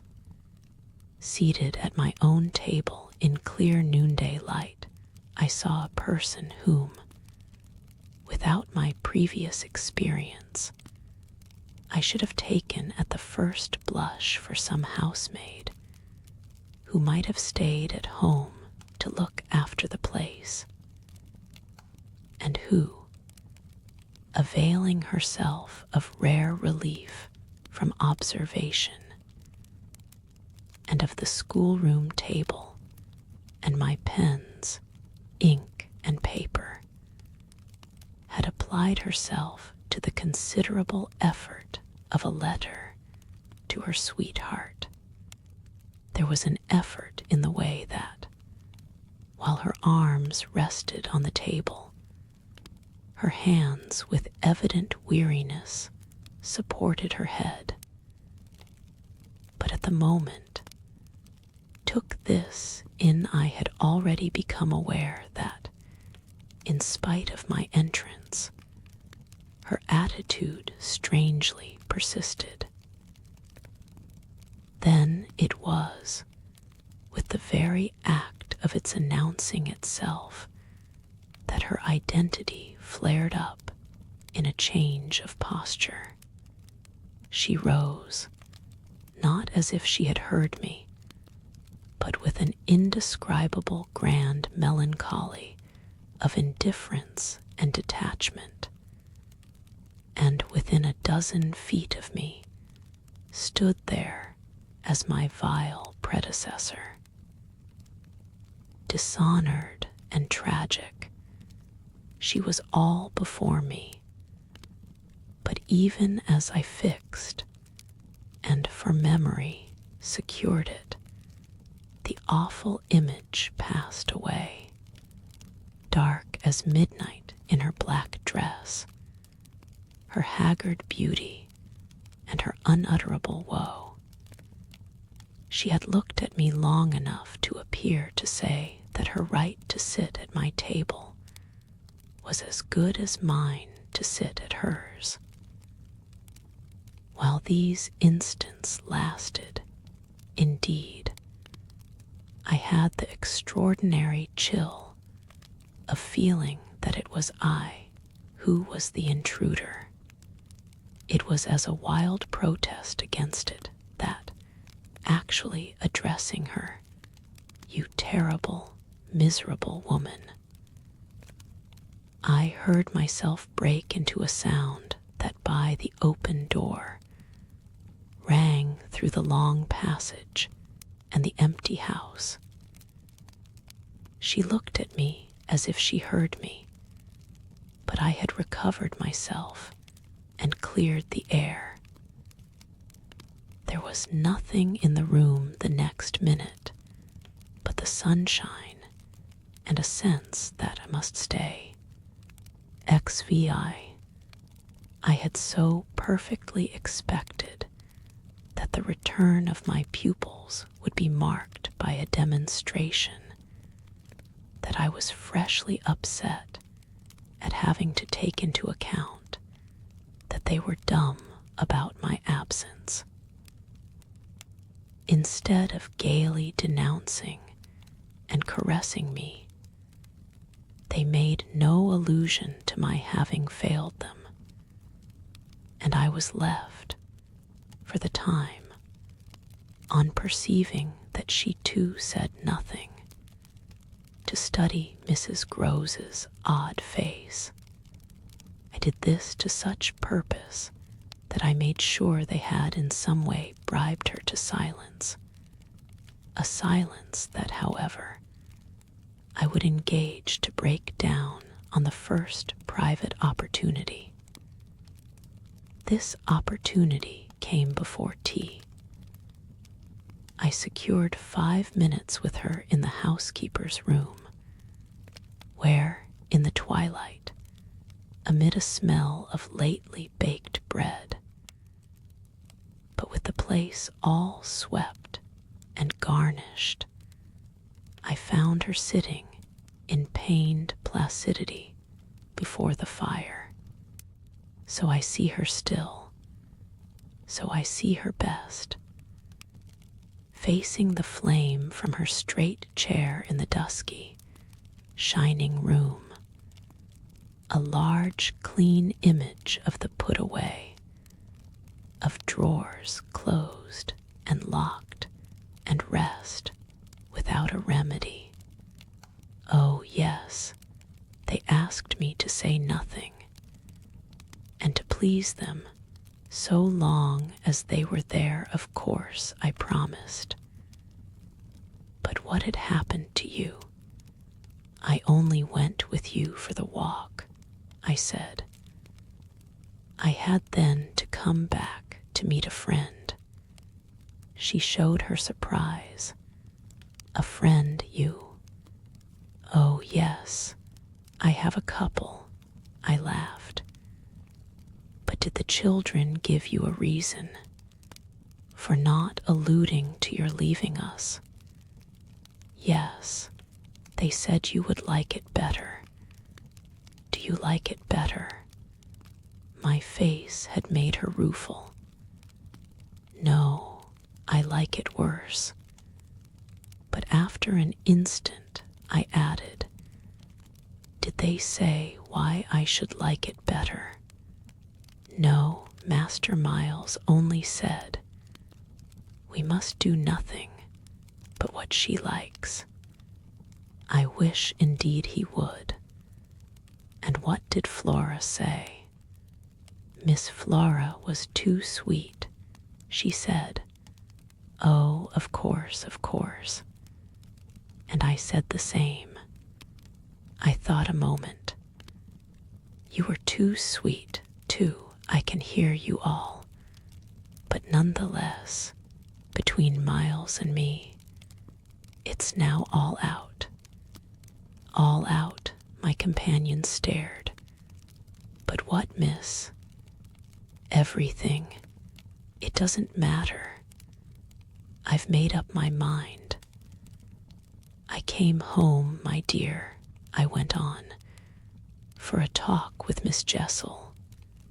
I had by this time formed the habit of having Mrs. Groves literally well in hand, in advance of my sounding that note, so that even now, as she bravely blinked under the signal of my word, I could keep her comparatively firm. A talk? Do you mean she spoke? It came to that. I found her on my return in the schoolroom. And what did she say? I can hear the good woman still, and the candor of her stupefaction, that she suffers the torments. It was this, of a truth, that made her, as she filled out my picture, gape. Do you mean, she faltered, of the lost, of the lost, of the damned? And that's why, to share them, I faltered myself with the horror of it. But my companion, with less imagination, kept me up. To share them, she wants Flora. Mrs. Groves might, as I gave it to her, fairly have fallen away from me had I not been prepared. I still held her there to show I was. As I've told you, however, it doesn't matter, because you've made up your mind. But to what? To everything. And what do you call everything? Why, sending for their uncle. "Oh, miss, in pity do," my friend broke out. "Ah, but I will, I will. I see it's the only way. What's out, as I told you, with Miles, is that if he thinks I'm afraid to, and has ideas of what he gains by that, he shall see he's mistaken. Yes, yes, his uncle shall have it here from me on the spot, and before the boy himself, if necessary, that if I'm to be reproached with having done nothing again about more school. Yes, miss, my companion pressed me. Well, there's that awful reason. There were now clearly so many of these for my poor colleague that she was excusable for being vague. But which? Why, the letter from his old place. You'll show it to the master. I ought to have done so on the instant. Oh, no, said Mrs. Groves with decision. I'll put it before him. I went on inexorably. That I can't undertake to work the question on behalf of a child who has been expelled, for we've never in the least known what, Mrs. Groves declared. For wickedness, for what else when he's so clever and beautiful and perfect? Is he stupid? Is he untidy? Is he infirm? Is he ill-natured? He's exquisite, so it can be only that, and that would open up the whole thing. After all, I said, it's their uncle's fault. If he left here such people, he didn't really in the least know them. The fault's mine. She had turned quite pale. Well, you shan't suffer, I answered.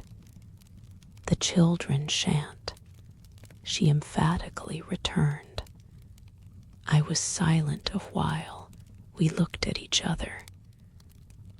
Then, what am I to tell him? You needn't tell him anything. I'll tell him. I measured this. Do you mean you'll write?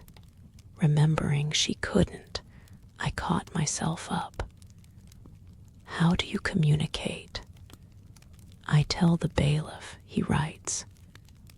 And should you like him to write our story? My question had a sarcastic force that I had not fully intended, and it made her, after a moment, inconsequently break down. The tears were again in her eyes.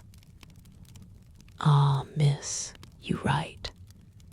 Well, tonight, I at last answered, and on this we separated. XVIII. I went so far in the evening as to make a beginning. The weather had changed back. A great wind was abroad, and beneath the lamp in my room, with Flora at peace beside me, I sat for a long time before a blank sheet of paper and listened to the lash of the rain and the batter of the gusts. Finally, I went out. Taking a candle, I crossed the passage and listened a minute at Miles's door. What, under my endless obsession, I had been impelled to listen, for was some betrayal of his not being at rest, and I presently caught one, but not in the form I had expected. His voice tinkled out. I say, you there come in. It was a gaiety in the gloom. I went in with my light and found him in bed, very wide awake, but very much at his ease. "Well, what are you up to?" he asked with a grace of sociability in which it occurred to me that Mrs. Groves, had she been present, might have looked in vain for proof that anything was out. I stood over him with my candle. "How did you know I was there?" "Why, of course I heard you." "Did you fancy you made no noise? You're like a troop of cavalry." He beautifully laughed. "Then you weren't asleep?" "Not much. I lie awake and think."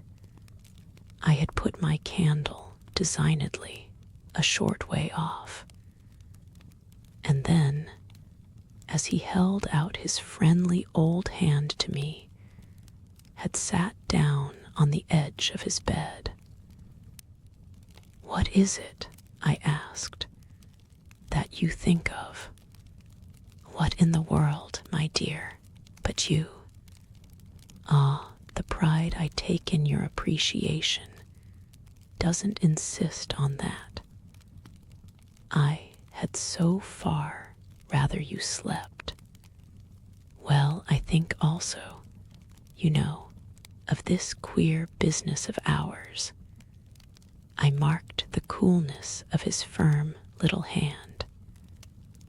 "Of what queer business, Miles?" "Why, the way you bring me up, and all the rest." I fairly held my breath a minute, and even from my glimmering taper there was light enough to show how he smiled up at me from his pillow. "What do you mean by all the rest?" "Oh, you know. I could say nothing for a minute, though I felt, as I held his hand, and our eyes continued to meet, that my silence had all the air of admitting his charge, and that nothing in the whole world of reality was perhaps at that moment so fabulous as our actual relation. "Certainly you shall go back to school," I said, "if it be that that troubles you. But not to the old place. We must find another, a better." How could I know it did trouble you, this question, when you never told me so, never spoke of it at all? His clear, listening face, framed in its smooth whiteness, made him for the minute as appealing as some wistful patient in a children's hospital. And I would have given, as the resemblance came to me, all I possessed on earth really to be the nurse or the sister of charity who might have helped to cure him. Well, even as it was, I perhaps might help. Do you know you've never said a word to me about your school? I mean the old one. Never mentioned it in any way. He seemed to wonder. He smiled with the same loveliness. But he clearly gained time. He waited. He called for guidance. Haven't I? It wasn't for me to help him. It was for the thing I had met. Something in his tone and the expression of his face as I got this from him set my heart aching with such a pang as it had never yet known. So unutterably touching was it to see his little brain puzzled and his little resources taxed to play under the spell laid on him, a part of innocence and consistency. No, never from the hour you came back. You've never mentioned to me one of your masters, one of your comrades, nor the least little thing that ever happened to you at school. Never, little Miles, no, never, have you given me an inkling of anything that may have happened there. Therefore you can fancy how much I'm in the dark. Until you came out that way this morning, you had, since the first hour I saw you, scarce even made a reference to anything in your previous life. You seemed so perfectly to accept the present. It was extraordinary how my absolute conviction of his secret precocity, or whatever I might call the poison of an influence that I dared but have to phrase, made him, in spite of the faint breath of his inward trouble, appear as accessible as an older person, imposed him almost as an intellectual equal. I thought you wanted to go on as you are. It struck me that at this he just faintly colored. He gave, at any rate, like a convalescent slightly fatigued, a languid shake of his head. I don't. I want to get away. You're tired of Bly. Oh no, I like Bly. Well then, oh, you know what a boy wants. I felt that I didn't know so well as Miles, and I took temporary refuge. You want to go to your uncle. Again at this, with his sweet, ironic face, he made a movement on the pillow. Ah, you can't get off with that. I was silent a little, and it was I now, I think, who changed color. My dear, I don't want to get off. You can't, even if you do. You can't. He lay beautifully staring. My uncle must come down, and you must completely settle things. If we do, I returned with some spirit. You may be sure it will be to take you quite away. Well, don't you understand that that's exactly what I'm working for? You'll have to tell him about the way you've let it all drop. You'll have to tell him a tremendous lot. The exultation with which he uttered this helped me somehow, for the instant, to meet him rather more. And how much will you, Miles, have to tell him? There are things he'll ask you. He turned it over. Very likely, but what things? The things you've never told me. To make up his mind what to do with you. He can't send you back. Oh, I don't want to go back, he broke in. I want a new field. He said it with admirable serenity, with positive, unimpeachable gaiety. And doubtless, it was that very note that most evoked for me the poignancy, the unnatural, childish tragedy of his probable reappearance at the end of 3 months, with all this bravado and still more dishonor. It overwhelmed me now that I should never be able to bear that, and it made me let myself go. I threw myself upon him, and in the tenderness of my pity, I embraced him. Dear little Miles, dear little Miles. My face was close to his, and he let me kiss him, simply taking it with indulgent good humor. Well, old lady, is there nothing at all that you want to tell me? He turned off a little, facing round toward the wall, and holding up his hand to look at, as one had seen sick children look. I've told you this morning. Oh, I was sorry for him. That you just want me not to worry you. He looked round at me now, as if in recognition of my understanding him. Then, ever so gently, to let me alone, he replied. There was even a singular little dignity in it, something that made me release him, yet, when I had slowly risen, linger beside him.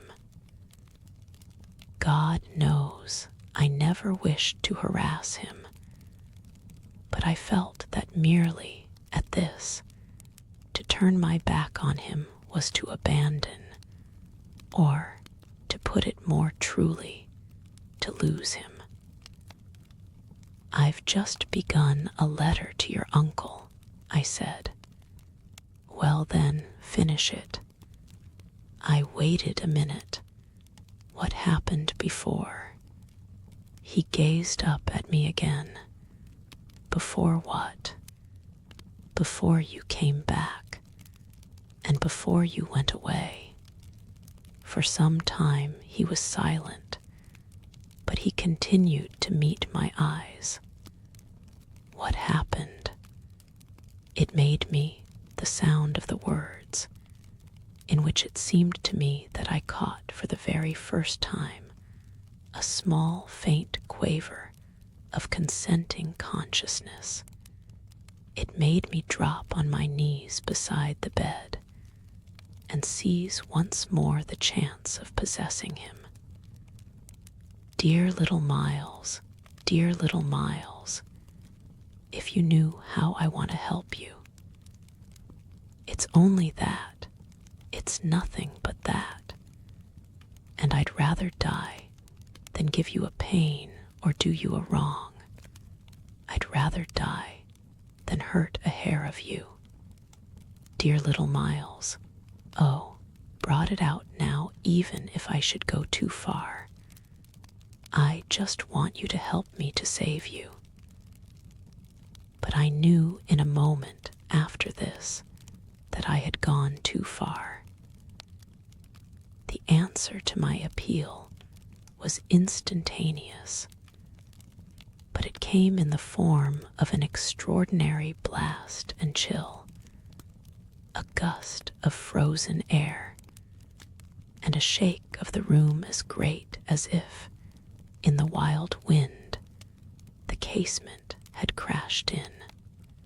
The boy gave a loud, high shriek, which, lost in the rest of the shock of sound, might have seemed indistinctly, though I was so close to him, a note either of jubilation or of terror.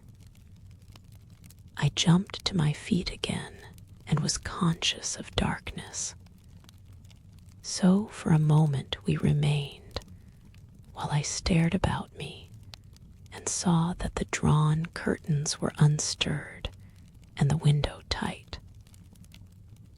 Why, the candle out, I then cried. It was I who blew it, dear, said Miles. XVIII.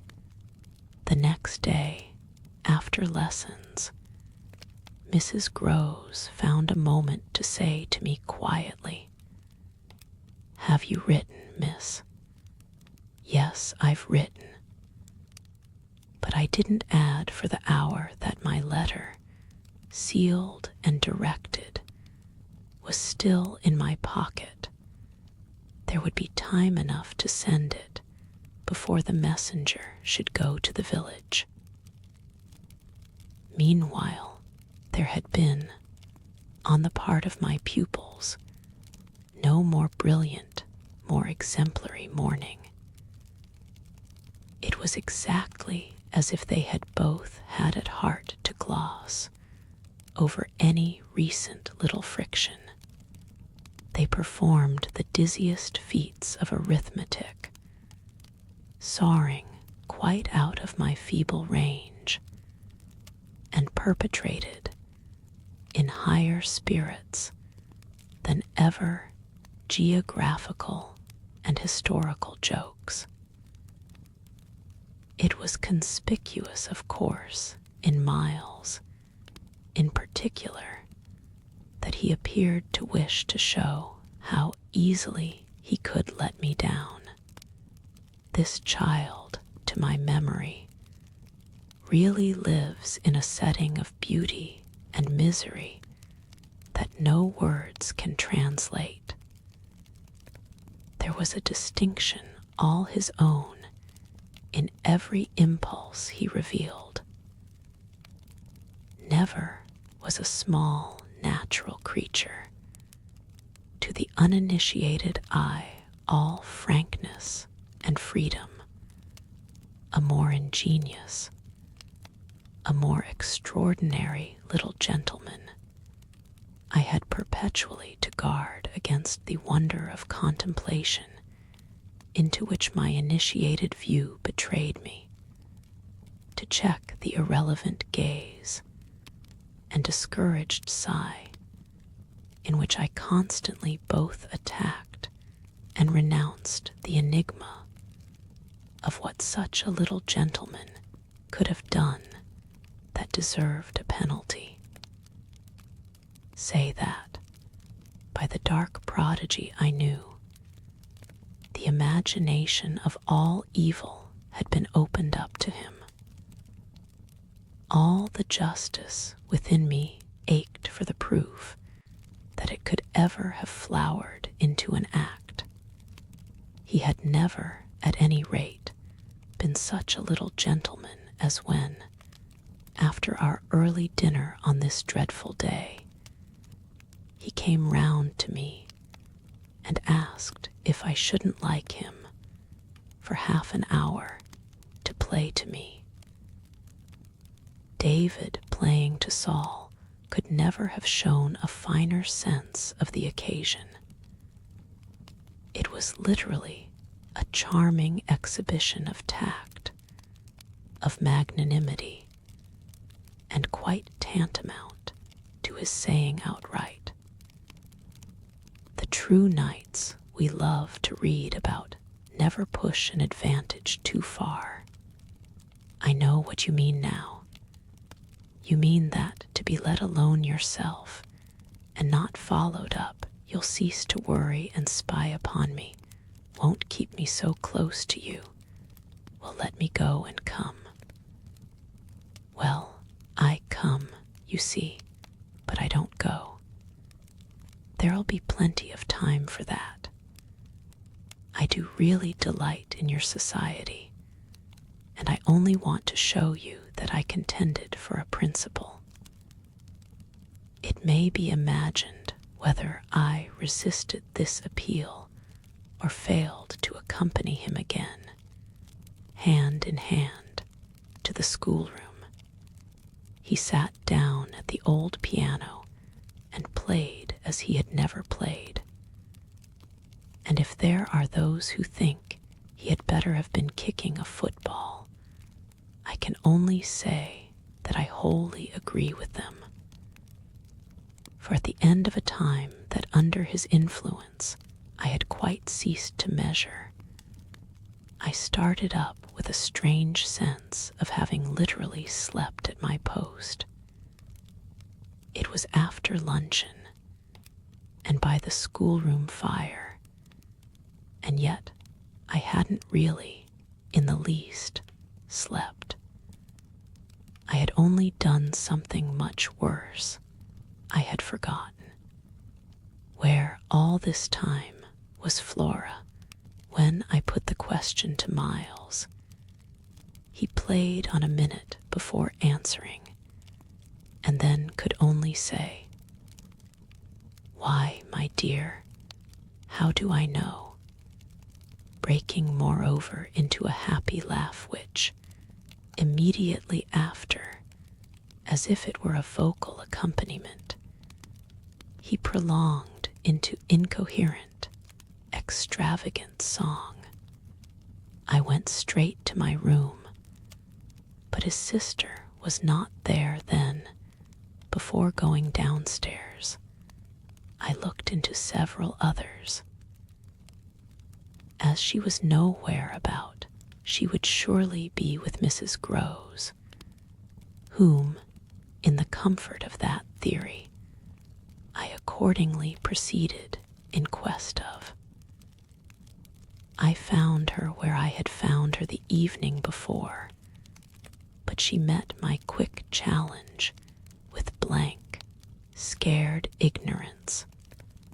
She had only supposed that, after the repast, I had carried off both the children, as to which she was quite in her right, for it was the very first time I had allowed the little girl out of my sight without some special provision. Of course now, indeed, she might be with the maids, so that the immediate thing was to look for her without an air of alarm. This we promptly arranged between us, but when 10 minutes later, and in pursuance of our arrangement, we met in the hall, it was only to report on either side that after guarded inquiries, we had altogether failed to trace her. For a minute there, apart from observation, we exchanged mute alarms, and I could feel with what high interest my friend returned me all those I had from the first given her. "She'll be above," she presently said, "in one of the rooms you haven't searched." "No, she's at a distance. I had made up my mind. She has gone out." Mrs. Groves stared, without a hat. I naturally also looked volumes. "Isn't that woman always without one?" "She's with her. She's with her," I declared. "We must find them." My hand was on my friend's arm, but she failed for the moment, confronted with such an account of the matter, to respond to my pressure. She communed, on the contrary, on the spot, with her uneasiness. "And where Master Miles?" "Oh, he's with Quint, there in the schoolroom." "Lord, miss," my view, I was myself aware, and therefore I suppose my tone had never yet reached so calm an assurance. "The trick's played," I went on. "They've successfully worked their plan." He found the most divine little way to keep me quiet while she went off. "Divine," Mrs. Groves bewilderedly echoed. "Infernal, then," I almost cheerfully rejoined. "He has provided for himself as well. But come," she had helplessly gloomed at the upper regions, "you leave him. So long with Quint, Yes, I don't mind that now. She always ended at these moments by getting possession of my hand, and in this manner she could at present still stay me.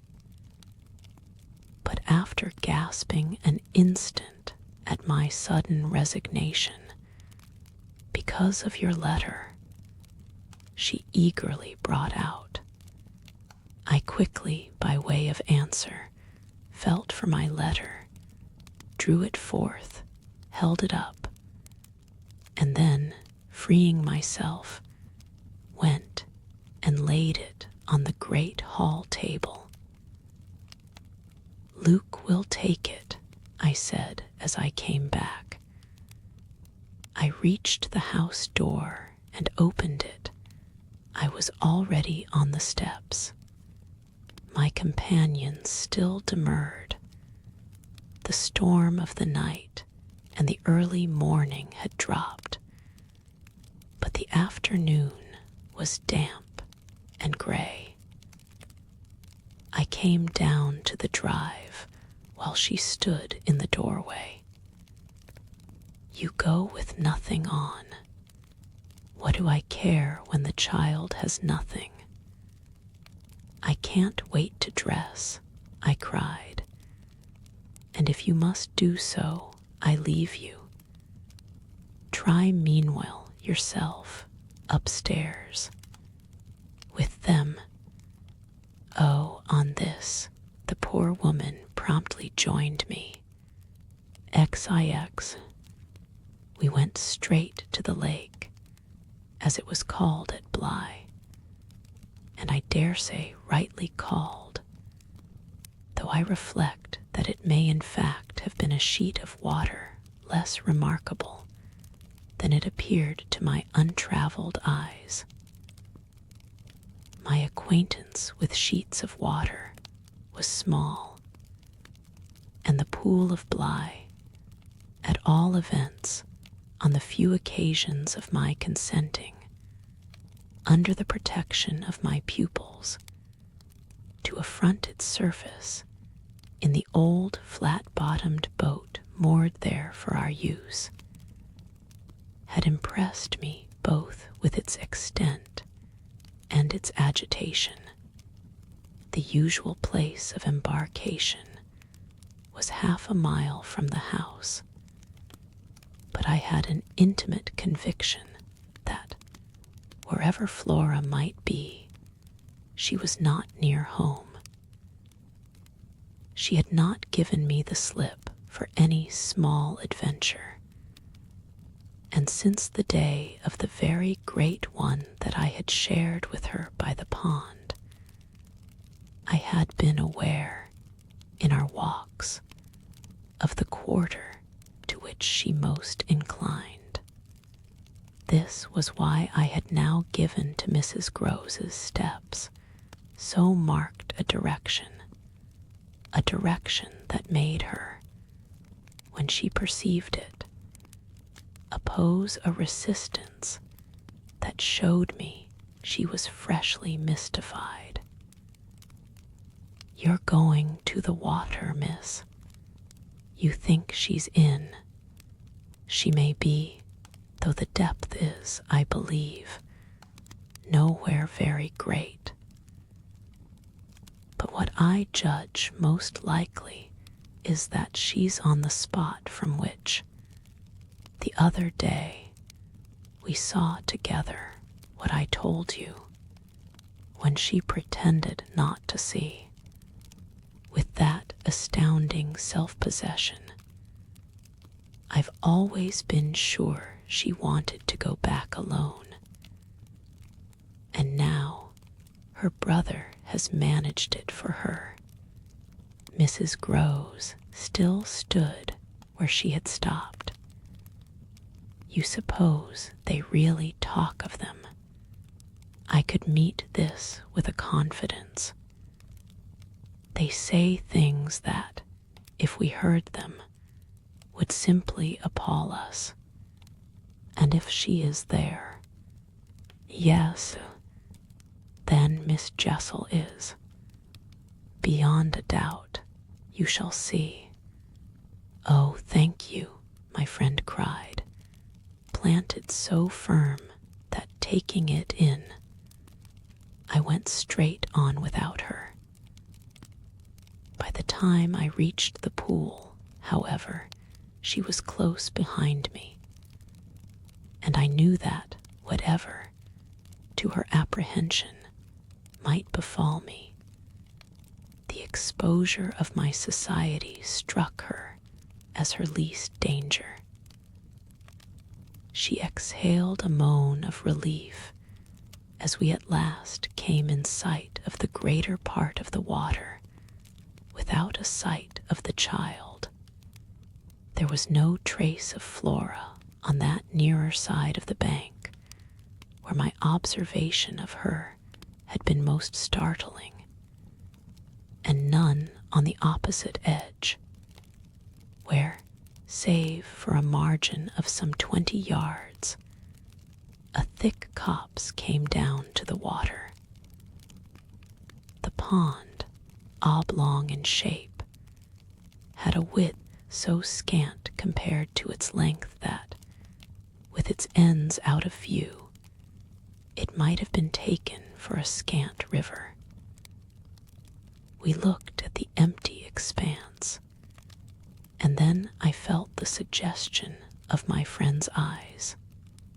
I knew what she meant, and I replied with a negative headshake. No, no, wait. She has taken the boat.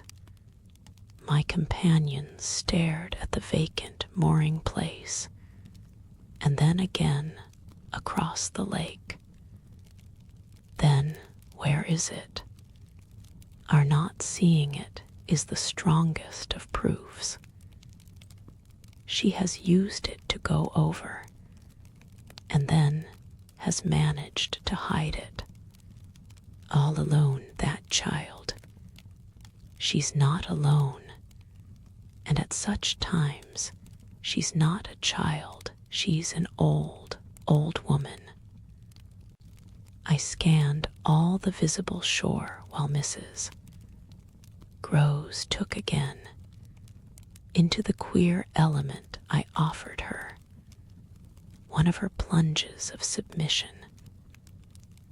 Then I pointed out that the boat might perfectly be in a small refuge formed by one of the recesses of the pool, an indentation masked for the hither side by a projection of the bank, and by a clump of trees growing close to the water.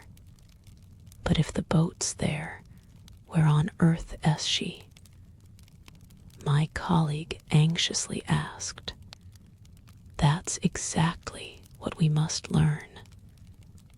And I started to walk further by going all the way round. Certainly, far as it is, it will take us but 10 minutes, but it's far enough to have made the child prefer not to walk. She went straight over. Laws, cried my friend again. The chain of my logic was ever too much for her. It dragged her at my heels even now, and when we had got halfway round, a devious, tiresome process, on ground much broken, and by a path choked with overgrowth, I paused to give her breath. I sustained her with a grateful arm, assuring her that she might hugely help me, and this started us afresh, so that in the course of but few minutes more we reached a point from which we found the boat to be where I had supposed it. It had been intentionally left as much as possible out of sight, and was tied to one of the stakes of a fence that came, just there, down to the brink, and that had been an assistance to disembarking. I recognized, as I looked at the pair of short, thick oars, quite safely drawn up, the prodigious character of the feat for a little girl. But I had lived, by this time, too long among wonders, and had panted to too many livelier measures.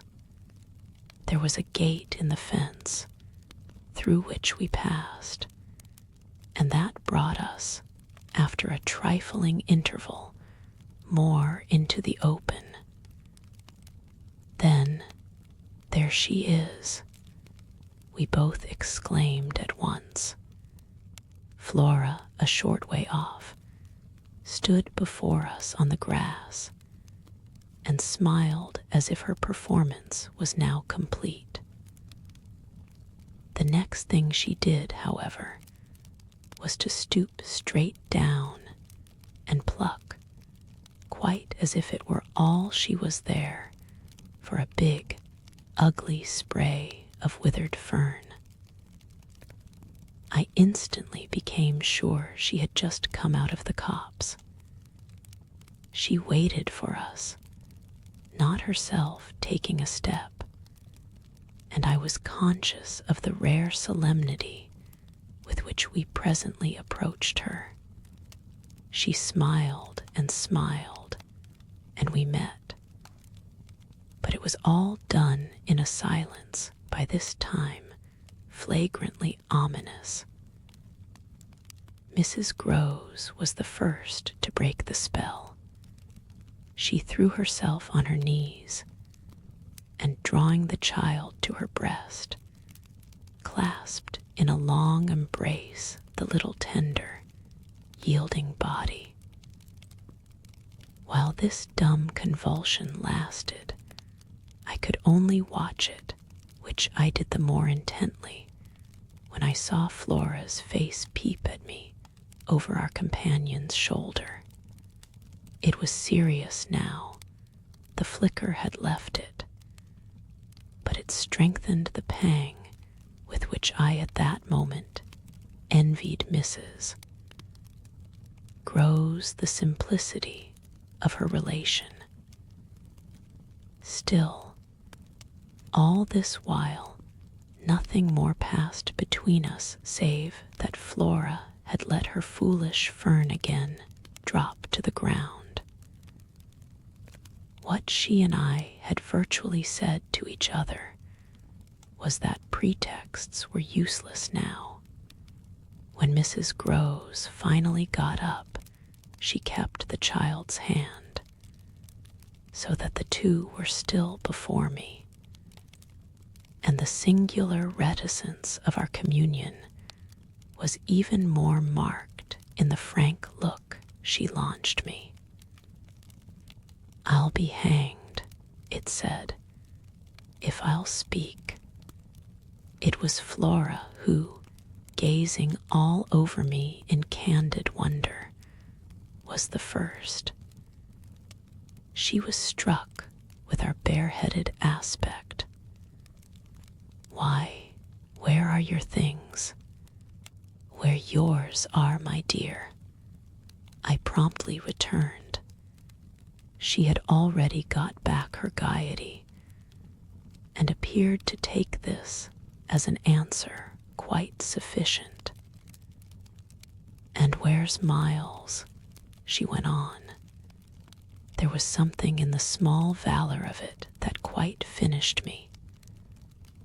These 3 words from her were, in a flash like the glitter of a drawn blade, the jostle of the cup that my hand, for weeks and weeks, had held high and full to the brim, that now, even before speaking, I felt overflow in a deluge.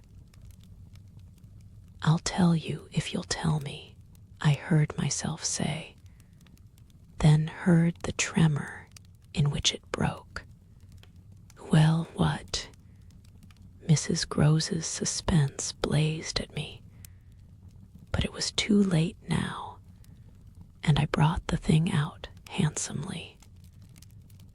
Where, my pet, is Miss Jessel? XX, just as in the churchyard with Miles. The whole thing was upon us. Much as I had made of the fact that this name had never once, between us, been sounded, the quick, smitten glare with which the child's face now received it fairly likened my breach of the silence to the smash of a pane of glass. It added to the interposing cry, as if to stay the blow, that Mrs. Groves, at the same instant, uttered over my violence the shriek of a creature scared, or rather wounded, which in turn, within a few seconds, was completed by a gasp of my own. I seized my colleague's arm. She's there, she's there. Miss Jessel stood before us on the opposite bank, exactly as she had stood the other time. And I remember, strangely, as the first feeling now produced in me my thrill of joy at having brought on a proof. She was there, and I was justified she was there, and I was neither cruel nor mad. She was there for poor scared Mrs. Groves, but she was there most for Flora, and no moment of my monstrous time was perhaps so extraordinary as that in which I consciously threw out to her with the sense that, pale and ravenous demon as she was, she would catch and understand it, an inarticulate message of gratitude. She rose erect on the spot my friend and I had lately quitted, and there was not, in all the long reach of her desire, an inch of her evil that fell short. This first vividness of vision and emotion were things of a few seconds, during which Mrs. Groves's dazed blink across to where I pointed struck me as a sovereign sign that she too at last saw, just as it carried my own eyes precipitately to the child. The revelation then of the manner in which Flora was affected startled me, in truth, far more than it would have done to find her also merely agitated, for direct dismay was, of course, not what I had expected. Prepared and on her guard as our pursuit had actually made her, she would repress every betrayal, and I was therefore shaken on the spot by my first glimpse of the particular one for which I had not allowed to see her without a convulsion of her small pink face, not even feign to glance in the direction of the prodigy I announced, but only, instead of that, turn at me an expression of hard, still gravity, an expression absolutely new and unprecedented, and that appeared to read and accuse and judge me. This was a stroke that somehow converted the little girl herself into the very presence that could make me quail. I quailed even though my certitude that she thoroughly saw was never greater than at that instant, and in the immediate need to defend myself, I called it passionately to witness. She's there, you little unhappy thing, there, and you see her as well as you see me. I had said shortly before to Mrs. Groves that she was not at these times a child, but an old woman, and that description of her could not have been more strikingly confirmed than in the way in which, for all answer to this, she simply showed me, without a concession, an admission of her eyes, a countenance of deeper and deeper, of indeed suddenly quite fixed reprobation. I was by this time, if I can put the whole thing at all together, more appalled at what I may properly call her manner than at anything else, though it was simultaneously with this that I became aware of having Mrs. Groves also, and very formidably, to reckon with. My elder companion, the next moment, at any rate, blotted out everything but her own flushed face and her loud, shocked protest, a burst of high disapproval. What a dreadful turn, to be sure, miss. Where on earth do you see anything? I could only grasp her more quickly yet, for even while she spoke, the hideous plain presence stood undimmed and undaunted. It had already lasted a minute, and it lasted while I continued, seizing my colleague, quite thrusting her at it, and presenting her to it, to insist with my pointing hand. You don't see her exactly as we see. You mean to say you don't now. She's as big as a blazing fire. Only look, dearest woman, look. She looked even as I did, and gave me, with her deep groan of negation, repulsion, compassion, the mixture with her pity of her relief at her exemption, a sense, touching to me even then, that she would have backed me up if she could. I might well have needed that, for with this hard blow of the proof that her eyes were hopelessly sealed, I felt my own situation horribly crumble.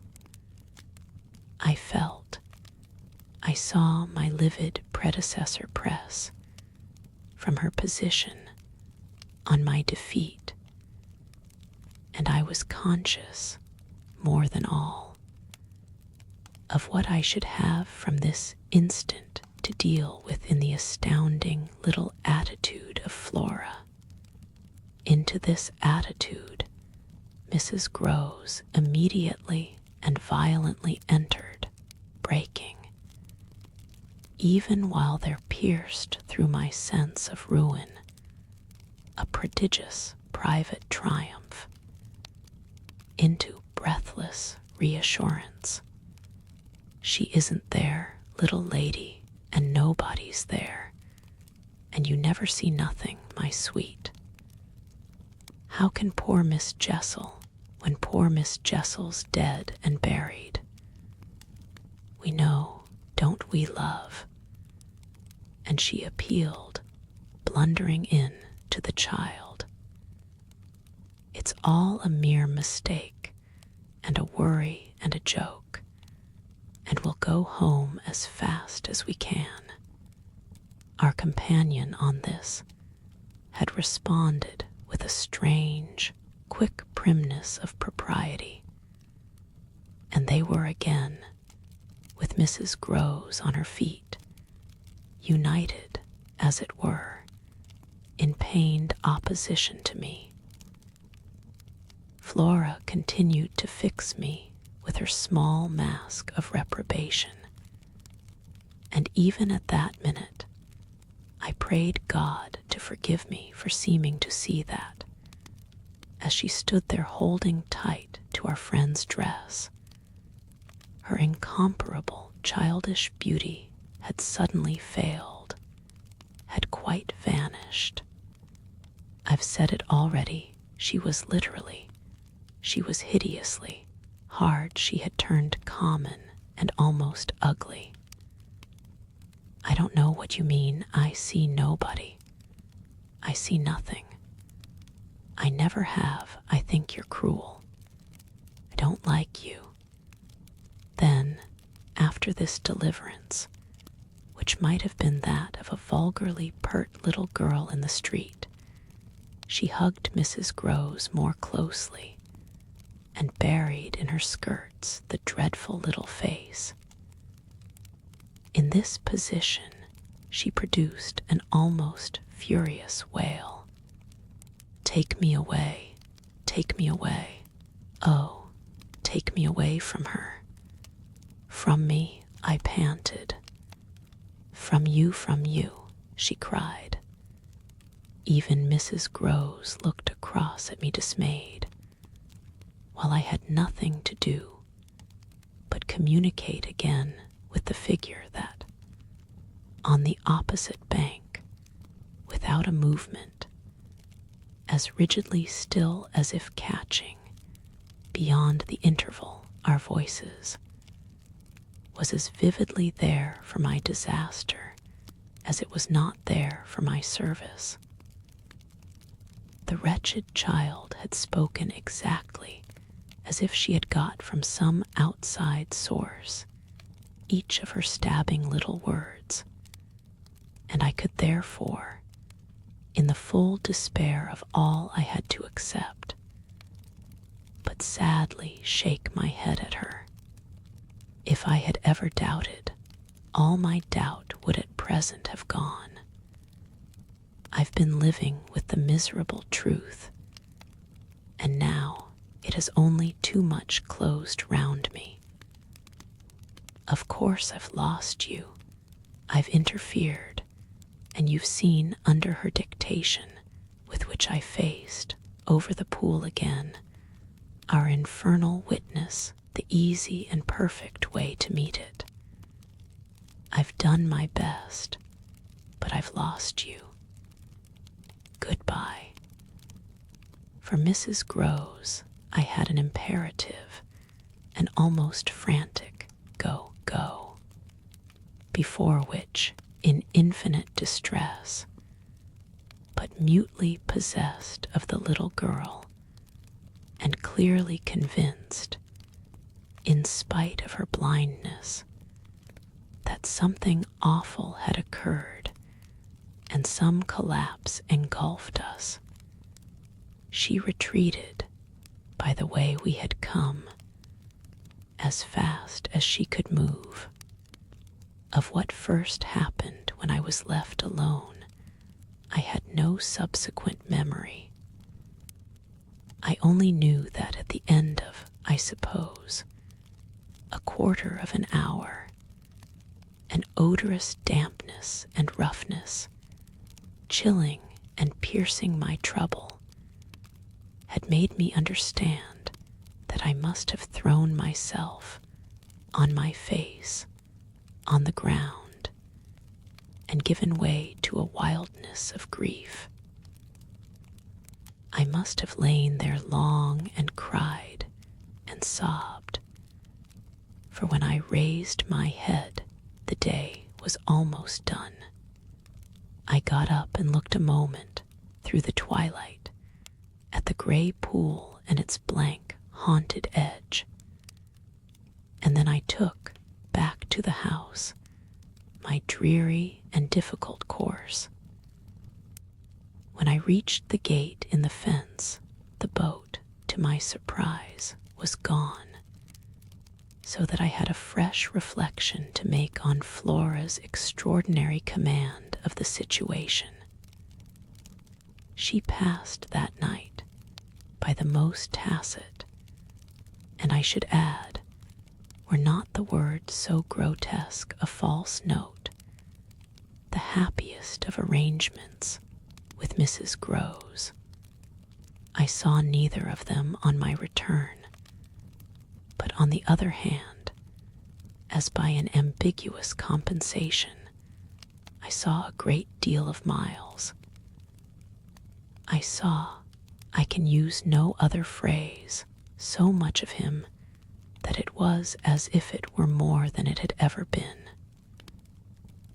No evening I had passed at Bly had the portentous quality of this one, in spite of which, and in spite also of the deeper depths of consternation that had opened beneath my feet, there was literally, in the ebbing actual, an extraordinarily sweet sadness. On reaching the house, I had never so much as looked for the boy. I had simply gone straight to my room to change what I was wearing, and to take in, at a glance, much material testimony to Flora's rupture. Her little belongings had all been removed.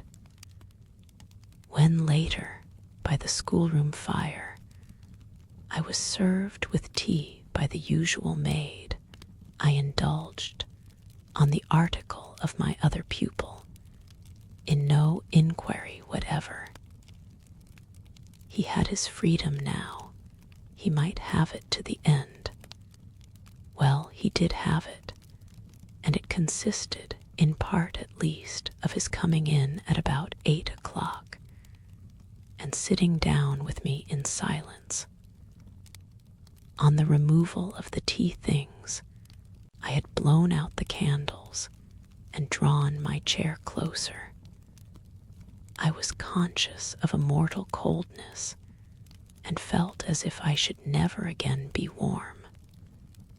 So, when he appeared, I was sitting in the glow with my thoughts. He paused a moment by the door as if to look at me, then, as if to share them, came to the other side of the hearth and sank into a chair. We sat there in absolute stillness, yet he wanted, I felt, to be with me. XXII, before a new day in my room had fully broken, my eyes opened to Mrs. Groves, who had come to my bedside with worse news. Flora was so markedly feverish that an illness was perhaps at hand. She had passed a night of extreme unrest, a night agitated above all by fears that had for their subject not in the least her former, but wholly her present governess. It was not against the possible re-entrance of Miss Jessel on the scene that she protested. It was conspicuously and passionately against mine. I was promptly on my feet, of course, and with an immense deal to ask, the more that my friend had discernibly now girded her loins to meet me once more. This I felt as soon as I had put to her the question of her sense of the child's sincerity as against my own. She persists in denying to you that she saw, or has ever seen, anything. My visitor's trouble, truly, was great. Ah, miss, it isn't a matter on which I can push her. Yet it isn't either, I must say, as if I much needed to. It has made her, every inch of her quite old. Oh, I see her perfectly from here. She resents, for all the world like some high little personage, the imputation on her truthfulness, and, as it were, her respectability. Miss Jessel, indeed, she's respectable, the chit. The impression she gave me there yesterday was, I assure you, the very strangest of all. It was quite beyond any of the others. I did put my foot in it. She'll never speak to me again. Hideous and obscure as it all was, it held Mrs. Groves briefly silent. Then she granted my point with a frankness which, I made sure, had more behind it.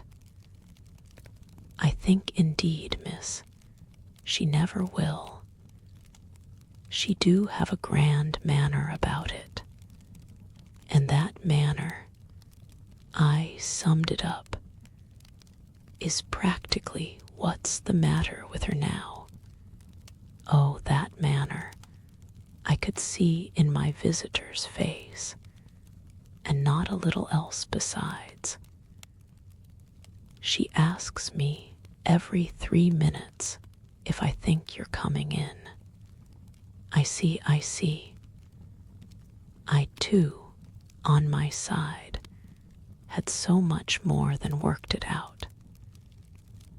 Has she said to you since yesterday, except to repudiate her familiarity with anything so dreadful, a single other word about Miss Jessel? Not one, miss. And of course you know, my friend added, I took it from her by the lake, that just then and there at least there was nobody. Rather, and naturally, you take it from her still. I don't contradict her. What else can I do? Nothing in the world. You've the cleverest little person to deal with. They've made them their 2 friends.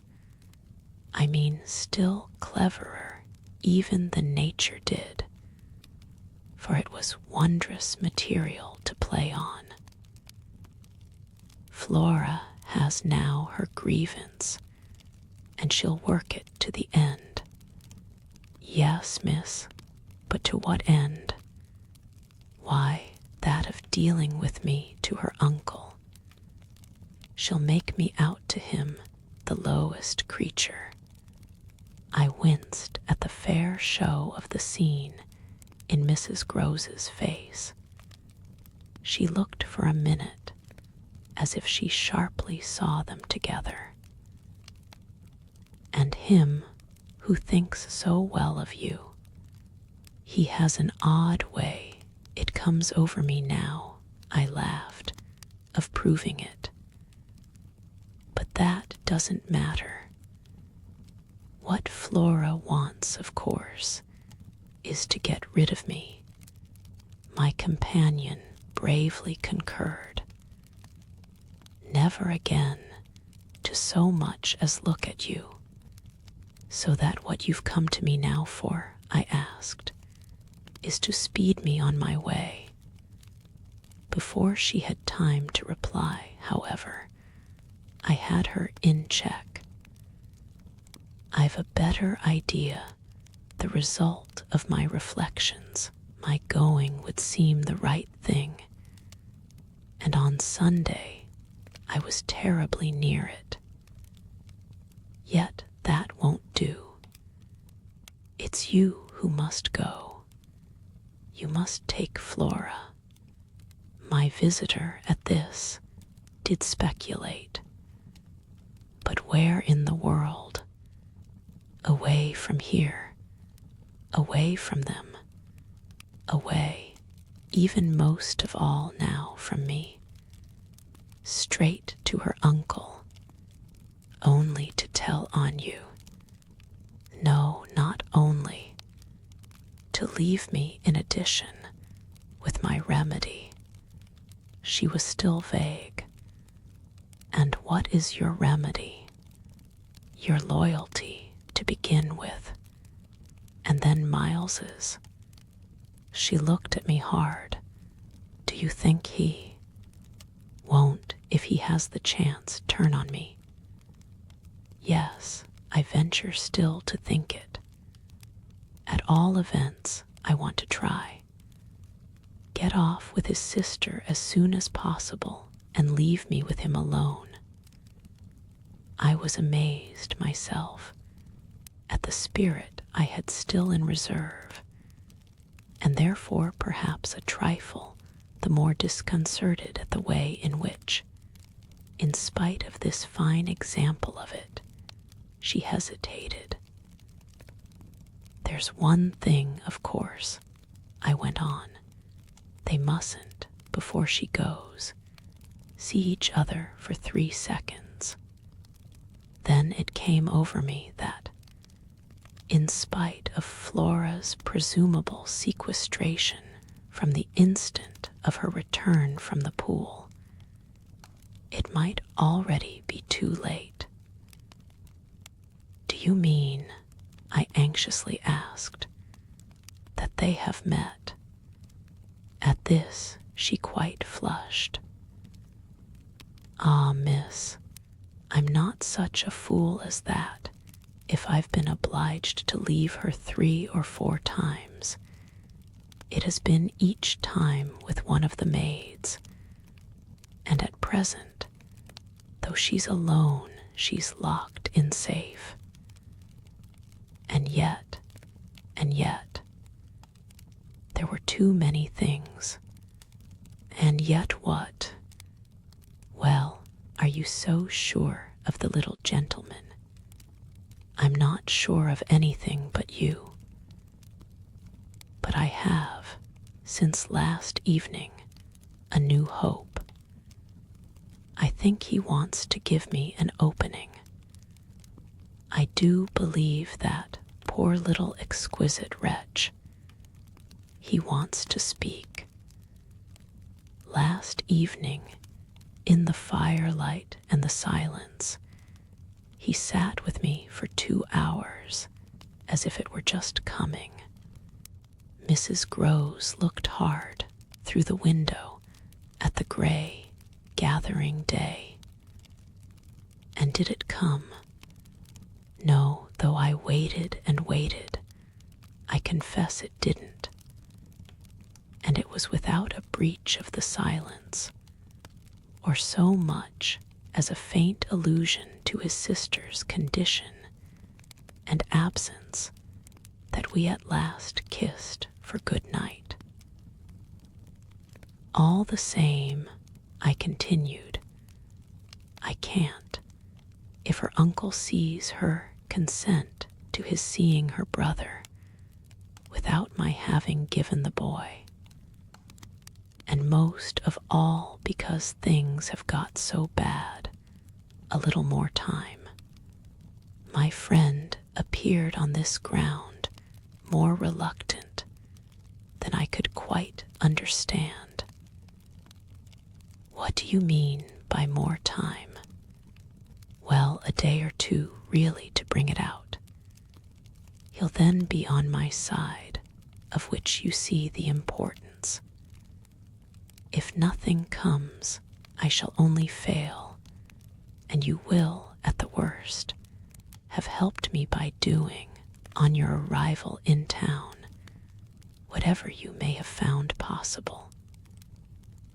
So I put it before her, but she continued for a little so inscrutably embarrassed that I came again to her aid. Unless, indeed, I wound up, you really want not to go. I could see it in her face at last clear itself. She put out her hand to me as a pledge. I'll go. I'll go this morning, I wanted to be very just. If you should wish still to wait, would engage she shouldn't see me. No, no, it's the place itself. She must leave it. She held me a moment with heavy eyes, then brought out the rest. Your idea's the right one. I myself, miss.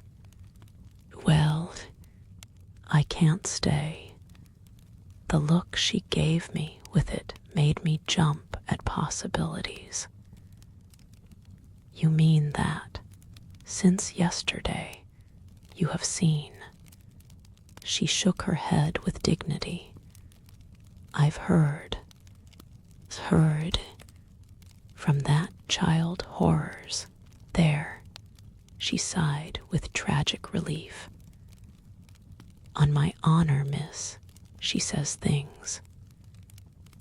But at this evocation, she broke down, she dropped, with a sudden sob, upon my sofa, and, as I had seen her do before, gave way to all the grief of it. It was quite in another manner that I, for my part, let myself go. Oh, thank God! She sprang up again at this, drying her eyes with a groan. Thank God! It so justifies me. It does that, miss. I couldn't have desired more emphasis, but I just hesitated. She's so horrible. I saw my colleague scarce knew how to put it. Really shocking. And about me. About you, miss, since you must have it. It's beyond everything for a young lady, and I can't think wherever she must have picked up the appalling language she applied to me. I can, then. I broke in with a laugh that was doubtless significant enough. It only, in truth, left my friend still more grave. Well, perhaps ought to also, since I've heard some of it before. Yet I can't bear it, the poor woman went on while, with the same movement, she glanced on my dressing table at the face of my watch. But I must go back. I kept her, however. Ah, if you can't bear it, how can I stop with her, you mean? Why, just for that, to get her away. Far from this, she pursued, far from them. She may be different. She may be free. I seized her almost with joy. Then, in spite of yesterday, you believe, in such doings, her simple description of them required, in the light of her expression, to be carried no further, and she gave me the whole thing as she had never done. I believe. Yes, it was a joy, and we were still shoulder to shoulder. If I might continue sure of that, I should care but little what else happened. My support in the presence of disaster would be the same as it had been in my early need of confidence, and if my friend would answer for my honesty, I would answer for all the rest. On the point of taking leave of her, nonetheless, I was to some extent embarrassed. There's one thing, of course, it occurs to me to remember. My letter giving the alarm will have reached town before you. I now perceived still more how she had been beating about the bush, and how weary at last it had made her. Your letter won't have got there. Your letter never went. What then became of it? Goodness knows, Master Miles. Do you mean he took it? I gasped. She hung fire, but she overcame her reluctance. I mean that I saw yesterday, when I came back with Miss Flora, that it wasn't where you had put it. Later in the evening, I had the chance to question Luke, and he declared that he had neither noticed nor touched it.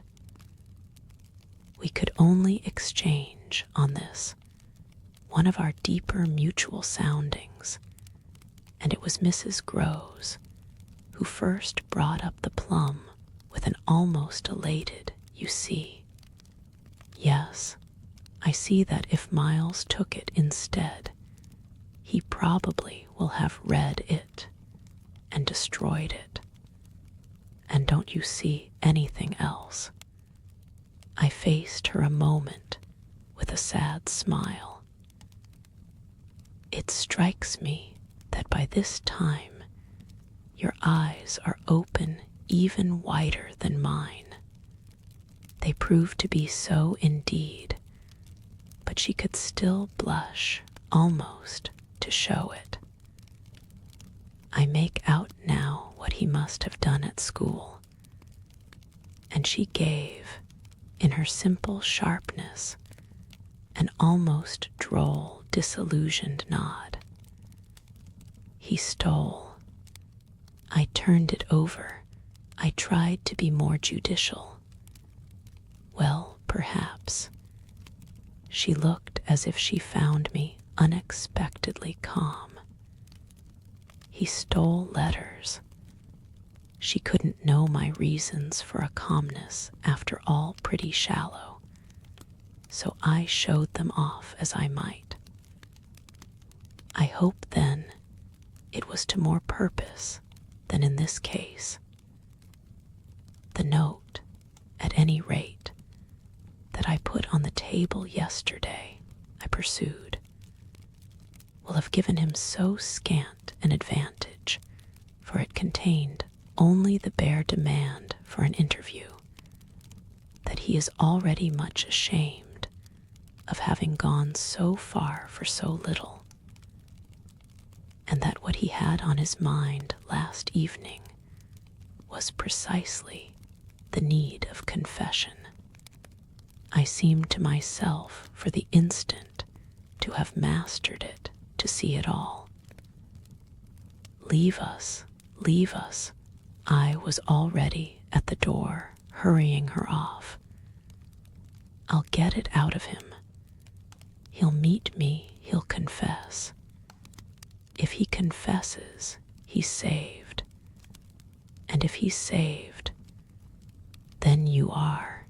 The dear woman kissed me on this, and I took her farewell. I'll save you without him, she cried as she went. XXII.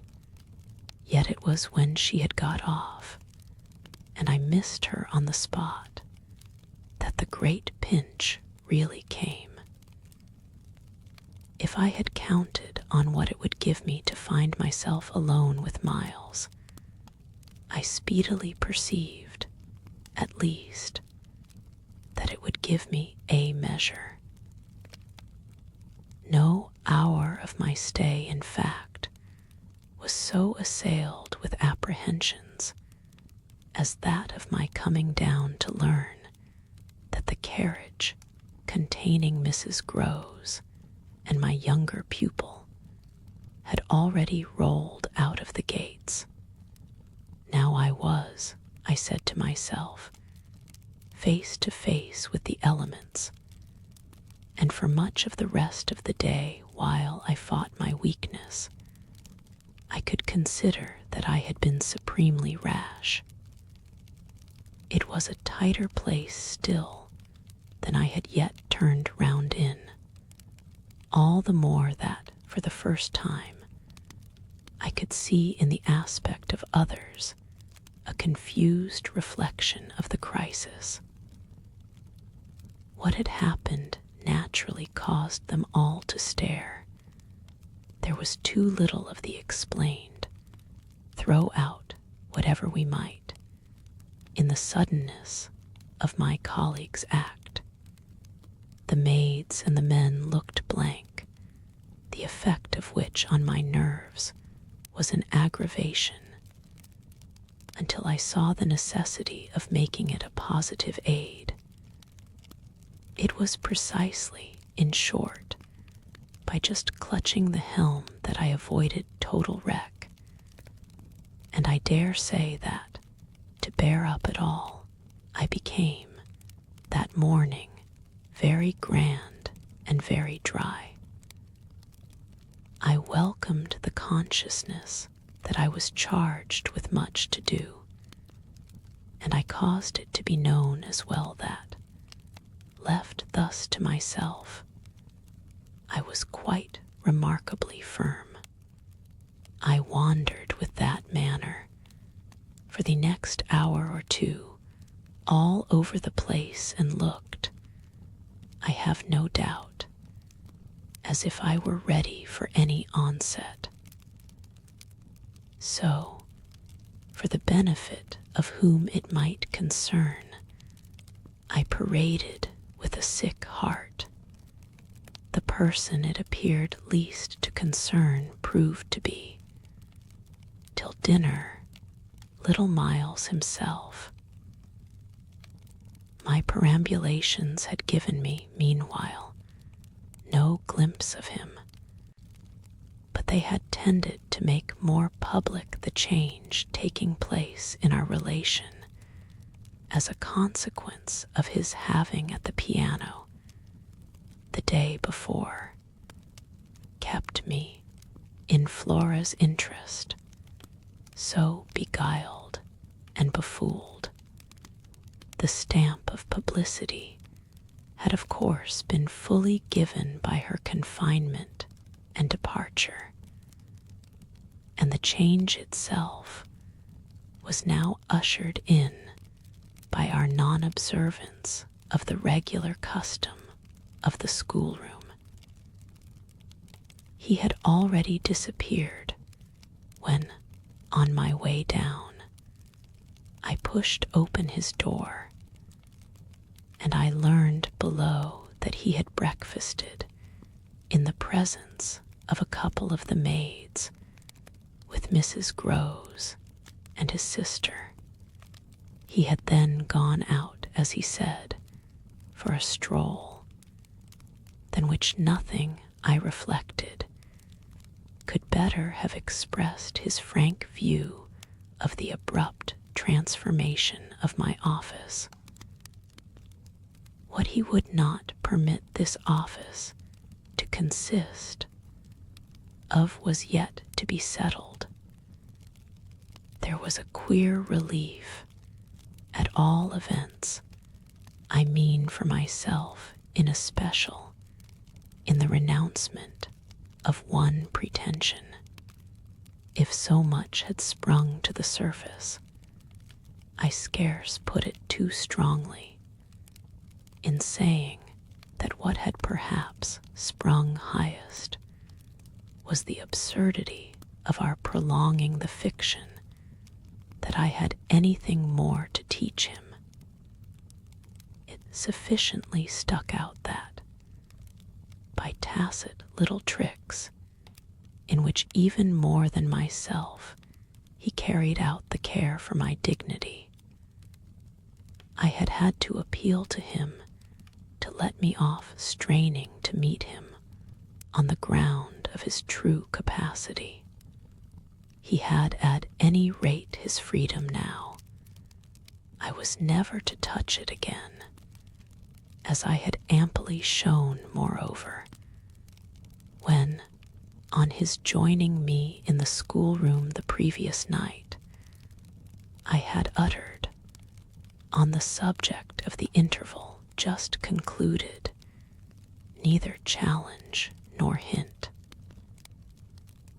I had too much from this moment my other ideas, yet when he at last arrived, the difficulty of applying them, the accumulations of my problem, were brought straight home to me by the beautiful little presence on which what had occurred had as yet, for the eye dropped neither stain nor shadow, to mark for the house the high state I cultivated. I decreed that my meals with the boy should be served, as we called it, downstairs, so that I had been awaiting him in the ponderous pomp of the room outside of the window, of which I had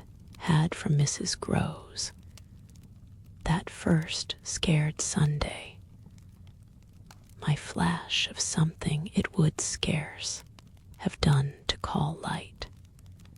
Here at present I felt afresh, for I had felt it again and again,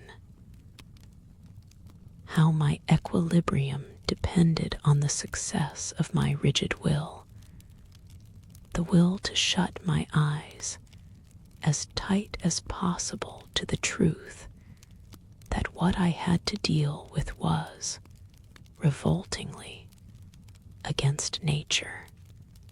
I could only get on at all by taking nature into my confidence and my account, by treating my monstrous ordeal as a push in a direction unusual, of course, and unpleasant, but demanding, after all, for a fair front, only another turn of the screw of ordinary human virtue. No attempt, nonetheless, could well require more tact than just this attempt to supply one's self, all the nature. How could I put even a little of that article into a suppression of reference to what had occurred? How, on the other hand, could I make reference without a new plunge into the hideous obscure? Well, a sort of answer, after a time, had come to me, and it was so far confirmed as that I was met, incontestably, by the quickened vision of what was rare in my little companion. It was indeed as if he had found, even now, as he had so often found at lessons, still some other delicate way to ease me off. Wasn't there light in the fact which, as we shared our solitude, broke out with a specious glitter it had never yet quite worn? The fact that opportunity aiding precious opportunity which had now come, it would be preposterous, with a child so endowed, to forgo the help one might wrest from absolute intelligence. What had his intelligence been given him for but to save him? Mightn't one, to reach his mind, risk the stretch of an angular arm over his character? It was as if, when we were face to face in the dining room, he had literally shown me the way. The roast mutton was on the table, and I had dispensed with attendance. Miles, before he sat down, stood a moment with his hands in his pockets and looked at the joint, on which he seemed on the point of passing some humorous judgment. But what he presently produced was, I say, my dear, is she really very awfully ill? Little Flora, not so bad, but that she'll presently be better. London will set her up. Bly had ceased to agree with her. Come here and take your mutton. He alertly obeyed me, carried the plate carefully to his seat, and when he was established, went on. Did Bly disagree with her so terribly suddenly? Not so suddenly as you might think. One had seen it coming on. Then why didn't you get her off before? Before what? Before she became too ill to travel. I found myself prompt. She's not too ill to travel. She only might have become so if she had stayed. This was just the moment to seize. The journey will dissipate the influence. Oh, I was grand, and carry it off. I see Miles, for that matter, was grand too. He settled to his repast with the charming little table manner that, from the day of his arrival, had relieved me of all grossness of admonition, whatever he had been driven from school for. It was not for ugly feeding. He was irreproachable, as always today, but he was unmistakably more conscious. He was discernibly trying to take for granted more things than he found, without assistance, quite easy, and he dropped into peaceful silence while he felt his situation. Our meal was of the briefest mine, a vain pretense, and I had the things immediately removed. While this was done, Miles stood again with his hands in his little pockets, and his back to me stood, and looked out of the wide window through which, that other day, I had seen what pulled me up. We continued silent while the maid was with us. As silent, it whimsically occurred to me as some young couple who, on their wedding journey at the inn, feel shy in the presence of the waiter. He turned round only when the waiter had left us. Well, so we're alone. XXII. Oh, more or less. I fancy my smile was pale. Not absolutely. We shouldn't like that, I went on. No, I suppose we shouldn't. Of course, we have the others. We have the others. We have indeed the others, I concurred. Yet even though we have them, he returned, still with his hands in his pockets, and planted there in front of me. They don't much count, do they? I made the best of it, but I felt wan. It depends on what you call much. Yes, with all accommodation, everything depends. On this, however, he faced to the window again, and presently reached it with his vague, restless, cogitating step. He remained there a while, with his forehead against the glass, in contemplation of the stupid shrubs I knew and the dull things of November. I had always my hypocrisy of work, behind which now I gained the sofa, steadying myself with it there, as I had repeatedly done at those moments of torment that I have described as the moments of my knowing the children to be given to something from which I was barred. I sufficiently obeyed my habit of being prepared for the worst.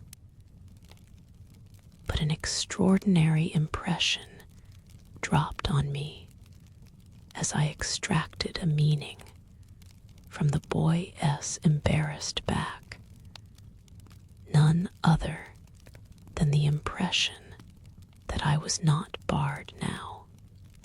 This inference grew in a few minutes to sharp intensity and seemed bound up with the direct perception that it was positively he who was. The frames and squares of the great window were a kind of image, for him, of a kind of failure. I felt that I saw him, at any rate, shut in or shut out. He was admirable, but not comfortable. I took it in with a throb of hope. Wasn't he looking through the haunted pane for something he couldn't see? And wasn't it the first time in the whole business that he had known such a lapse? The first, the very first. I found it a splendid portent. It made him anxious. Though he watched himself, he had been anxious all day. And even while in his usual sweet little manner he sat at table, had needed all his small, strange genius to give it a gloss.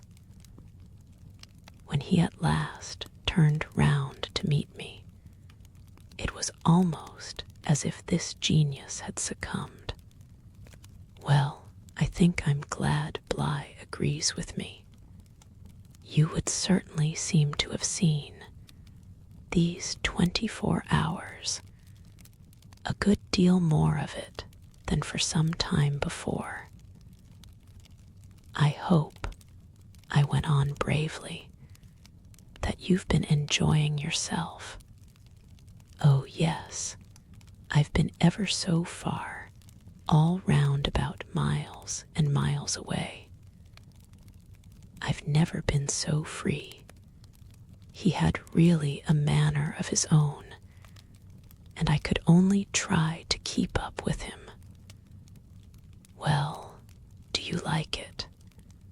He stood there smiling, then at last he put into 2 words, do you? More discrimination than I had ever heard 2 words contain.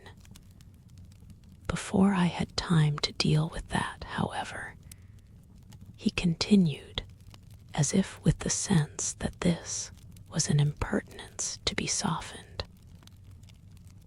Nothing could be more charming than the way you take it, for of course, if we're alone together now, it's you that are alone most. But I hope, he threw in, you don't particularly mind. Having to do with you, I asked. My dear child, how can I help minding? Though I've renounced all claim to your company, you're so beyond me, I at least greatly enjoy it. What else should I stay on for? He looked at me more directly, and the expression of his face, graver now, struck me as the most beautiful I had ever found in it. You stay on just for that. Certainly. I stay on as your friend, and from the tremendous interest I take in you, till something can be done for you that may be more worth your while. That needn't surprise you. My voice trembled so that I felt it impossible to suppress the shake. Don't you remember how I told you, when I came and sat on your bed the night of the storm, that there was nothing in the world I wouldn't do for you? Yes, yes. He, on his side, more and more visibly nervous, had a tone to master. But he was so much more successful than I that, laughing out through his gravity, he could pretend we were pleasantly jesting. Only that, I think, was to get me to do something for you. It was partly to get you to do something, I conceded. But you know, you didn't do it. Oh, yes, he said, with the brightest superficial eagerness. You wanted me to tell you something. That's it, out, straight out. What you have on your mind, you know. Ah, then, is that what you've stayed over for? He spoke with a gaiety through which I could still catch the finest little quiver of resentful passion. But I can't begin to express the effect upon me of an implication of surrender, even so faint. It was as if what I had yearned for had come at last, only to astonish me. Well, yes, I may as well make a clean breast of it. It was precisely for that. He waited so long that I supposed it for the purpose of repudiating the assumption on which my action had been founded. But what he finally said was, "Do you mean now here? There couldn't be a better place or time." He looked round him uneasily, and I had the rare, oh, the queer, impression of the very first symptom I had seen in him of the approach of immediate fear. It was as if he were suddenly afraid of me, which struck me indeed as perhaps the best thing to make him. Yet, in the very pang of the effort, I felt it vain to try sternness, and I heard myself the next instant so gentle as to be almost grotesque.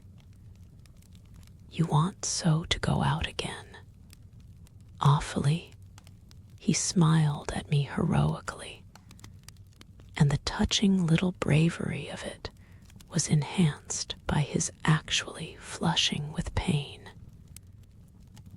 He had picked up his hat, which he had brought in, and stood twirling it in a way that gave me, even as I was just nearly reaching port, a perverse horror of what I was doing.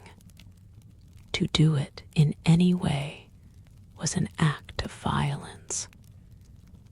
For what did it consist of but the obtrusion of the idea of grossness and guilt on a small, helpless creature who had been for me a revelation of the possibilities of beautiful intercourse?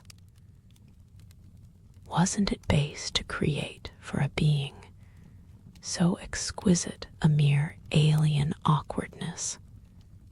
I suppose I now read into our situation a clearness it couldn't have had at the time, for I seemed to see our poor eyes already lighted with some spark of a prevision of the anguish that was to come.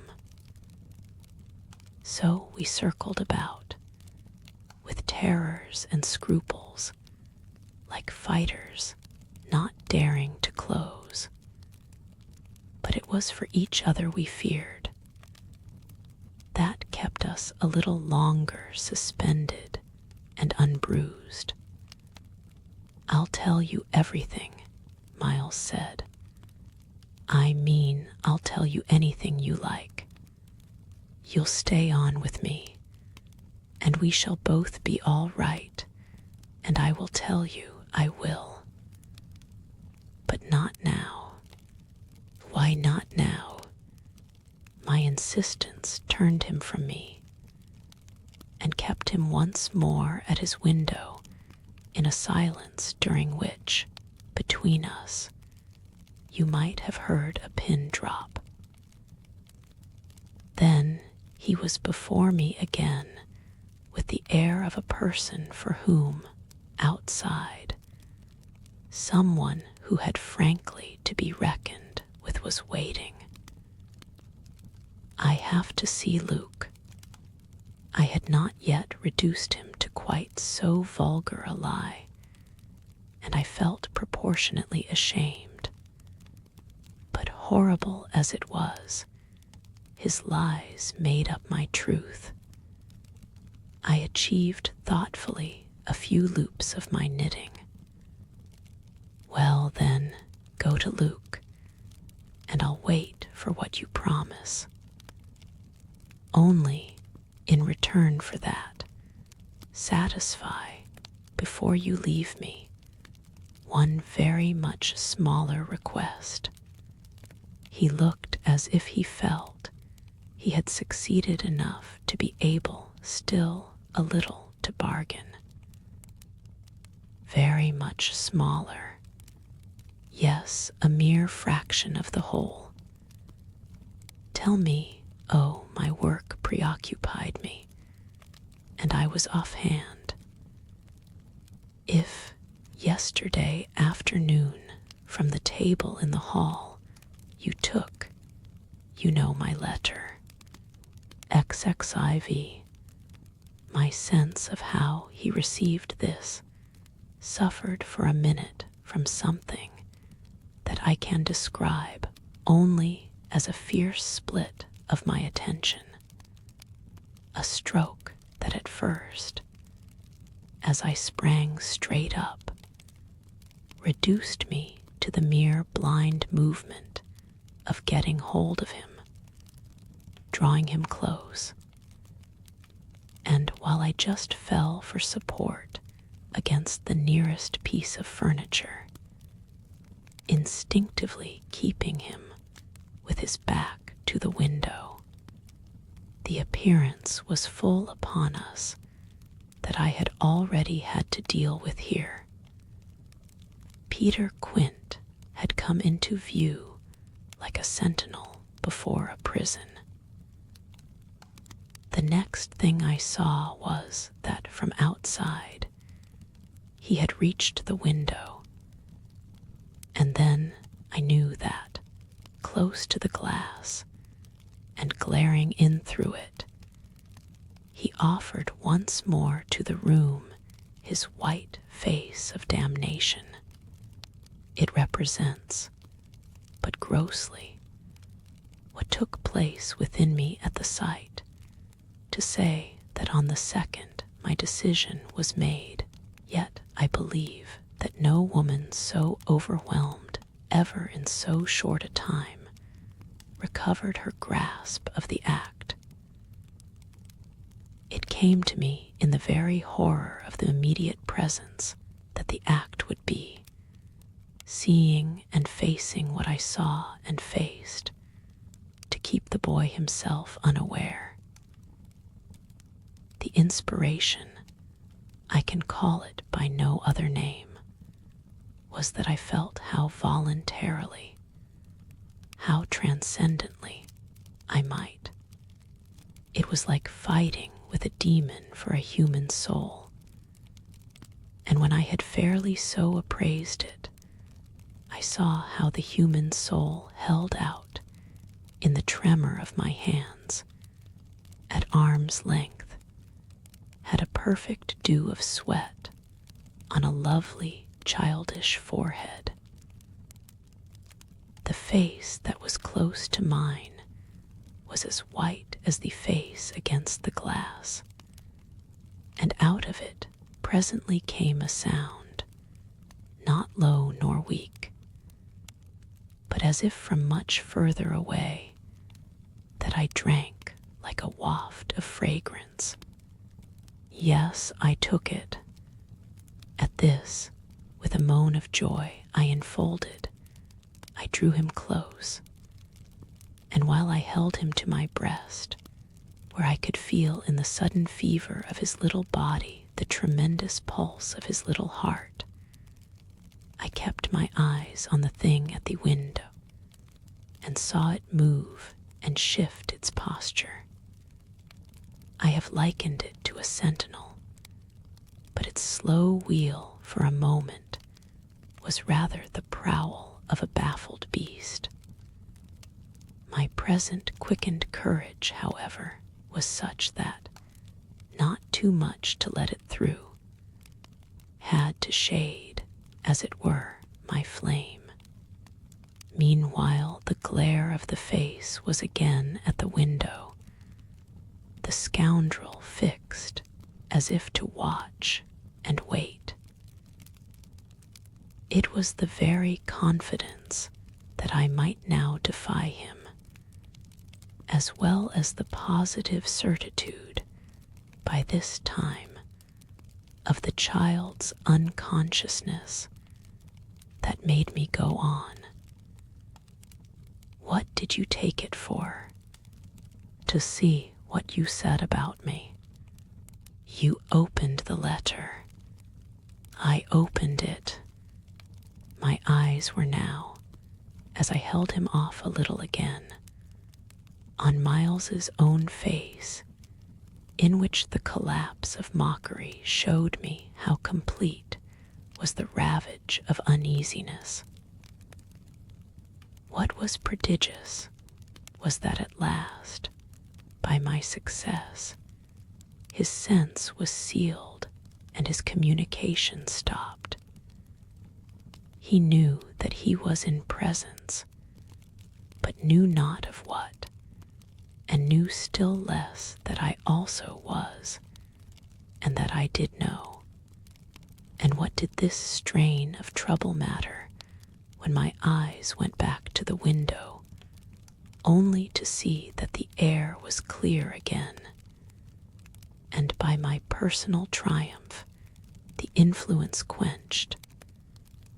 There was nothing there. I felt that the cause was mine, and that I should surely get all. And you found nothing. I let my elation out. He gave the most mournful, thoughtful little headshake. Nothing, nothing, nothing. I almost shouted in my joy. Nothing, nothing, he sadly repeated. I kissed his forehead. It was drenched. So, what have you done with it? I've burned it. Burned it. It was now or never. Is that what you did at school? Oh, what this brought up. At school. Did you take letters? Or other things? Other things. He appeared now to be thinking of something far off, and that reached him only through the pressure of his anxiety. Yet it did reach him. Did I steal?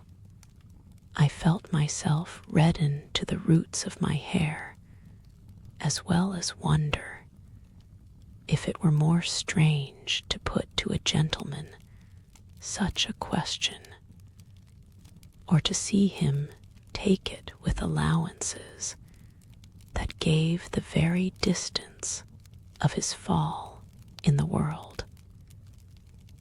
Was it for that you mightn't go back? The only thing he felt was rather a dreary little surprise. Did you know I mightn't go back? I know everything. He gave me at this the longest and strangest look. Everything, everything, therefore did you. But I couldn't say it again. Miles could, very simply. No, I didn't steal. My face must have shown him I believed him utterly. Yet my hands, but it was for pure tenderness, shook him as if to ask him why, if it was all for nothing. He had condemned me to months of torment. What then did you do? He looked in vague pain all round the top of the room, and drew his breath 2 or 3 times over, as if with difficulty. He might have been standing at the bottom of the sea and raising his eyes to some faint green twilight. Well, I said things, only that they thought it was enough to turn you out for. Never truly had a person turned out shown so little to explain it as this little person. He appeared to weigh my question, but in a manner quite detached and almost helpless. Well, I suppose oughtn't, but to whom did you say them? He evidently tried to remember, but it dropped. He had lost it. I don't know. He almost smiled at me in the desolation of his surrender, which was indeed practically, by this time, so complete that I ought to have left it there. But I was infatuated. I was blind with victory. Though even then, the very effect that was to have brought him so much nearer was already that of added separation. Was it to everyone? I asked. No, it was only 2, but he gave a sick little headshake. I don't remember their names. Were they then so many? No, only a few. Those I liked. Those he liked. I seemed to float not into clearness, but into a darker obscure. And within a minute, there had come to me out of my very pity the appalling alarm of his being perhaps innocent. It was for the instant confounding and bottomless. For if he were innocent, what then on earth was I? Paralyzed, while it lasted, by the mere brush of the question.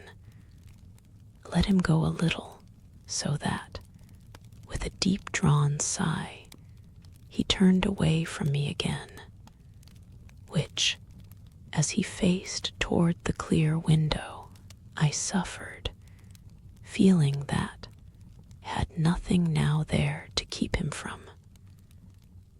And did they repeat what you said? I went on after a moment.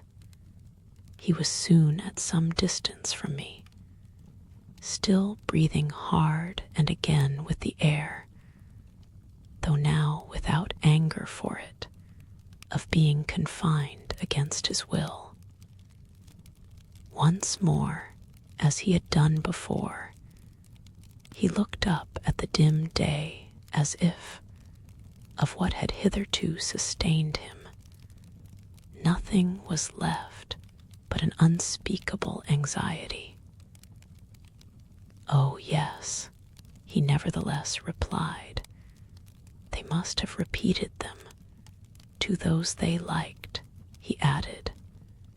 There was, somehow, less of it than I had expected, but I turned it over, and these things came round to the master's. Oh, yes, he answered very simply, but I didn't know they'd tell. The masters. They didn't. They've never told. That's why I ask you. He turned to me again, his little, beautiful, fevered face. Yes, it was too bad. Too bad. What I suppose I sometimes said, to write home.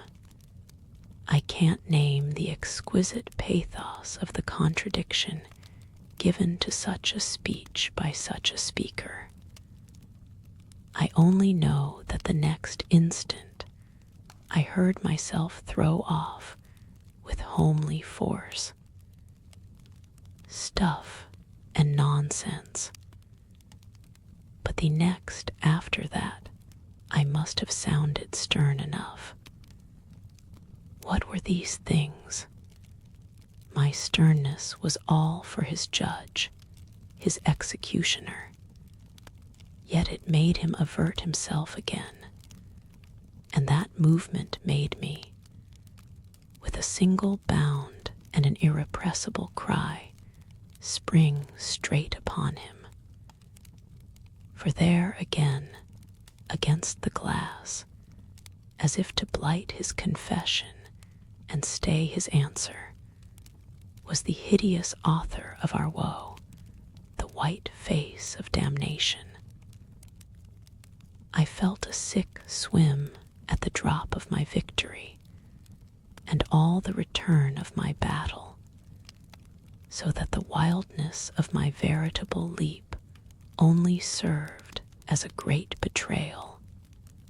I saw him, from the midst of my act, meet it with a divination, and on the perception that even now he only guessed, and that the window was still to his own eyes free. I let the impulse flame up to convert the climax of his dismay into the very proof of his liberation. No more, no more, no more, I shrieked, as I tried to press him against me to my visitant. Is she here? Miles panted as he caught with his sealed eyes the direction of my words. Then, as is strange, she staggered me, and with a gasp I echoed it. Miss Jessel, Miss Jessel. He with a sudden fury gave me back. I seized, stupefied, his supposition, some sequel to what we had done to Flora. But this made me only want to show him that it was better still than that. It's not Miss Jessel, but it's at the window straight before us. It's there, the coward horror, there for the last time. At this, after a second in which his head made the movement of a baffled dog on a scent, and then gave a frantic little shake for air and light, he was at me in a white rage, bewildered, glaring vainly over the place, and missing wholly, though it now, to my sense, filled the room like the taste of poison, the wide, overwhelming presence. It's he. I was so determined to have all my proof that I flashed into ice to challenge him. Whom do you mean by he? Peter Quint, you devil. His face gave again, round the room, its convulsed supplication. Where? They are in my ears still. his supreme surrender of the name, and his tribute to my devotion. What does he matter now, my own? What will he ever matter? I have you, I launched at the beast, but he has lost you forever. Then, for the demonstration of my work, there, I said to Miles, but he had already jerked straight round, stared, glared again, and seen but the quiet day. With the stroke of the loss, I was so proud of he uttered the cry of a creature hurled over an abyss, and the grasp with which I recovered him might have been that of catching him in his fall. I caught him, yes, I held him. It may be imagined with what a passion, but at the end of a minute began to feel what it truly was that I held. We were alone with the quiet day, and his little heart, dispossessed, had stopped.